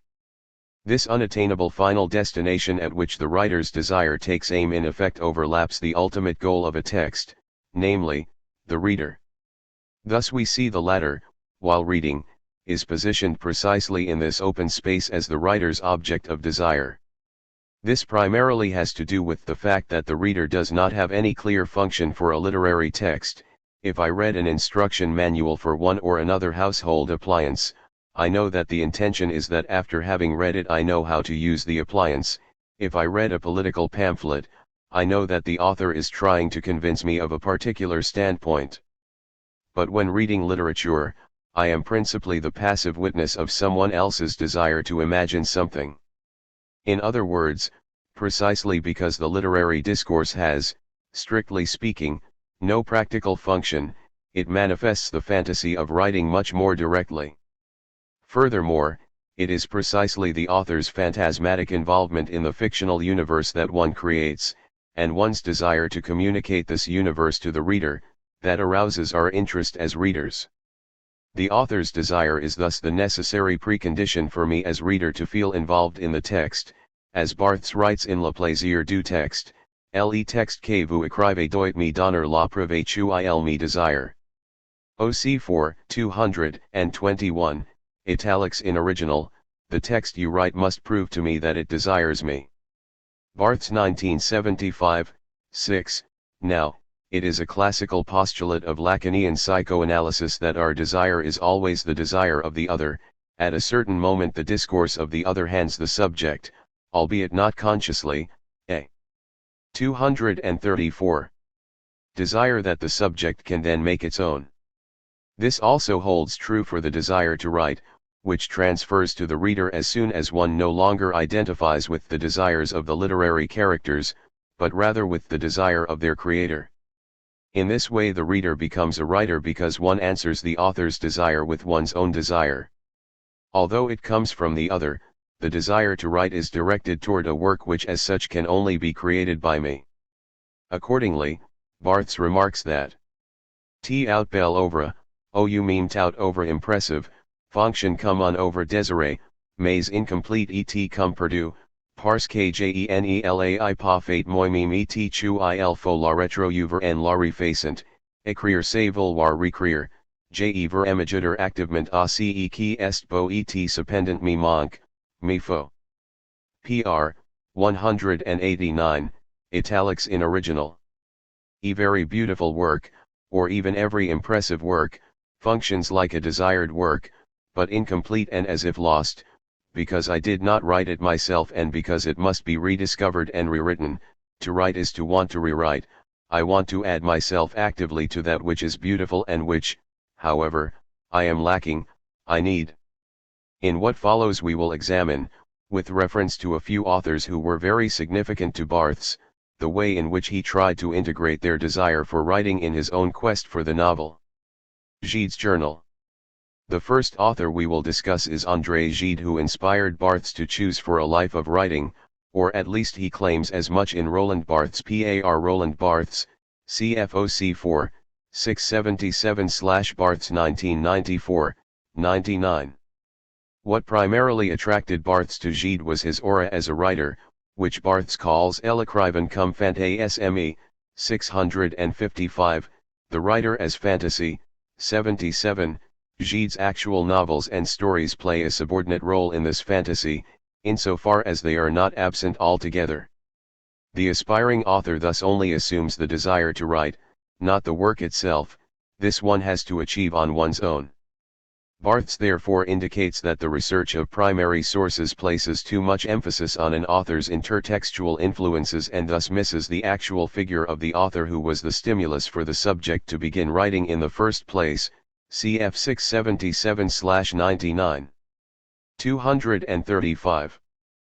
But if the actual work does not play an important role, the question immediately arises as to what does in fact make the reader identify with this specific author. In Gide's case, Barthes refers to a few biographical similarities. Gide's parents also originated from different parts of France. He was raised Protestant just like him and also loved literature and playing the piano. Like Barthes, Gide lost his father at a relatively young age and was thereafter raised by his mother. She gave him a deep religiosity which would actually quite quickly come into conflict with the seductiveness of Greek philosophy and, above all, the Greek principles.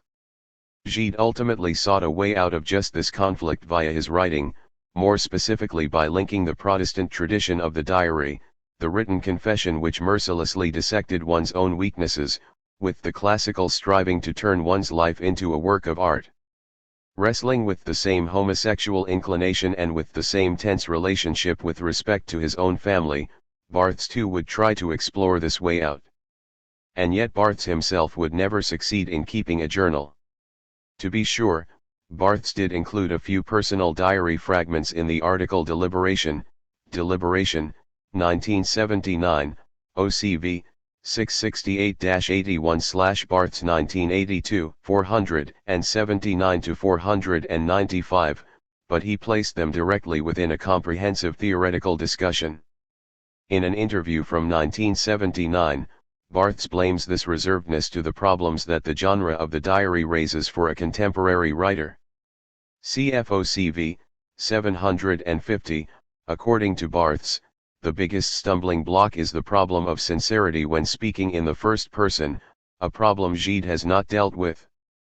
Both psychoanalysis and Marxism are aimed at undermining the self-image as self-deception. What one sees as the intimate expression of one's personality are nothing more than habits acquired by one's upbringing, with which the one class distinguishes itself from the other.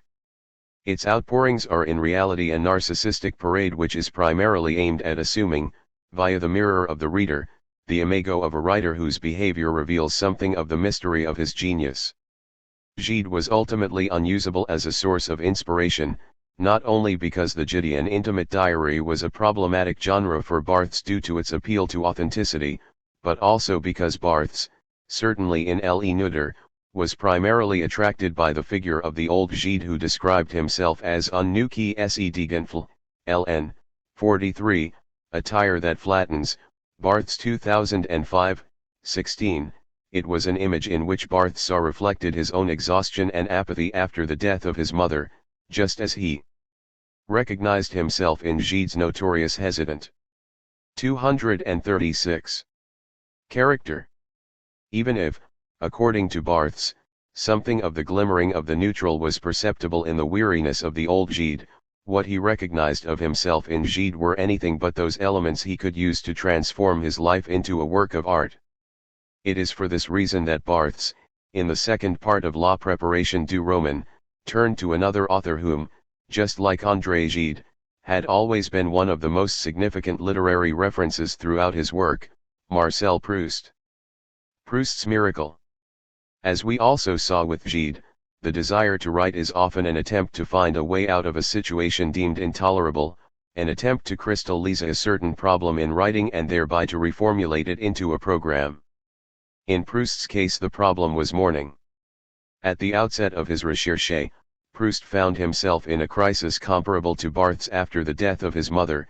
Her death threatened to rob his world of all meaning, and only via a new way of writing could he try to escape the sterile melancholy in which his process of mourning threatened to get bogged down. It is tempting to read what Barthes wrote about Proust's search for the right form of his work in Longchamps, Je me suis couché de bonne heure as a description of his own situation. Il a déjà écrit, etc. tu il a écrit, notamment au niveau de certains fragments, relevés souvent d'une forme mixte, incertain, hésitante, à la fois romanesque et intellectuelle. Proust cherche une forme qui recueille la souffrance, il vient de la connaître, absolue, par la mort de s'aimer, et la transcende. OCV, 461. He has already written, and what he has written, especially on the level of certain fragments, often derives from a mixed, uncertain, hesitant form, both fictive and intellectual. Proust is seeking a form which will accommodate suffering. He has just experienced it in an absolute form through his mother's death, and transcend it. Barthes 1989, 279. As long as his mother was alive, she incarnated for Barthes the inner law which provided him with a minimal symbolic identification. But with her death this last mooring threatened to fall away. Proust displayed in his work a perverse way of avoiding this collapse, namely through the creation of a new, fictional order via a novelistic recreation of the world. 237. In classical rhetoric there exists the topos of the mundus inversus, an impossible, inverted world in which a different set of laws applied. In fact, we find a more subtle air of this inverted world in every novel that has the ambition to construct an entire cosmos, as, for instance, the Recherche. An important role is thereby reserved for what Barthes called the J.E. Proustian, pr. 331, italics in original, Proustiani. By letting a literary character, Marcel, bear witness to his own desire to write, Proust avoids the narcissistic trap of the journal in which an autobiographical I is portrayed who wants to measure itself against the authentic image of a writer. By allowing a fictional character to perform in a fictional world, he gives the stage to an I that, per definition, does not coincide with the author. CEJE, SIL on put dire, NS déjà plus tout à fait un moi, Sujet et objet de l'autobiographie traditionnelle gen est pas celui qui se souvient, se confie, se confesse, ils celui qui annonce, celui qui se met en scène est un moyen d'écriture, dont les lignes avec les mots civils sont incertaines, déplaces. OCV, 464. This I, one may say, is not quite a self, subject and object of traditional autobiography. I is not the one who remembers, confides, confesses, he is the one who discourses. The person this I brings on stage is a writing self whose links with the self of civil life are uncertain, displaced. Barthes 1989, 282. In this way Proust can explore the possibilities of another self, and at the same time give the reader the chance, via the character Marcel, to get started on one's own search for this unknown other. It is this ability to say I and at the same time not be egoistic that Barthes calls le miracle du je Proustien, ungénérosité, pr. 331, italics in original, the miracle of the Proustian I. A generosity, and which he himself wants to try to achieve. But as we have seen, at the end of the second series of La Préparation, Barthes was forced to admit that he had not succeeded, as Proust did, in having his fragmentary writing undergo the necessary metamorphosis. And yet in his final lecture notes, Barthes would assemble a list of a few concrete guidelines that he at least supposed might be the key to his new style of writing, guidelines which sometimes differed radically from the poetic standpoints he had earlier assumed. Again, with this we should not forget that for Barthes, this new writing always remained linked to the fantasy of a vita nuova. This means that 238. These technical guidelines also take on, at a different, more intimate level, an important ethical implication. Sancta simplicitas. The first precondition that Barthes himself proposed is that of simplicity, pr. 376. The first part of this new simple aesthetics was to strive for legibility, readability. Barthes' plea for a return to the classical style went together with a position against avant-garde poetics. These poetics attempted to disturb specifically the readability of texts so that their linguistic, construed character became visible, thereby preventing the reader from succumbing too easily to the temptation of the imaginary. It is on this point that Barthes takes distance from both Lacan and Deleuze. As we have seen, for him the imaginary contains an active, transformative power.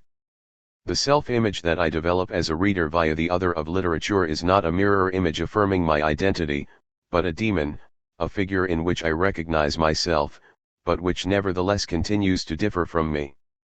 Precisely in order to be able to recognize this demon I need a readable text which gives me the illusion that I can rediscover my fantasies in it. In La Préparation, Barthes argues that a crucial precondition for this readability is the presence of a story, cfpr. 379. This statement is astounding, primarily because up to this point Barthes had been ambiguous, if not downright negative about the narrative form. Thus in the preface to Roland Barthes' Roland Barthes he noted that an autobiographical story is impossible once his life as a text producer had begun, de que je produis, de que je écris, c'est le texte lui-même qui me dépossède, heureusement, de ma durée narrative. OC 4, 582, once I produce, once I write, it is the text itself which, fortunately, dispossesses me of my narrative continuity. Barthes 1994, 4, also in the introduction to the fragments he opposes l'histoire d'amour, a survey au grand autre narratif, OCV, 32, italics in original, the love story, subjugated to the great narrative other, Barthes 1979, 7, and chooses, just as he does later in the course, for the fragmentary succession of figures, the arbitrary order of which must make clear that his discourse is not working toward a conclusion. But certainly in the course there was nevertheless a strong narrative dimension present through the fantasy, in the form of a search for, respectively, the idiorhythm, the neutral, the novel.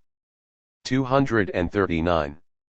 We also see the same ambiguity crop up in La Chambre Claire, On the one hand, Barthes presents every photo as a unique fragment, a haiku that freezes all narrative development into a singular moment, but at the same time, and this is certainly true of the second part, the search for the photo of his mother is presented to the reader as a story, going as far as using the passé simple so characteristic of the narrative genre. Here also it is the fantasy that places the subject in a narrative structure as the search for the lost object of desire. As soon as the infant goes through the separation from the mother's body, a condition of lack is established which makes possible the development of the story. Because this first, mythical object is taken away from me, I am forced to go on a quest for an object that can fill this lack. My personal life history can then be seen as a succession of different attempts to obtain this object. It is in effect this Oedipal lack which lies at the basis of every story that makes Barthes shy away from the story and opt for the fetishistic fragment, the detail. His inability of writing a story is, in other words, not so much technical as psychical, how, as a fragmented subject, to give himself the cohesion of a self as over without doing harm to the intensities of these exceptional experiences. How to reconcile the unique, singular, timeless detail with a narrative pattern characterized by the causal sequence of a plot. This, and then that. It is also this question that occupied Barthes in his very last, unfinished text on Stendhal. While traveling through Italy, Stendhal was fascinated by the exotic detail, by the fragmentary impressions that a foreign land left upon him, and he sought for a way to represent these impressions as faithfully as possible.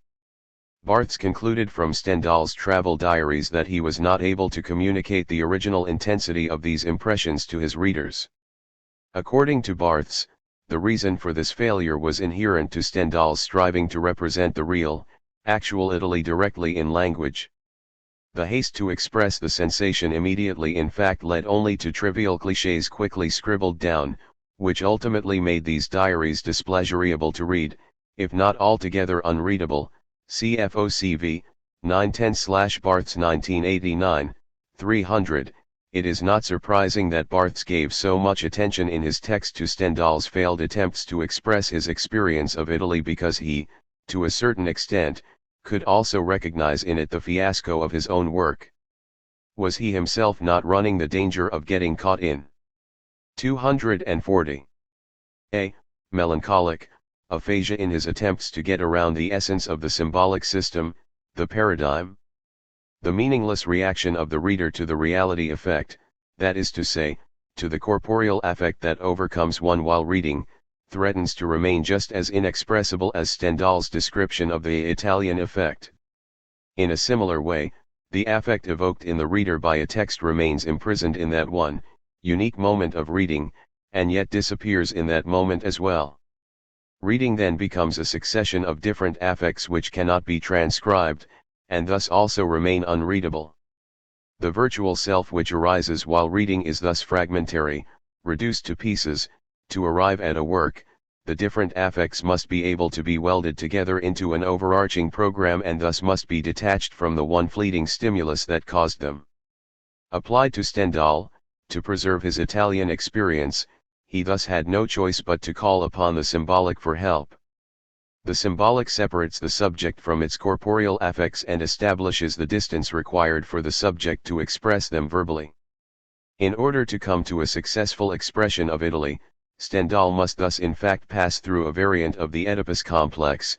The transformation of the travel diary into the novel only becomes possible when discovered that idyllic Italy can only be expressed indirectly, and then via the Oedipal myth in its simplest form, d'un côté le père, de l'autre les femmes.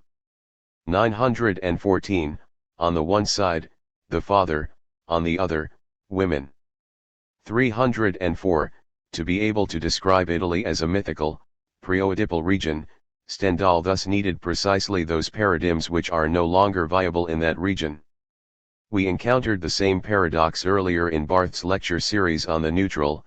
By contrasting the desire for a place beyond the paradigms of the Dasein, a new opposition is created automatically, by which the neutral is again subsumed in a paradigm. But this paradigm is required to make the neutral available to thought, and to thereby challenge the arrogant not neutral of the Dasein. It is a paradox that once again comes down to the ambiguous relationship the subject assumes against the Oedipal structure. Even if the creation of every creative work is a perversion of the established order, the Nietzschean artist still needs to wrestle with the law, for it is only by challenging the law that he can found his own fiction as a fiction. As a rule, the symbolic order is the other that performs us as a character on a stage which is not of our choosing. In a perverse scenario, however, I attempt to no longer be the marionette of the other, in Oedipal terms, of 241. The Father who assigns us a name, a position, rather I strive to occupy the paradoxical position in which I become my own spiritual father, and thus am simultaneously both author and character. In order to do this I need at least a minimal interpretation of the Oedipal other. As soon as my belief in an external symbolic order which assigns me an identity via injunctions and prohibitions completely fades away, the perverse pleasure of undermining the other by performing a fictional self-creation also disappears. The unfolding of the pathos of distance makes no sense if the other remains indifferent to that difference. Already in La Plaisir du Texte, Barthes indicated the enjoyment that goes together with the telling of the myth of Oedipus, even if it at the same time is experienced as a fiction. La mort du père in l'œuvre à la littérature beaucoup de ses plaisirs. Silny plus de père, à quoi bon raconter de histoires? Tout recit nese romani til pas à l'Oedipe? Raconter, nsce pas toujours chercher son origine, dire ses demels avec la loi, entrer dans la dialectique de l'étendrissement et de la haine? Aujourd'hui on balance d'un meme que l'Oedipe et le recit, on en aime plus, on en craint plus, on en raconte plus. Comme fiction, l'Oedipe servait au moins à quelque chose, à faire de bons romans, à bien raconter. OC 4, 248. Death of the father would deprive literature of many of its pleasures. If there is no longer a father, why tell stories? Doesn't every narrative lead back to Oedipus? Isn't storytelling always a way of searching for one's origin, speaking one's conflicts with the law, entering into the dialectic of tenderness and hatred?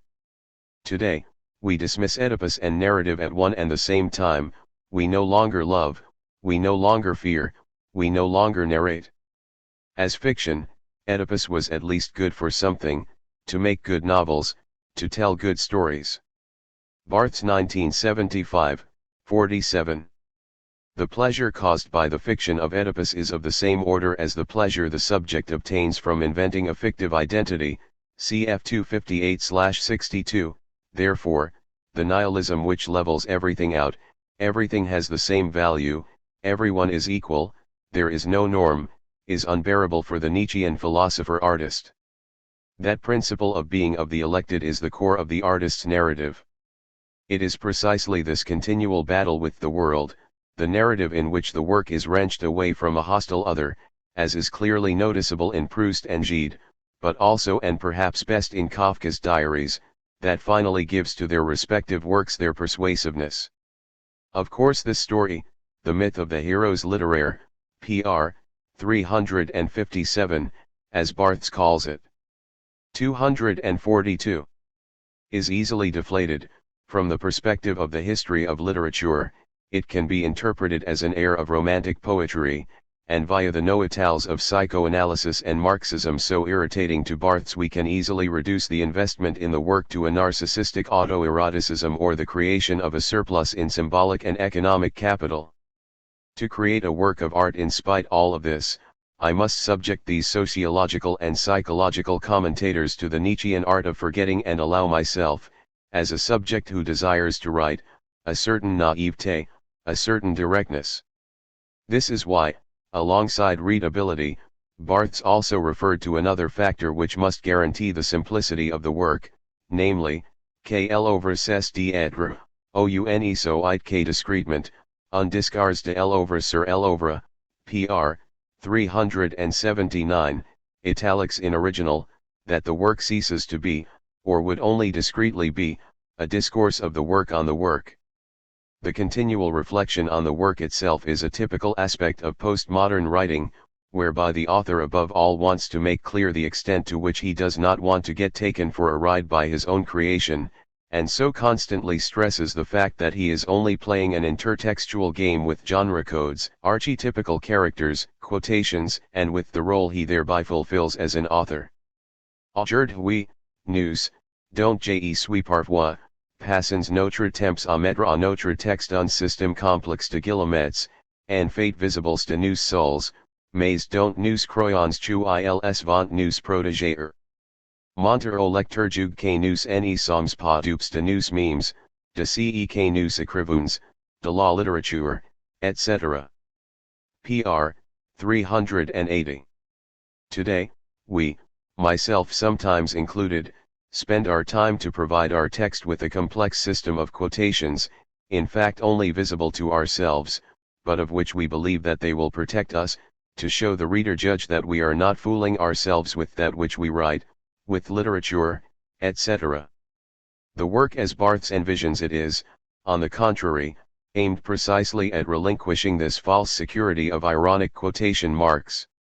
This indeed means the return to a certain naivete, for as Barthes himself showed in La Mort de l'Auteur, for an author it is impossible to write without quoting other texts, because his text, and his desire to write a text, always originates in the other. But it is just that insight that I, as an aspiring writer, must relinquish in favor of the perverse fantasy of self-creation. I must nevertheless make the conscious choice to accept the 243 bêtise that urges me on as my own bêtise, even if it comes from the other. The fantasy may be a structure that I have not chosen, it is my body that reacts to this fantasy, simply and stubbornly holding onto it, and it is from these corporeal affects that I can finally construct my novelistic I as a scent home. At the time of La Préparation du Roman, such a lucid affirmation of the bêtise was taboo, and that is still true today. The result is that the average contemporary intellectual is scared to death of being caught still believing in one of these outmoded illusions, or at least still being affected by one. The philosophical obligation to be less foolish stands in sharp contrast with Eastern philosophy, which considers the bêtise to be a virtue. We can elucidate the crucial role that this bêtise played in Barthes' active semiology in light of the Zen dialectic which Barthes discusses briefly in Le Neuter. Initially, things are simply what they are, mountains are mountains, waterfalls are waterfalls. Via Zen instruction, the student learns in effect to bring all being into discussion and comes to the insight that mountains are no mountains, waterfalls are no waterfalls. This negative phase flows into a third movement in a sort of mystical innocence, the mountains again become mountains, waterfalls again waterfalls. LN 164-5/Barthes 2005, 125. According to Barthes, we in the West are at this moment immersed in the second phase. It is in this second phase that we can also locate a large share of Barthes' semiological research, since mythologies, aimed against the bêtise of the Dasein and intended to critically interrogate the apparent obviousness of a given social order.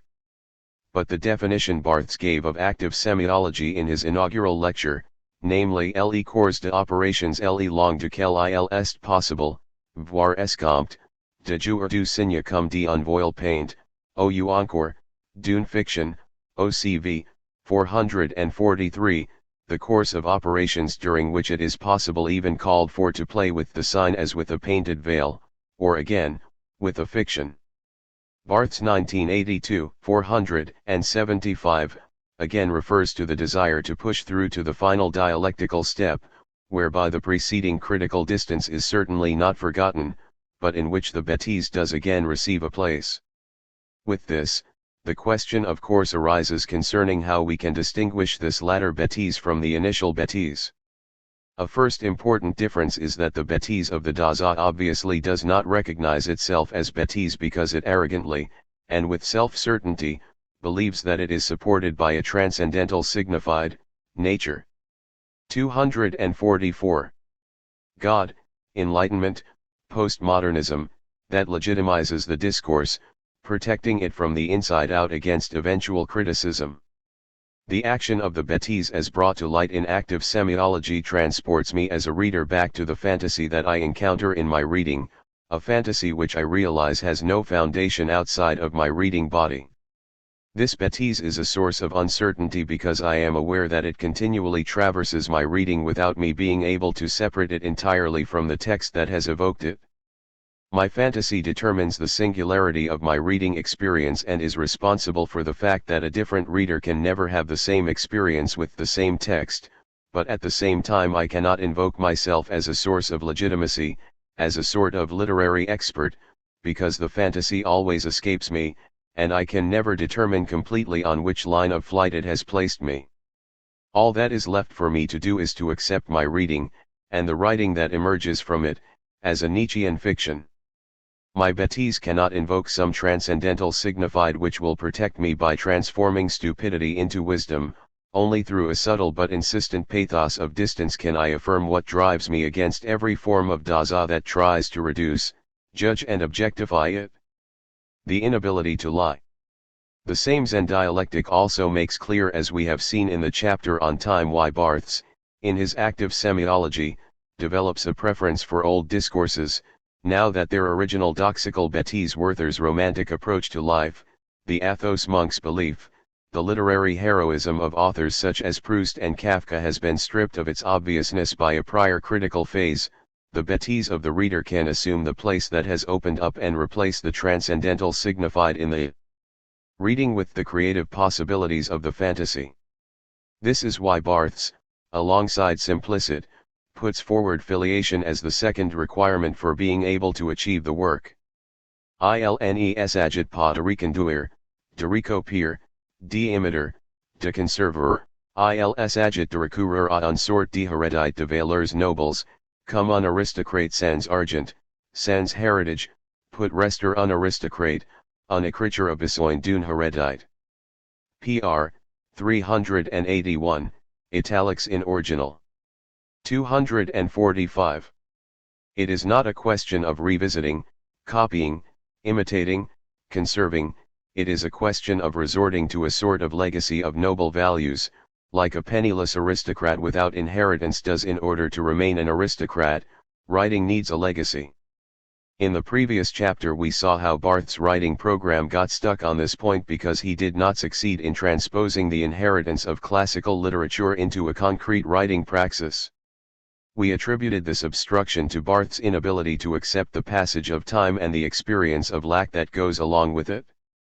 But perhaps this obstruction is additionally to be attributed to another, perhaps more essential incapacity, namely the incapacity to relinquish this belief in the transcendental signified as the truth of the text, and to choose in favor of his own fictional, phantasmatic bêtise.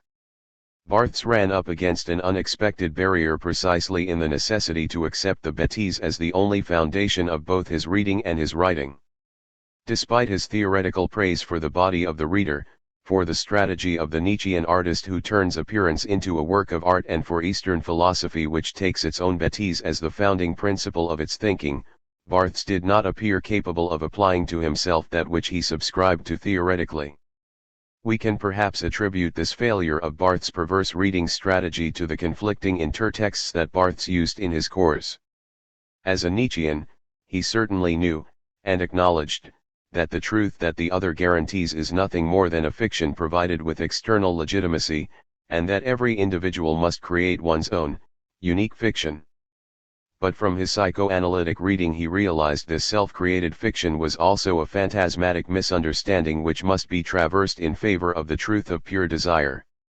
Because of this, Barthes remained stuck in the second phase of the Zen dialectic and could not make the leap from the hysterical exposing of truth as an illusion which unconsciously hides a bêtise, to the perverse creation also from a bêtise of an alternative illusion.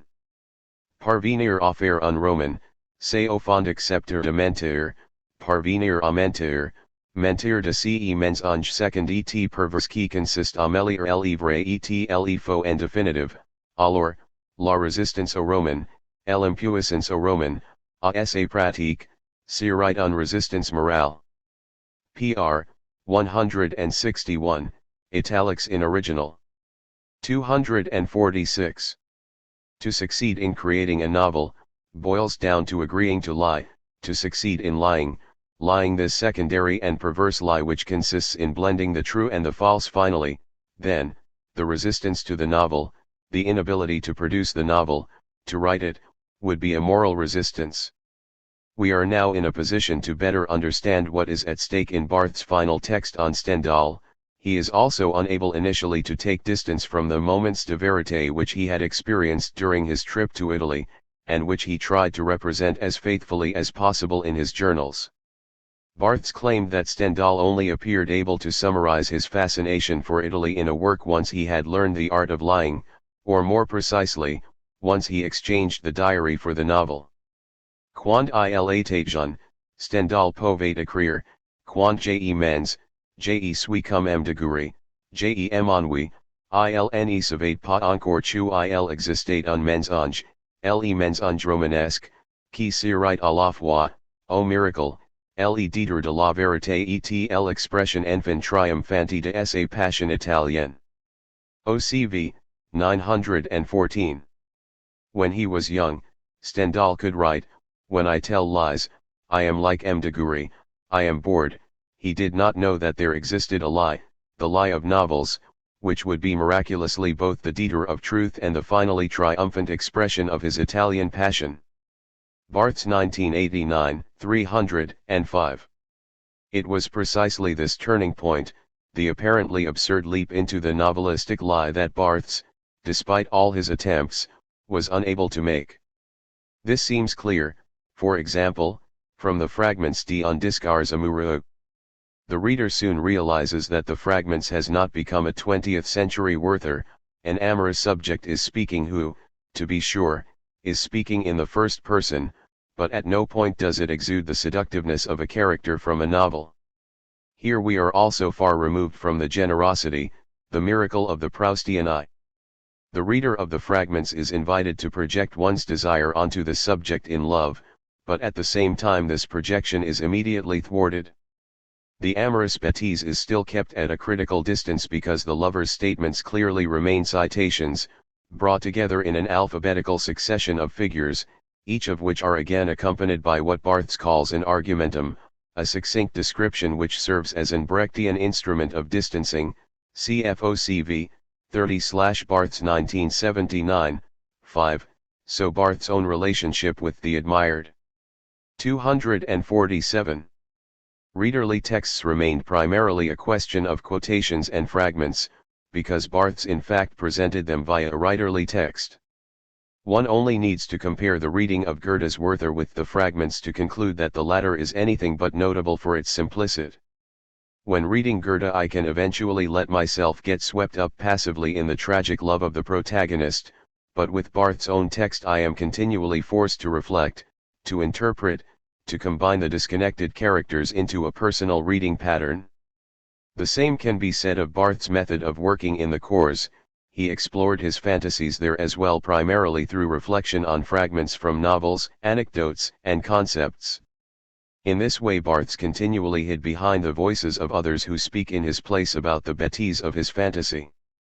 This is also the case for La Préparation du Roman, for while Barthes here overcame for the first time his aversion for narrative, and presented his lectures as a story, the more or less consistent story of a character who wants to write, this novelistic character also remains an fragmented amalgam of different writers, including Barthes himself, CFPR, 234, just as the fragments did not become a new Werther, neither did the two parts of La Préparation du Roman grow into a new Recherche. They did not get past continual reflection on the work. This finally overran the work itself, and as a result made it impossible. Perhaps Barthes would only have overcome his inertia if he had really tried to write the fantasy without quotation marks, and had he actually tried to become the characters that he presented, if he, in other words, would have succeeded in replacing the sober Brechtian distance of the fragments with Nietzsche's pathos of distance. However much Barthes' interpretation of his fantasies may have inclined toward intellectual exhibitionism, in fact it above all remained a form of voyeurism. Barthes in effect maneuvered himself into the position of the spectator, he let a few single characters, himself included, but then as a figure with which he as narrator did not coincide, perform the fantasy. In the story of the preparation, for example, he presented a series of characters who wanted to write, while he himself remained but an invisible narrator situated outside the story, not succumbing to the lure of the fantasy he was describing, and thus suggesting that he would not let himself be fooled by it.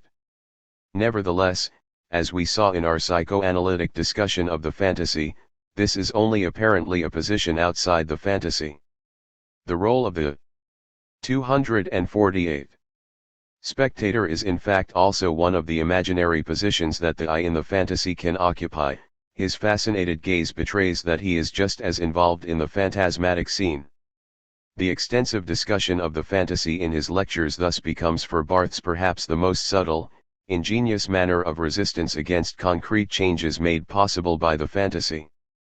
The aloof gaze keeps the enjoyment imprisoned in passive looking on, so that it cannot be used to spring into action oneself.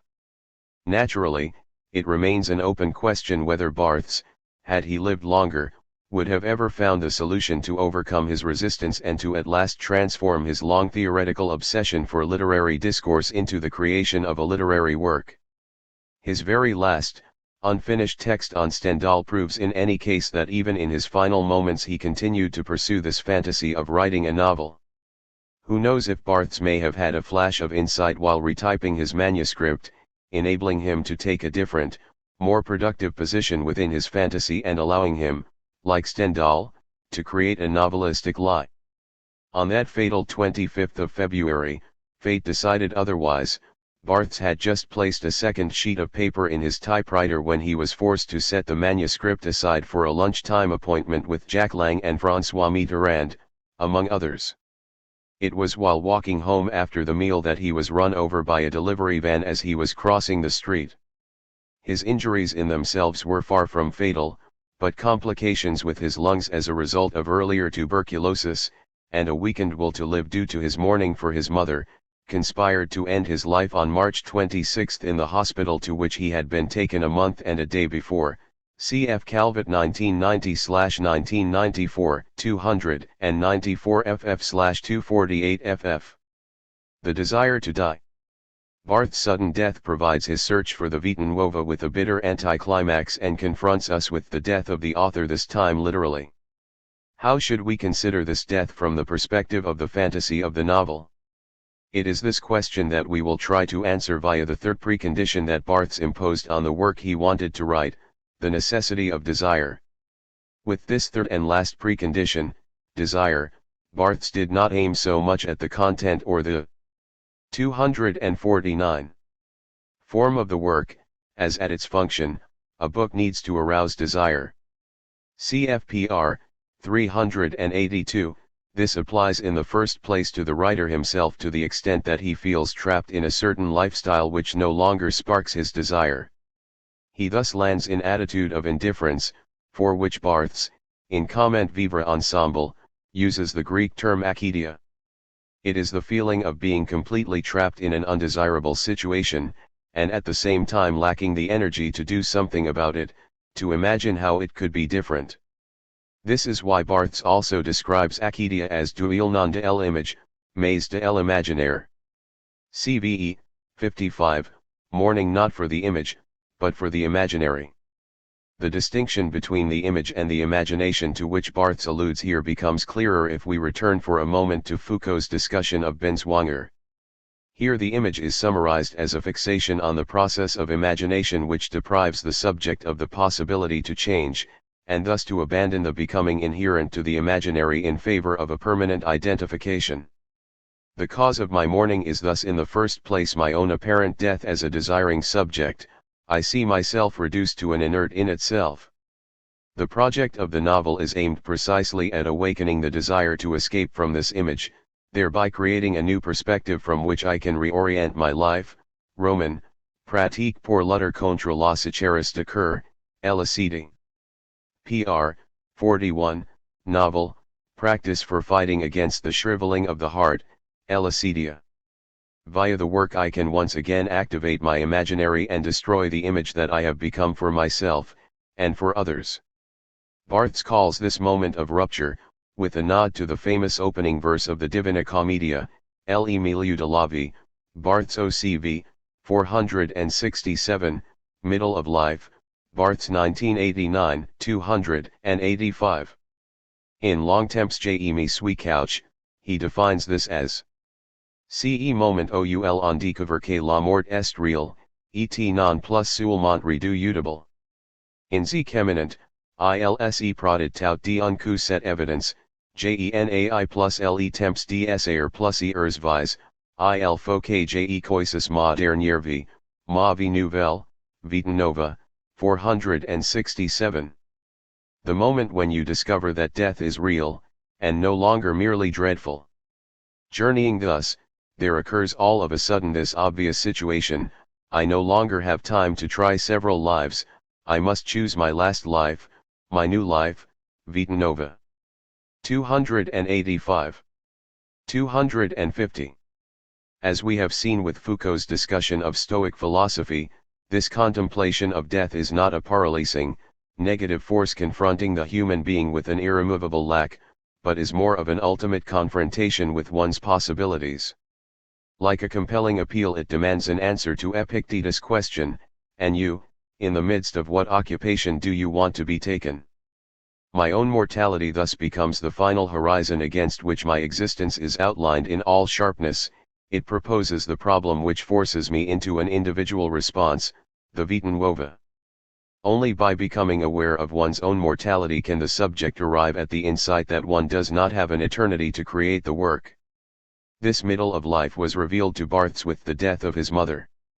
As he noted in La Chambre Claire about his life after her death, ma particularité ne pourrait jamais plus s universaliser, sinon, utopiquement, par l'écriture, dont le projet, Delors, devait devenir l'unique but de ma vie.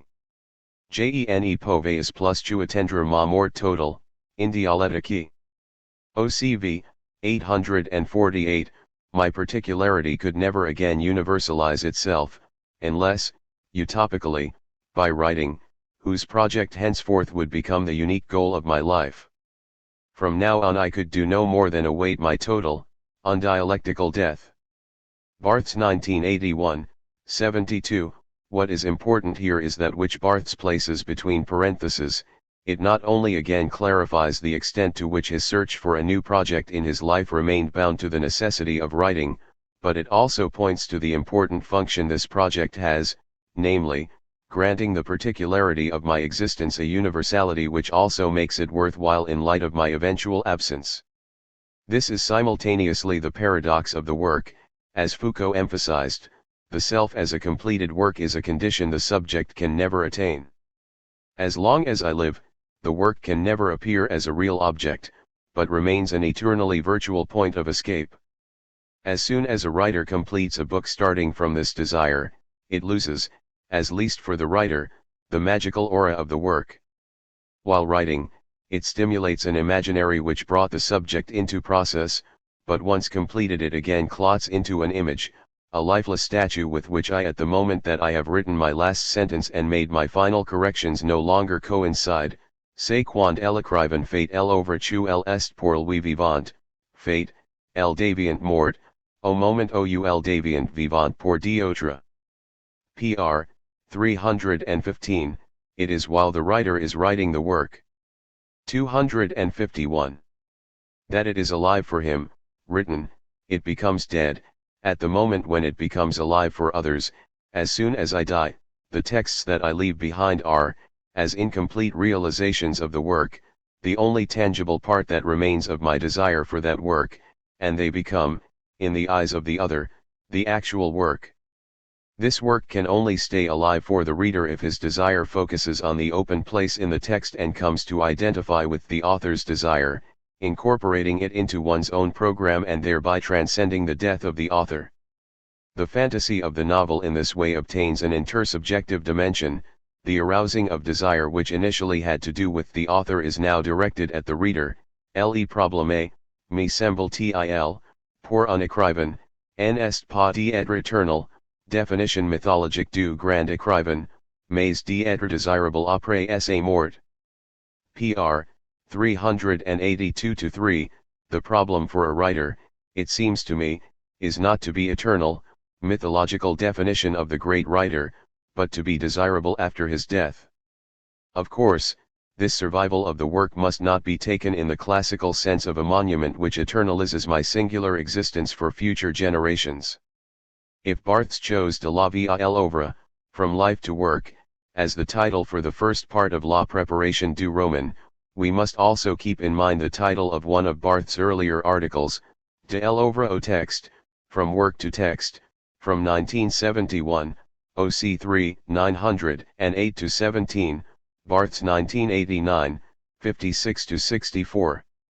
The work that ultimately assumes the place of life is thus in turn condemned to dissolve irrevocably in this destructeur de tout sujet, OC 3, 705, destroyer of every subject, Barthes 1997, 9, which is Barthes' description of the text in his preface to Sada, Fourier, Loyola.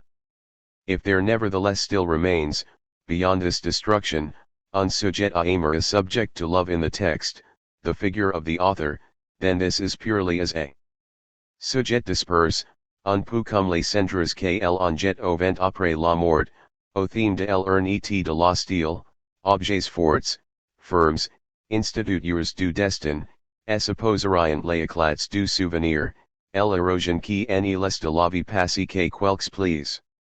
705, italics in original. Dispersed subject, somewhat like the ashes we strew into the wind after death, the theme of the urn and the stone, strong closed objects, instructors of fate, will be contrasted with the bursts of memory, the erosion that leaves nothing but a few furrows of past life. 9, italics in original. 252. Barthes called these active, fertile particles of ash, the final remains of the life as oeuvre, biographems. Sijat écrivain, et mort, comme j'aimerais que ma vie se reduisait, par les soins d'un biographe amical et désenvolte, à quelques détails, à quelques gouts, à quelques inflexions, dissens, de biographems, dont la distinction et la mobilité pour ayant voyager or de tout destin et venir toucher, à la façon de atoms épicuriens, quelques corps futurs, promis à la même dispersion. 705. Were I a writer, and dead, how I would love it if my life, through the pains of some friendly and detached biographer, were to reduce itself to a few details, a few preferences, a few inflections, let us say, to biographemes whose distinction and mobility might go beyond any fate and come to touch, like Epicurean atoms, some future body, destined to the same dispersion. 9. It is not insignificant that Barthes presents himself here as a writer in the conditional tense. The most obvious explanation is in fact that Barthes, in this preface, still, did not see himself as a literary writer of the ilk of Sada, Fourier, and Loyola. But perhaps there is also a different explanation possible for this curious formulation: if I were a writer, and dead, the conditional tense represents the subject of the sentence as something that still must become in case a writer, just as it also represents death as something still to come. It is via the imaginary framework offered by the conditional tense, as a grammatical form indeed a clear example of fictionalization, related to the past tense which is often used in children's play, that I can phantasmatically imagine myself on the other side of the work that I leave behind and which constitutes me as a absent writer. The death of the author thus becomes a double fantasy for the Barthian reader. On the one hand, it helps one break free from a passive consumption of the text, but on the other hand it implies reciprocity. It functions as a sort of memento mori to the extent that this reader has made the text writerly and has thus, in turn, become a writer, destined to the same dispersion. The fate that one as a reader makes the writer undergo one holds back only a few details, fragments used in one's own program will ultimately be one's own fate as well, as soon as another subject reads the written reflections of that program. At that moment there will also be nothing left over of him but a figure, a collection of details that another, future reader may use in his writing at his own discretion. The Stoic contemplation which so fasci. 253.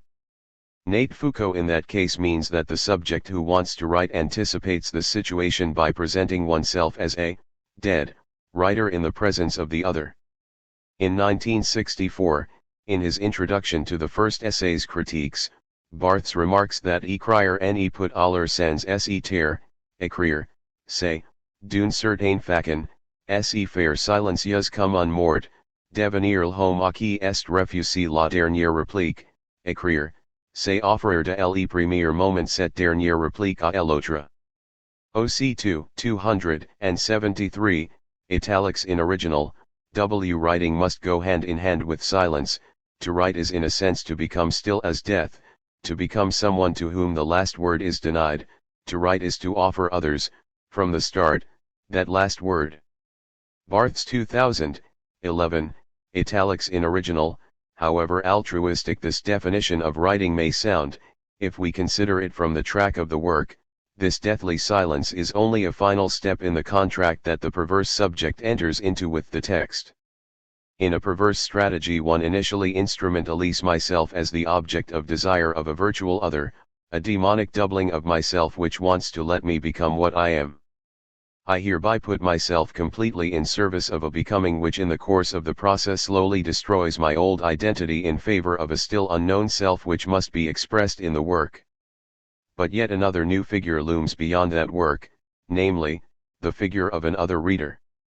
Through the work, a perverse contract is also entered into with this reader, whereby I as author of the work declare myself prepared to sacrifice myself to the improper use that this future reader will make of my work. I give him the right to the last word, and realize that in this process, my identity will be destroyed a second time. And yet the gaze, and the judgment, of the reader as other is no longer the same petrifying gaze of the other that assigned me a self-image, which is precisely what I tried to escape via writing. Behind the apparent self-sacrifice is also hidden the final victory over the other as a legislative instance that passes judgment. By arousing the reader's pleasure via my writing, the other loses this illusion of an external position from which he can judge impartially about the existing work because he notices that, as a spectator, he has become entangled in the seductiveness of the fantasies which are the driving force behind this work. We can illustrate this with respect to Barthes himself. After reading his extensive work I can certainly, as a reader, form a certain portrait of him, but unless I commit the sin of bad faith, at the same 254 time I cannot do otherwise than admit that this image remains impure and unstable because Barthes as soon as I decided to write about him has also become a double of myself.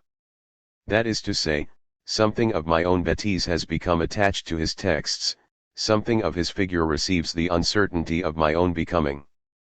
So yes, Barthes gives the last word to me as a reader, but at the same time he makes sure that this word is no longer mine. The fantasies drawn by the lines of flight in his later works become linked to my own reading experiences, so that the lines of force here with a Deleuzian connotation contained in his thinking graft onto my own desires to write. An important precondition for this transfer is that the author is indeed actually dead in the text, which is to say that I imagine him as dead and not only symbolically, as an incarnation of the one and final meaning of a text, but also imaginarily, as a figure.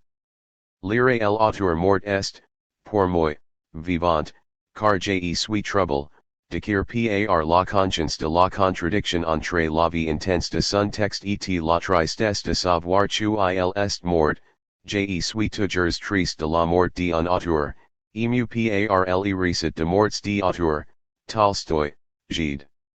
Le duel est vivant. LN, 35. To read the dead author is, for me, to be alive, for I am shattered, torn by the awareness of the contradiction between the intense life of his text and the sadness of knowing he is dead. I am always saddened by the death of an author, moved by the story of the deaths of authors. Tolstoy, Gide. To mourn is to be alive. Barthes 2005, 10. With a gesture toward Michelet, Barthes defended this Bibliothèque des auteurs morts, 35, Library of Dead Authors, 9, which he chose as his most important intertexts in Le Neutre. Exemple de Michelet, Absolument présent à un siècle, mais travaillant sur la vie de morts, j'ai fait penser les morts en moi, les vivants m'entourant, m'impregnant, me prenant justement dans un système d'échos, plus ou moins conscient, mais seuls les morts sont des objets créateurs equals nous sommes tout pris dans de modes et qui sont utiles, mais seule la mort est créatrice. 34-5.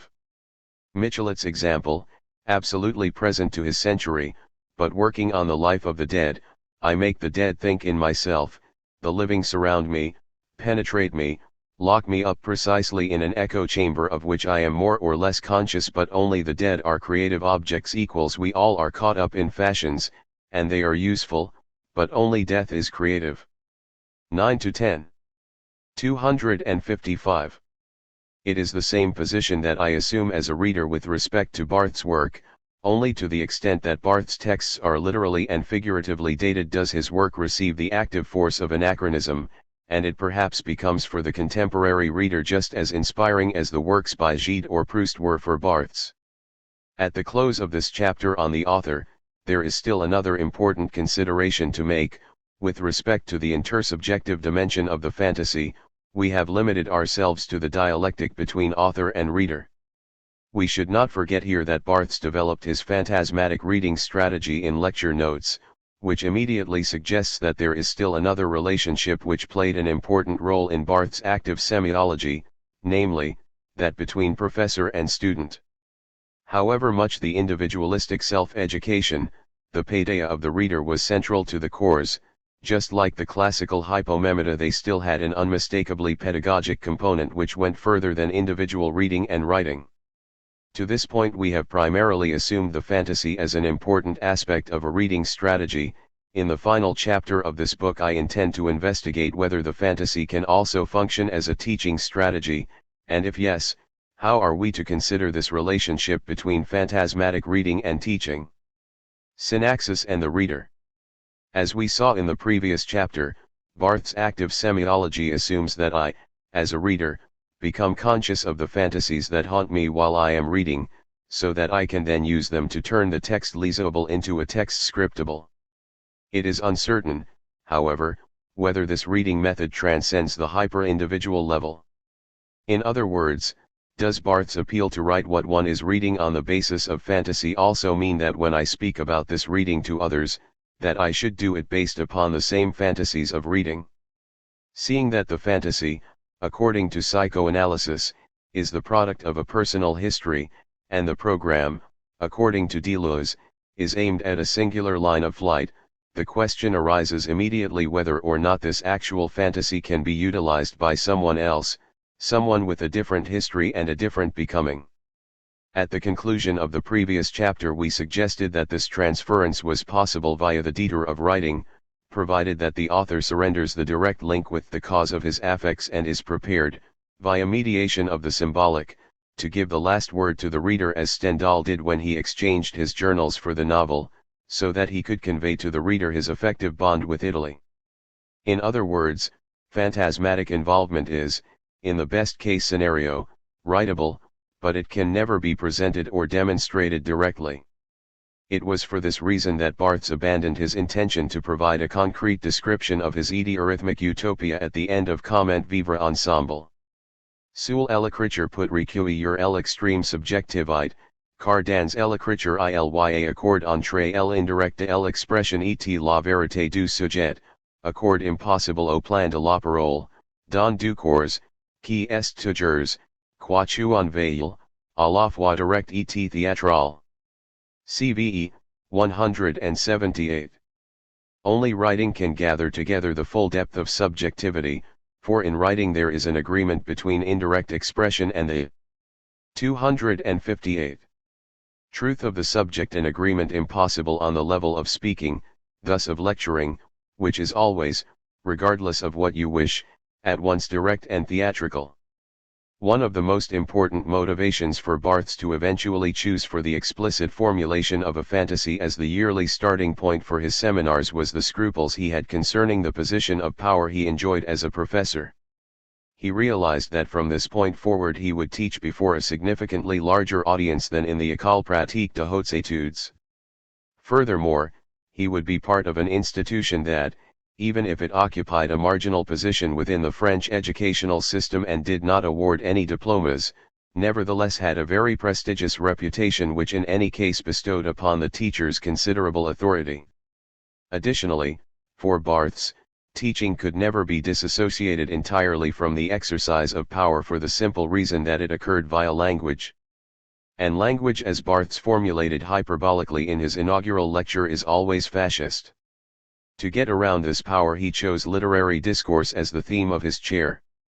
He believed that, because of its express fictional character, it was a non-arrogant discourse which offered a way to escape the totalitarian claims of language.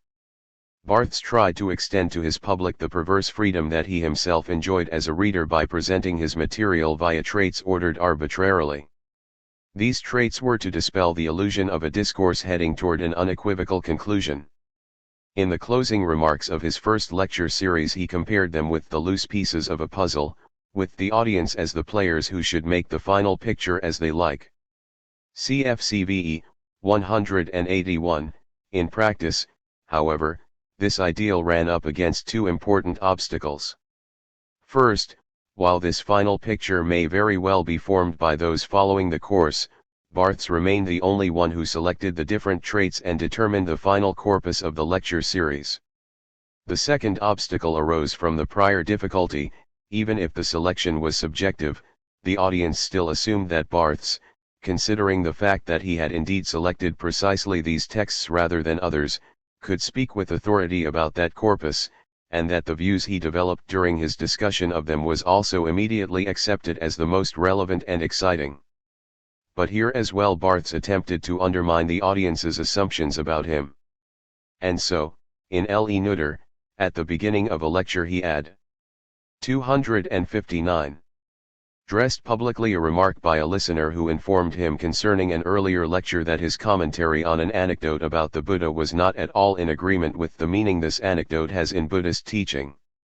À la limite, quand je cite du bouddhisme ou du scepticisme, il ne faut pas me croire, je suis hors maîtrise, je n'ai aucune maîtrise, et, pour bien le signifier, il me faut bien, Nietzsche, ne pas respecter le tout, car le maître c'est celui qui enseigne le tout, son tout et je n'enseigne pas le tout, du bouddhisme, du scepticisme. Ma vie equals en être ni maître ni disciple, mais, au sens Nietzschean, don aucun satisfacit, artiste. LN, 97-8. Pushed to the limit, when I cite from Buddhism or from skepticism, you must not believe me, I am outside mastery, I have no mastery whatsoever, and, to make it clear, I have no other choice than, Nietzsche, to lose respect for the whole, for the master is the one who teaches the whole according to himself, and I don't teach the whole, about Buddhism, about skepticism. My aim equals to be neither master nor disciple but, in the Nietzschean sense, thus with no need for a good grade, artist. Barthes 2005, 64. What Barthes wanted to make clear to his audience was that, in his discussion of a particular text or theme, he always replaced the classical interpretation with a creation that was driven by a fantasy which appealed to him personally. Sij interpreteus, mon interpretation serait fausse et mon auditrice aurait raison de la contester j'essaie de créer, d'inventer un sens avec de matériaux libres, que j'ai libéré de leur vérité historique, doctrinal. 98. If I interpreted, my interpretation would be false and my listener would be right to object to it. I try to create, to invent a meaning from independent materials, which I liberate from their historical, doctrinal truth. 65. As teacher, Barthes emphasized this phantasmatic involvement in every text he discussed. When a person in love talks about his passion, we are willing to believe that he from the standpoint of his desire speaks the truth, but we do not consider him the most appropriate person to also make an objective judgment about his object of desire. In the teaching method Barthes uses here, there is thus no horizon of truth to be found external to the speaking subject. The only truth is the intimate truth of his desire, a truth which, from the perspective of the other, can only be a lure, a fiction. This position dictates that the audience is also forced to determine their own phantasmatic rela. 260. Kinship to the material presented. Confronted with the postulation of a truth, as a listener I can either accept this truth or challenge it. Confronted with the expression of a desire which has no other validity than the personal experience of the subject who pronounces it, I can but answer with my own desire. The essential precondition to arrive at such a circulation of desires is, of course, that no single desire, whether that of the speaker or of the listener, comes to dominate, thereby obstructing the other's desire. Therefore, the subject must not take distance from its desire, by, for instance, remaining silent about it or repressing it, but should keep it at a distance from the other so that it does not force the other into something, does not take possession of it. Such an attitude follows from an important ethical value that Barthes calls the principle of delicacy, which we discussed earlier. To comply with delicacy means that I do not reduce the other to the image that I would form of her or him. By refusing to feed the imaginary of a relationship, where each is forced into a specific role by the other, I leave all the more room for the intimate imaginary of the other, allowing the other to take leave of her or himself to become other. It is thus an ethical attitude which does not start from the idea that the other is radically different than me, and that I can never do justice to this altruity via my own imagination, but rather that the other is radically other to himself, and thus can never coincide with himself. In Barthes' ethics, this demands not so much tolerance or appreciation as it does discretion. This discretion is needed at the moment I notice the otherness of the other, not as a quality which distinguishes him from me, but as that which makes him differ from himself. That which I should treat discreetly, without judgment, is precisely the impossible relation of the other to the irritable in itself. In psychoanalytic terms, his extimacy, his impossible relationship to his libidinal being. Or as Rudy Visker puts it in Truth and Singularity, 1999. Isn't the other not only an other to me, but also someone who owes his own altruity to something which remains other to him and yet singularizes him at the same time? In other words, perhaps the other is, like myself, primarily a stranger not because he is without those roots that I possess, but because we are both attached to something which is too close to leave us indifferent, but not close enough to be called our possession. Visker 1999, 142, italics in original. It is an ethical attitude that we can also reformulate in less negative terms, no longer considered from out of the others, and my, singular. 261. Symbolic lack, but from the becoming which is manifested there in that lack, as the open space in the symbolic territory at which the lines of flight take aim. Delicacy thus becomes a delusion strategy of conduits inventives, inattendus, non-paradigmatisables, la foot elegante et discrete devant le dogmatisme. LN, 66, inventive, unexpected, non-paradigmatizable behavior, the elegant and discreet flight in the face of dogmatism. Barthes 2005, 36, by respecting these unanticipated behaviors of the other, I keep open the lines of flight which make the other differ from himself. The principle of delicacy that Barthes also wanted to apply in his lectures was, in the first place, a scarcely hidden appeal to his audience to use the same discretion with respect to his public exploration of texts via his fantasy, and for them to withhold judgment, even were that judgment to be positive. Cf 6636. On the other hand, the teacher must also consider delicacy with respect to his audience. They as well must not become intimidated in their listening by the figure of the dominant teacher, who keeps the audience so under the influence of his personality that they lose their ability to think about what has been presented to them. Like the author to the reader, the teacher must also be prepared to give the last word to the audience. It is the moment that the teacher relinquishes the pieces of the puzzle and accepts that every listener is individually, according to one's own desire, going to do with it what they will. Faithful to the fantasy of the neutral, what Barthes tried to achieve with this was to upset a classical paradigm in the Western view on desire, namely, the opposition between Platonic eros and Christian, or more accurately, Pauline, agape. Barthes' method of teaching tried to reconcile the loneliness of eros and incommunicable phantasmatic involvement of the subject in that one object of desire with agape, a sympathetic, universal care of the other. The opposition between the two forms of love primarily came to be known through Anders Nygren's voluminous standard work, Agape and Eros, 1930-36. While Eros is passionate, egocentric, and particular, and moves the subject to ecstasy, Agape is sympathetic, generous, and unconditional. Nygren therefore regrets the fact that these in his view irreconcilable notions have, over the course of time, become so entangled in Christian teaching that it is almost impossible to disentangle them.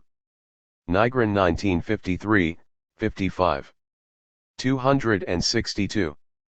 But perhaps it is also unnecessary, at least from a secular, non-theological perspective, to want to separate eros and agape so rigorously. Thus Julia Kristeva adds an agape dimension to psychoanalytic eros via her notion of the loving other, which adjusts Lacan's relatively pessimistic view on the symbolic. The impact of agape in the reading process may be just as important as that of eros. It is the encounter with a sympathetic other which offers the reader a discourse that helps one to put one's affects into words. We experience this form of agape every time we meet a recognizable phrase in a poem or novel, a phrase that seems to formulate something that is on our minds at the moment we are reading. This experience resembles an unexpected moment of grace, an unconditional gift from someone who cannot know us personally, but who nevertheless writes words or sentences which, years later and across a great distance, will touch us because they seem to create an intimate connection between author and reader. We have already noted a good example of such an experience, namely, the moment that Barthes was reading Pascal on a flight to Biarritz, and felt that he need no other language, CFPR, 353. With this we may also think of the definition that Barthes gives of the figure in his preface to the fragments, un figure est fondis io moins quelqu'un peut dire, comme c'est vrai, ca. Je reconnais cette scène de langage. OCV, 30, italics in original, a figure is established if at least someone can say, that's so true. I recognize that scene of language. Barthes 1979, 4, italics in original. At this point in the reading, the inherent loneliness of eros is momentarily traversed by agape's recognition. That's so true. Literature, of course, can never make present the object that I desire, but it can offer me the right formulation to provide this desire with an imaginary, and thus a possibility, a line of flight. It is primarily the later Barthes who, afflicted with mourning for his mother, emphasized the need to revalue this loving function of literature, however bizarre and out of date such a position might sound from the perspective of avant-garde poetics. This mixture of eros and agape not only played an important role in reading, but also in teaching. 4. However clearly Barthes indicated in his inaugural lecture that his lecture series would come to stand under the sign of eros by his repeated choice of a personal desire as his starting point. In Barthes this eros was always accompanied by agape. Barthes sought to provide his audience with a 263 sort of accessible library which functioned like a communal, heterotopic space where everyone could locate an expression of one's own desires. As Claude Coste correctly remarked in a footnote in Comment Vivre Ensemble, the synaxis, the hall in which the monks on Athos, who were living their eurythmic lifestyle, came together for a common meal or communal prayer, closely resembled Barthes' ideal library, cf. Coste in CVE, 38 n.21. The principle of synaxis creates the perfect balance between the intimate loneliness of the individual reader, like Barthes described in Sur la lecture, and a community of readers who once in a while escape their loneliness and gather around certain texts. Perhaps we can push Coste's remark somewhat further and also interpret Barthes' utopian synaxis as a modern, secular variant of a different kind of gathering which was also designated by the name agape, the communal meals that the first Christians held as an imitation in memory of the Final Supper, a gathering which was likely inspired by pagan burial ceremonies. This is why, despite the belief in resurrection, the aspect of mourning also played an important role in these agapes. As we have seen, Mourning is also a prominent presence in Barthes' lectures, not only because of the terminal illness and the death of his mother, but also because Barthes realized that, to a certain extent, the fantasy would always fail, that it can never be fully realized or shared with another. It is precisely on the basis of this impossibility, intrinsic to Eros, that Barthes wanted to gather a group of listeners every week at the Collège de France. It is precisely the delicate understanding that something in me will always remain inaccessible and foreign not only to the other, but also to myself, which forms the foundation of the eurythmic fantasy which makes agape possible as, and perhaps this is not an exaggeration, a form of comfort for the fear that is inseparable from this loneliness. Or as Barthes summarized it in a lyrical image at the close of his next to last lesson of Comment Vivre Ensemble, with a gesture toward the comp lines, the monk's final prayers of the evening, Vivre Ensemble, seulement peut être pour affronter ensemble la tristesse du soir. Être de étrangers, c'est inévitable, nécessaire, sauf quand le soir tombe. CVE, 176, living together, simply, perhaps, to confront together the sadness of evening. Being strangers to each other is unavoidable, necessary, except when night falls. 264. The professor's transference.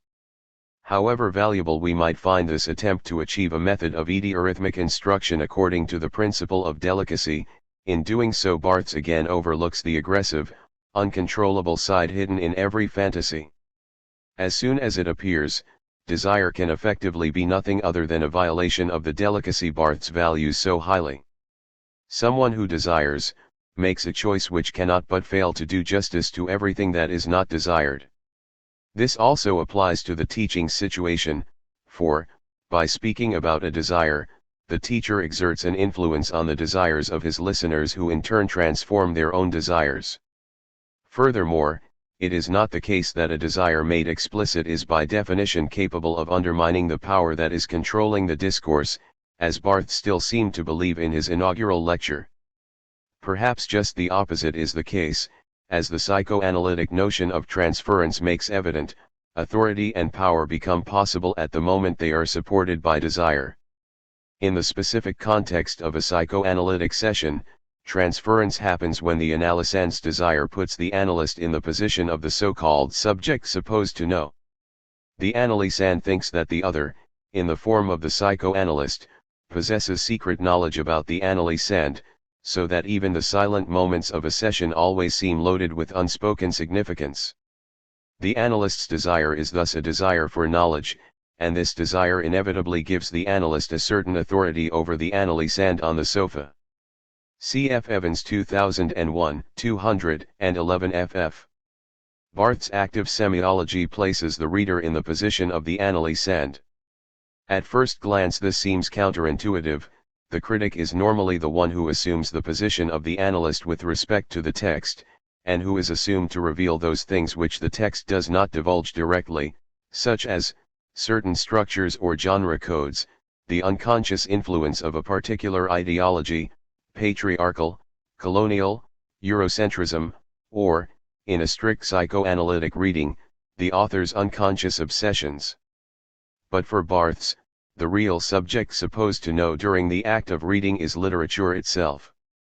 While reading, I get the impression that a certain text contains exceptional, even if implicit, knowledge about what makes me tick. But just as in the analytic context where it is only the desire to know that ultimately causes knowledge itself, the answer offered by the text only comes about through interaction with the reader. This is the moment where 265. The fantasy is defined, as for instance was the case with Barthes when, while reading, he stumbled across the word eurythm. A similar transference is also present when one is teaching. In an article from 1971, écrivains, intellectuals, professors, writers, intellectuals, teachers, Barthes even argues that la relation enseignante en est rien de plus que le transfert tu l'institut. OC3, 891, the teaching relation is nothing more than the transference it institutes, Barthes 1989, 314, according to Barthes, it is therefore the professor who assumes the position of the analysand. When explaining the lesson to the class, the teacher is exposed to a silent other who listens. Anyone who has ever delivered a talk during a class, or has been confronted with a gaze one does not directly know how to interpret, or has heard excited whispering after having made a statement, realizes that every audience contains a subject supposed to know. Every time the teacher speaks, he exposes his subjectivity to the inaccessible gaze of the other who esteems and judges him upon this desire, but who, remaining silent, does not express this judgment. Cf 890/312-3, consequently, the ideal of delicacy, namely, to not reduce the other to an image, here provokes anxiety. It sends me back to that open place toward which my desire is directed, a potential virtual self, one that is responsible for the fact that I can never coincide fully with my current self-image. My insecurity about the other's judgment here intermingles with my uncertainty about who I am actually becoming. This uncertainty is strengthened even more if I notice that it is causing the other great pains just to listen to me. Imagine ton un situation plus tenebrius que de parler pour, ou devant, de gens debat ou visiblement mal assis? Tu sce qui s'échange ici? De quoi cet inconfort est il pris? Que votre ma parole? 897, italics in original. What would be a more dubious situation than speaking for, or before, people who are standing or uncomfortably seated? What is being exchanged here? What is such discomfort the price of? What is my speech worth? 320, italics in original. This unease was certainly also true for the teaching situation at the college, where the audience had to arrive very early to still command one of the few available seats, and otherwise would have to stand in a crowded auditorium. At a certain point there was even a second auditorium made available where people could follow the lectures over the loudspeakers, and Barthes often had to interrupt his lectures due to technical problems with the sound system. 266. Yet it was not only this uncomfortable situation that made Barthes feel uneasy about the value of his lectures. Considering the fact that his instruction was only granted legitimacy on the basis of a fantasy, and thus by his subjective relationship to the material he was teaching, the value attributed to his lectures thus ended up being a direct value judgment on the speaking subject. Why does the other come to listen if what he hears has nothing to do with an objective truth, and if he is not compelled by any necessity, such as wishing to obtain a diploma, to put up with all the difficulties? Barthes had become a fashionable thinker after the success of the fragments, and some people undoubtedly came to listen purely out of curiosity or intellectual snobbery. But can that really be the only reason to account for the enormous interest in his lectures? Barthes clearly wrestled with his uncertainties about the motives of his audience. The reason for this underlying anguish is that Barthes' desire did indeed require the desire of the other to want listen to him. And precisely because he was so dependent on the listening other, to a certain extent he always wanted his speaking to be seductive, and to accomplish this he had to constantly at the expense of delicacy form an image of the desire of the other so that he could play upon their desire, and in this way entice the other to join him, week after week. We already interpreted Barthes' preference for out-of-date discourses as a perverse strategy whereby he, partially, obtained his pleasure by provoking the other. In doing so he occasionally adopted rather reactionary standpoints, see also Compagnon 2005. What strikes us here is that many of these remarks, while contained in Barthes' lecture notes, were often not pronounced. It is as if, at the last moment, Barthes shied away from the risk of offending his audience. And so, never pronounced are those passages where he claims to prefer Kafka's journals to his actual novels, where he contemplates the contemporary spiritual genocide, or where he quotes Verdi approvingly about the return to the past being a form of progress. While there was always an objective reason for not doing so, mainly a lack of time, is it not coincidental that the passages Barthes usually omitted were those passages which, upon rereading, he perhaps found too abrasive? Barthes thus played with the provocatively perverse position and also undoubtedly at times reeled it in, but in the end he remained extremely dependent on the other's judgment. It was difficult to translate the perverse reading strategy that Barthes employed with respect 267 to literature into his lectures. Barthes seemed to end up in a primarily hysterical position. The value of his desire always needed the affirmation of the other. This ultimately leads to an ambiguity in Barthes' point of departure. The perverse strategy is aimed essentially at escaping from, or even destroying the image that the other has of me and reflects back upon me, while the hysteric, in all his uncertainty, needs the other who conjures up a stable identity for him.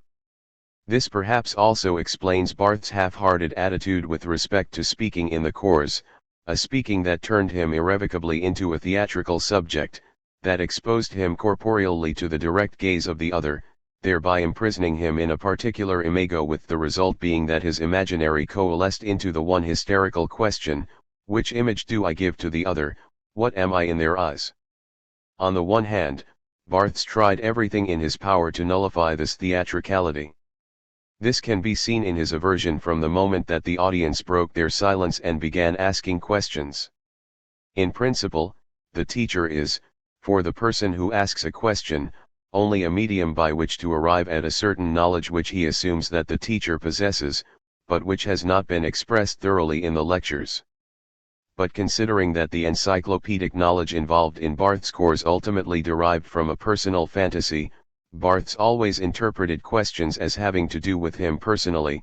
The other constructs a particular image of the speaker, one which is loaded with both positive and negative affects that this image has, unconsciously, conjured up, and reflects this image back upon the speaker in the form of an apparently objective request for information. The speaker does indeed feel this affective connotation, but is only expected to deal with the denotation, CFOC 3, 896/Barthes 1989, 319. In Le Nutter, Barthes discussed thoroughly the genre of the question as a violation of the neutral, ilya toujours un terrorisme de la question, dans toute question est implique un pouvoir. La question n'est le droit de ne pas savoir, ou le droit au désir incertain. LN 145. There is always a terrorism of the question, a power is implied in every question. The question denies the right not to know or the right to the indeterminacy of desire. Barthes 2005, 107. The question is the ultimate form of indiscretion. It forces me to display a consistent image of myself, and to defend this image by taking a position, by clarifying where I stand and thereby exposing the uncertain dynamic of my intimate imaginary to the petrifying gaze of the other. It 268 is thus no surprise that Barthes refused to answer direct questions from the audience during his lessons. Cf 95-60 seconds, on the other hand, and despite his aversion, Barthes needed the gaze of the other to affirm and legitimize him in the fictitious identity that he himself stages. As Barthes made clear at the beginning of the second part of La Préparation du Roman, he made a conscious effort to perform himself as a character which was presented to the audience for approval. He compares his role as a professor to Sartre's famous example of the waiter in L'être et l'ennient. CFPR 233-4. Here we should also not forget that Sartre used the example of the waiter to illustrate bad faith. The waiter perfects the mannerisms and actions that people expect from a waiter, and thus plays the role that he is in the eyes of the other. But, in reality, his game obscures the choice that he made at that moment to behave like the ultimate waiter in the eyes of his customers, and he ignores his freedom to not want to be a waiter for the other. A similar, albeit more subtle, but consequently all the more dangerous variant of this bad faith perhaps also typifies Barthes' position. Firstly, the fantasy functions as a way for the literature professor to destroy bad faith. It forces one to consider her or his relationship to one's own jouissance and thus deprives her or him of the right to hide behind an objective teaching method, a universal canon. No more than the waiter does the professor have the right to hide behind one's job description. But a new form of bad faith threatens to once again unfold in Barthes' lectures precisely by staging that fantasy so openly. By presenting himself as someone who wants to write, and by positioning himself as a character, Barthes can, as a spectator, apparently take distance with respect to the scenario he performs for the audience at the Collège de France. Just like the waiter, he hides behind his occupation, behind his status as a professor, which now forces him to appear before the other in a particular role. But by taking the role of aspiring writer upon himself, and then parading it about like the waiter with his mannerisms, it became impossible to actually get down to writing on the basis of that fantasy. As Deleuze states in Dialogues, writing compels the subject to step out of one's role, to become someone else, and thus also to finally abandon the image of being a writer. Écrire c'est devenir, devenir autre chose que écrivain. Deleuze and Parnot 2004b, 89, writing is becoming, becoming something other than a writer. Deleuze and Parnot 2007, 74. 269. In this way, the lectures at the college perhaps indeed provided Barthes with the ideal excuse not to begin writing his work, as long as he felt obliged as a professor, because he, in a way, was paid for it, to display his fantasy as illustrational material, to stage it for an audience. He was unable to realize this fantasy in a literary praxis. When encapsulated in his lectures, his fantasy loses its transformative capacity. Barthes always again postponed the creation of the vita nuova via the fantasy, which, as appears from the conclusion of Comment Vivre Ensemble, can only happen off-stage, via clandestine, intimate writing, putting it off until a later lecture series, which was then invoked as an argument to suspend preparing the previous lecture series for publication. An unmistakable inertia is displayed here, a reactive resistance on Barthes' part, a hysterical attempt to misrecognize his singular bêtise as it appears in the fantasy by contracting this fantasy out to the character that he was for his audience. For the professor, the danger emerges that the taught fantasy becomes imprisoned in the transference relation with his audience, and becomes unproductive, precisely by making his desire theatrical. The transference of the audience. The danger of an unproductive transference also lurks in the relationship of the audience to the teacher. The latter may well have the impression that one's audience is the subject supposed to know, but looked at from their standpoint, it is actually the teacher who assumes this position simply because he is the one who has the institutional right to speak and is therefore assumed to have a wealth of knowledge at his disposal which he is prepared to share with the audience lecture after lecture. As we have seen, Barthes tried to dispel the illusion of authority as much as possible by presenting himself more as desiring than as knowing. But in doing so, Barthes did not take into account the influence of transference. Even if Barthes had succeeded in convincing his audience that he was only speaking as an amateur, and that the knowledge he conveyed in his lectures was transformed by whatever his individual fantasy happened to be at the time, this fantasy would nevertheless still lose its arbitrariness due to the transference of the audience. The simple fact that Barthes taught on the basis of a desire while serving in the capacity of known intellectual and profs. 270. SOR at the Collège de France immediately turns this desire into something exceptional. Barthes thus becomes a subject supposed to know what one should desire.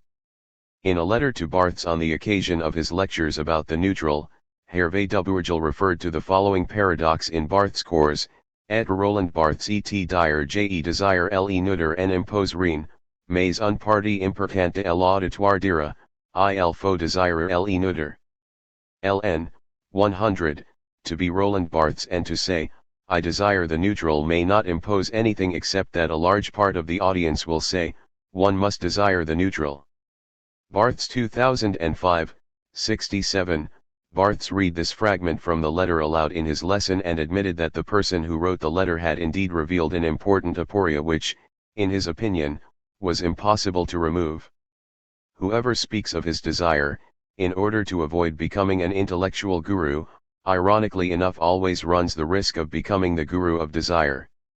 Barthes hereby exchanged the position of the master based upon the transference of knowledge, for a position of the master based upon the transference of a practice. In the eyes of his audience he occupied a position comparable with that of Foucault's parasiists, someone who attuned one's bios to one's logos and who led one's own life in accordance with the principles one proclaimed in one's instruction, in this case, according to the ethics of the neutral. In Barthes' case, this logos is created by the fantasies that he took as his starting point and with which he was able to develop his vita nuova. In doing so, Barthes practiced a form of truth-saying apparently without any transcendent legitimation, but for which he nevertheless stood as a guarantee with his own existence. The danger in this is that ultimately the personal touchstone of the desire of the other comes to serve as an ethical imperative. The speaker's power of persuasion then becomes so great that his desire is appropriated and the teacher's I desire changes into the audience's I should desire. Hervé Dubourgel's remark thus touches upon an essential problem in Barthes' phantasmatic instruction. For just as the teacher's fantasy runs the risk of becoming unproductive through its imaginary relationship with his audience, the danger also exists that the audience's desire becomes blocked when they attune themselves imaginarily to the image they form of the teacher's desire, and subsequently try to orient themselves in the line of this desire. 271. The art of failure. The question now is how a teacher can also finally get around the master position founded upon parousia. One obvious answer would go like this: by simply failing in the paideia, by openly failing as a parousiasts. From a psychoanalytic perspective, this failure is, in fact, unavoidable because the goal that the parousiast sets for himself can never be attained. There will always be an extimate kernel which prevents me from becoming who I am, an excessive jouissance which can neither be mastered nor integrated, and which not only hinders my bios and logos from ever overlapping harmoniously, but also serves as an obstruction to the actualization of the fantasy. This fundamental failure can always become conscious through external factors, like those of the hysteric, which maintain the illusion that without these factors perhaps the fantasy could have succeeded after all. Applied to Barthes, had his mourning not been so excessive, had he not felt so intimidated by the audience, and above all, had he only paid more attention when crossing the street. Barthes also provided us unintentionally with the image of a failing professor in the posthumously published journal Fragments from Incidents, 1987. The Barthes who is speaking to us here feels lonely, gloomy, he mourns for his mother, is bored by his work and by the books he has to read. He is plagued by migraines and feels disappointed in his relationships and dissatisfying contacts with gigolos, wanders aimlessly through the streets of Paris on damp, rainy nights, not exactly the vita nuova that he presented to himself and his audience in his seminars. We also find a similar image of Barthes as the failing professor from the biographical givens about his last month in La Salpêtrière. His injuries were far from fatal and it indeed seemed as if Barthes simply let himself slip away into death, as if his fatigue with life and the desperation caused by the death of his mother had overrun his will to live. Thus appears the figure of Barthes as someone who ultimately succumbed to ressentiment in a very un-Nietzschean manner, half-heartedly resisting his fate but still seemingly unwilling to recover, thereby displaying a total lack of care of the self. Is this then perhaps the ultimate, since posthumous, way for a teacher to break the spell of transference? The moment that we with a degree of disappointment are forced to conclude that a chasm separated. 272. Theory and practice, logos and bios. Owing to the fact that the parousiastic authority has fallen to pieces, for the time being Barthes seems to have reached his goal, the place of the master is finally empty. Yet this position does not stay empty for long. A new image of Barthes appeared quickly, one which goes together with a new form of authority, a figure of a master who knows that he knows nothing, who knows that his only legitimacy is the desire which he did not yield, and who finally abandoned every illusion that an ideal lifestyle could be achieved via that desire. The ethics of this Barthes is a Lacanian ethics, a rigorous ethic of failure, of the subject that does not give up on his desire despite the lucid awareness that this desire circles a void and is nothing more than the phantasmatic relationship to its libidinal being. But such a Lacanian ethics in fact makes failure theatrical, literally, for Lacan uses tragic heroes such as Antigone or Oedipus at Colonus to illustrate his point, heroes who acquire an aestheticist magnetism due to their failures and the stubbornness with which they meet their fate. In this way there thus appears yet a final incarnation of the master as the subject supposed to know how to fail. From this we may conclude that, whichever different phase of transference we are going through, a master figure will always surface again who fixates desire in an imaginary relationship so long as the relationship between professor and student stays moored in the hysterical position. The question now becomes whether or not we can also formulate an approach to a perverse teaching strategy alongside Barthes' perverse reading strategy, a teaching strategy able to avoid the trappings of hysteria by means of an affirmation of the bêtise. The art of perverse teaching. The bêtise might just be the solution which prevents an extremely personal discourse such as Barthes from having the effect of a daza by which desire becomes law through the effect of transference on an intimidated other. I can indeed turn the other's desire into my desire, but never his bêtise, for even if I, to a certain extent, can enjoy the fact that I can discern this enjoyment in the other, for the neurotic subject there is always a remnant of hysterical resistance to this jouissance of the other. I can hear someone speak on the basis of his desire, I can even mirror myself imaginarily on this desire, but this identification lapses as soon as real enjoyment begins to echo through the others. 273. Speech. It is an idiotic enjoyment that the other perhaps does not even notice, but which nevertheless repulses me, irritates me because it makes the body of the other visible in all its obscenity, namely, right at the point where this body becomes a stranger to the other himself. It is precisely by showing one's enjoyment that the speaker loses the position of the master, not because one fails openly as a master, but because one enjoys something that one cannot overmaster. The unbridgeable gap which separates my body from the other is in this way exposed, without necessarily excluding the possibility of intersubjectivity. It is a communal ideal which we also rediscover as a utopia in Barthes when he, in Le Plaisir du Texte, pleads for the establishment of a Société d'Amis du Texte, Society of the Friends of the Text. Ses membres n'auraient rien en commun, car il n'y a pas forcément accord sur les textes du plaisir, sinon leur animus, caspides de toutes sortes, qui décrétent la forclusion du texte et de son plaisir, soit par conformisme cultuel, soit par rationalisme intransigeant, suspectant un mystique de la littérature, soit par moralisme politique, soit par critique du signifiant, soit par pragmatisme imbécile, soit par niaiserie lustique, soit par destruction du discours, perte du désir verbal. OC 4, 226. Its members would have nothing in common, for there is no necessary agreement on the texts of pleasure, but their enemies, fools of all kinds, who decree foreclosure of the text and of its pleasure, either by cultural conformism or by intransigent rationalism, suspecting a mystique of literature, or by political moralism or by criticism of the signifier or by stupid pragmatism or by snide vacuity or by destruction of the discourse, loss of verbal desire. Barthes 1975-15. Barthes attempted to bring the ideals of the Société into practice in his seminars at the École pratique de hautes études and in his lectures at the Collège de France. The ideal was for a reading community in which different subjects got together to tackle literary texts, and was constituted of subjects who could accept that the other just plain enjoys, I accept that the other, because of his enjoyment, lays claim to me momentarily, and vice versa. In a text from 1974, Au Séminaire, to the seminar, Barthes compared this with the slipper, a round game in which a person is chosen to sit in the middle of a circle of players. The person in the center must close his eyes while a certain object, such as a ring or a handkerchief, is passed from person to person behind their backs. At a certain moment the person in 274.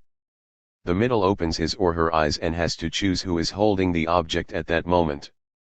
If we make Barthes' comparison more explicit, we can say that this object is the object of desire which is passed continually from text to reader, from reader to co-reader, from co-reader to co-reader, but can never be apprehended so that the game can never end. And in fact, that is also not the intention, it is about the capricious cartography of all those different lines of flight and the unanticipated encounters that occur when two lines cross. It is at this crossroad that I briefly catch an image of the fantasy of an other, acquire insight into a process of becoming that is not mine, and momentarily detect the enjoyment that is its motor, and in turn, I allow someone else to do the same to me. Both parties thus remain discreet enough to accept the other's fantasy as it is, but are simultaneously perverse enough to obtain enjoyment from the sudden encounter, to use it as inspiration for one's own becoming. This fleeting encounter is not the final, official purpose of the game, but according to Barthes, nonetheless its hidden goal. Le propos est de faire passer Eleno, mais la fin est de se toucher les mains. OC 4, 507, the object is to pass the ring, but the goal is to touch each other's hands. Barthes 1989, 338, of course, the image that the other constructs of me with this touching is a misunderstanding, is a deformation of my desire, and I in turn naturally misrecognize the radical otherness of the other by integrating it into my fantasy. But perhaps this mutual exchange does indeed offer the only possibility to speak about the fantasy from outside a position of mastery, without having to relinquish the enjoyment in that desire. Such a perverse reading and teaching strategy does not have to be limited to institutions such as the Collège de France or those of a specific nature, that is to say, to those without course requirements, without exams, without diplomas. Barthes' active semiology is not a hedonistic competitor for all the other implicit objectives that literature education can propose, and also need not hinder in the least the evaluation of these objectives via exams or papers. Active semiology is more of an unanticipated supplement, like touching one another's hands playing the slipper. Indirectly, it wants to point out to the reader and the student the bêtise present in every reading, in every teaching method, not so as to discredit the results of the research, but to activate the creative force of this bêtise while doing the research. It is the bêtise that enables the text to bring the subject into process and 275. Actually changes it, carried along in a derive or, as Barthes calls it in écrivains, intellectuals, professeurs, in a flottement. En somme, dans les limites mêmes de l'espace incénant, tel que ils donnent, ils agirent de travailler à tracer patiemment un fermi pur, cela du flottement, qui est la fermi même du signifiant, ce flottement ne détruirait rien, ils se contenteraient de desorienter la loi, les nécessités de la promotion, les obligations du métier, que rien n'interdit de leurs d'honorer avec scrupule, les impératifs du savoir, le prestige de la méthode, la critique idéologique, tout est là, mais qui flotte. OC 3, 906-7, italics in original. In short, within the very limits of the teaching space as given, the need is to attempt, quite patiently, to trace out a pure form, that of a floating, the very form of the signifier. Such floating destroys nothing, it is content to disorient the law, the necessities of promotion, professional obligations, which nothing henceforth keeps from being scrupulously fulfilled, imperatives of knowledge, prestige of method, ideological criticism, everything is there, but floating. Barthes 1989, 331, italics in original. It is with this flottement that active semiology recommences Sartre's engagement with which this investigation began, and confronts the reader with one's irreducible, singular involvement in the text lying before him. It is precisely the enjoyment of the derive which makes the reader realize that he, and no other, is reading the text. Active semiology applies an ethics that does not attempt to hide behind bad faith, but which demands attention for the changes which literature sets before us personally, for that which always allows itself to be read or heard when language does not serve purely to convey meaning, but is used improperly in the fantasy of the reader. This is, after all, what Barthes' principle of delicacy searched for, like a meandering line of flight, the kairos of literature by which, as Barthes already stated at the conclusion of Sada, Fourier, Loyola, analyse et jouissance se réunissent au profit d'une exaltation inconnue de nos sociétés et qui par la même constituer la plus formidable de utopies. OC 3, 850, analysis and bliss join together to produce an exaltation that is unknown in our societies and which constitutes therefore the most formidable of utopias. Barthes 1997, 170-1, Exit Barthes.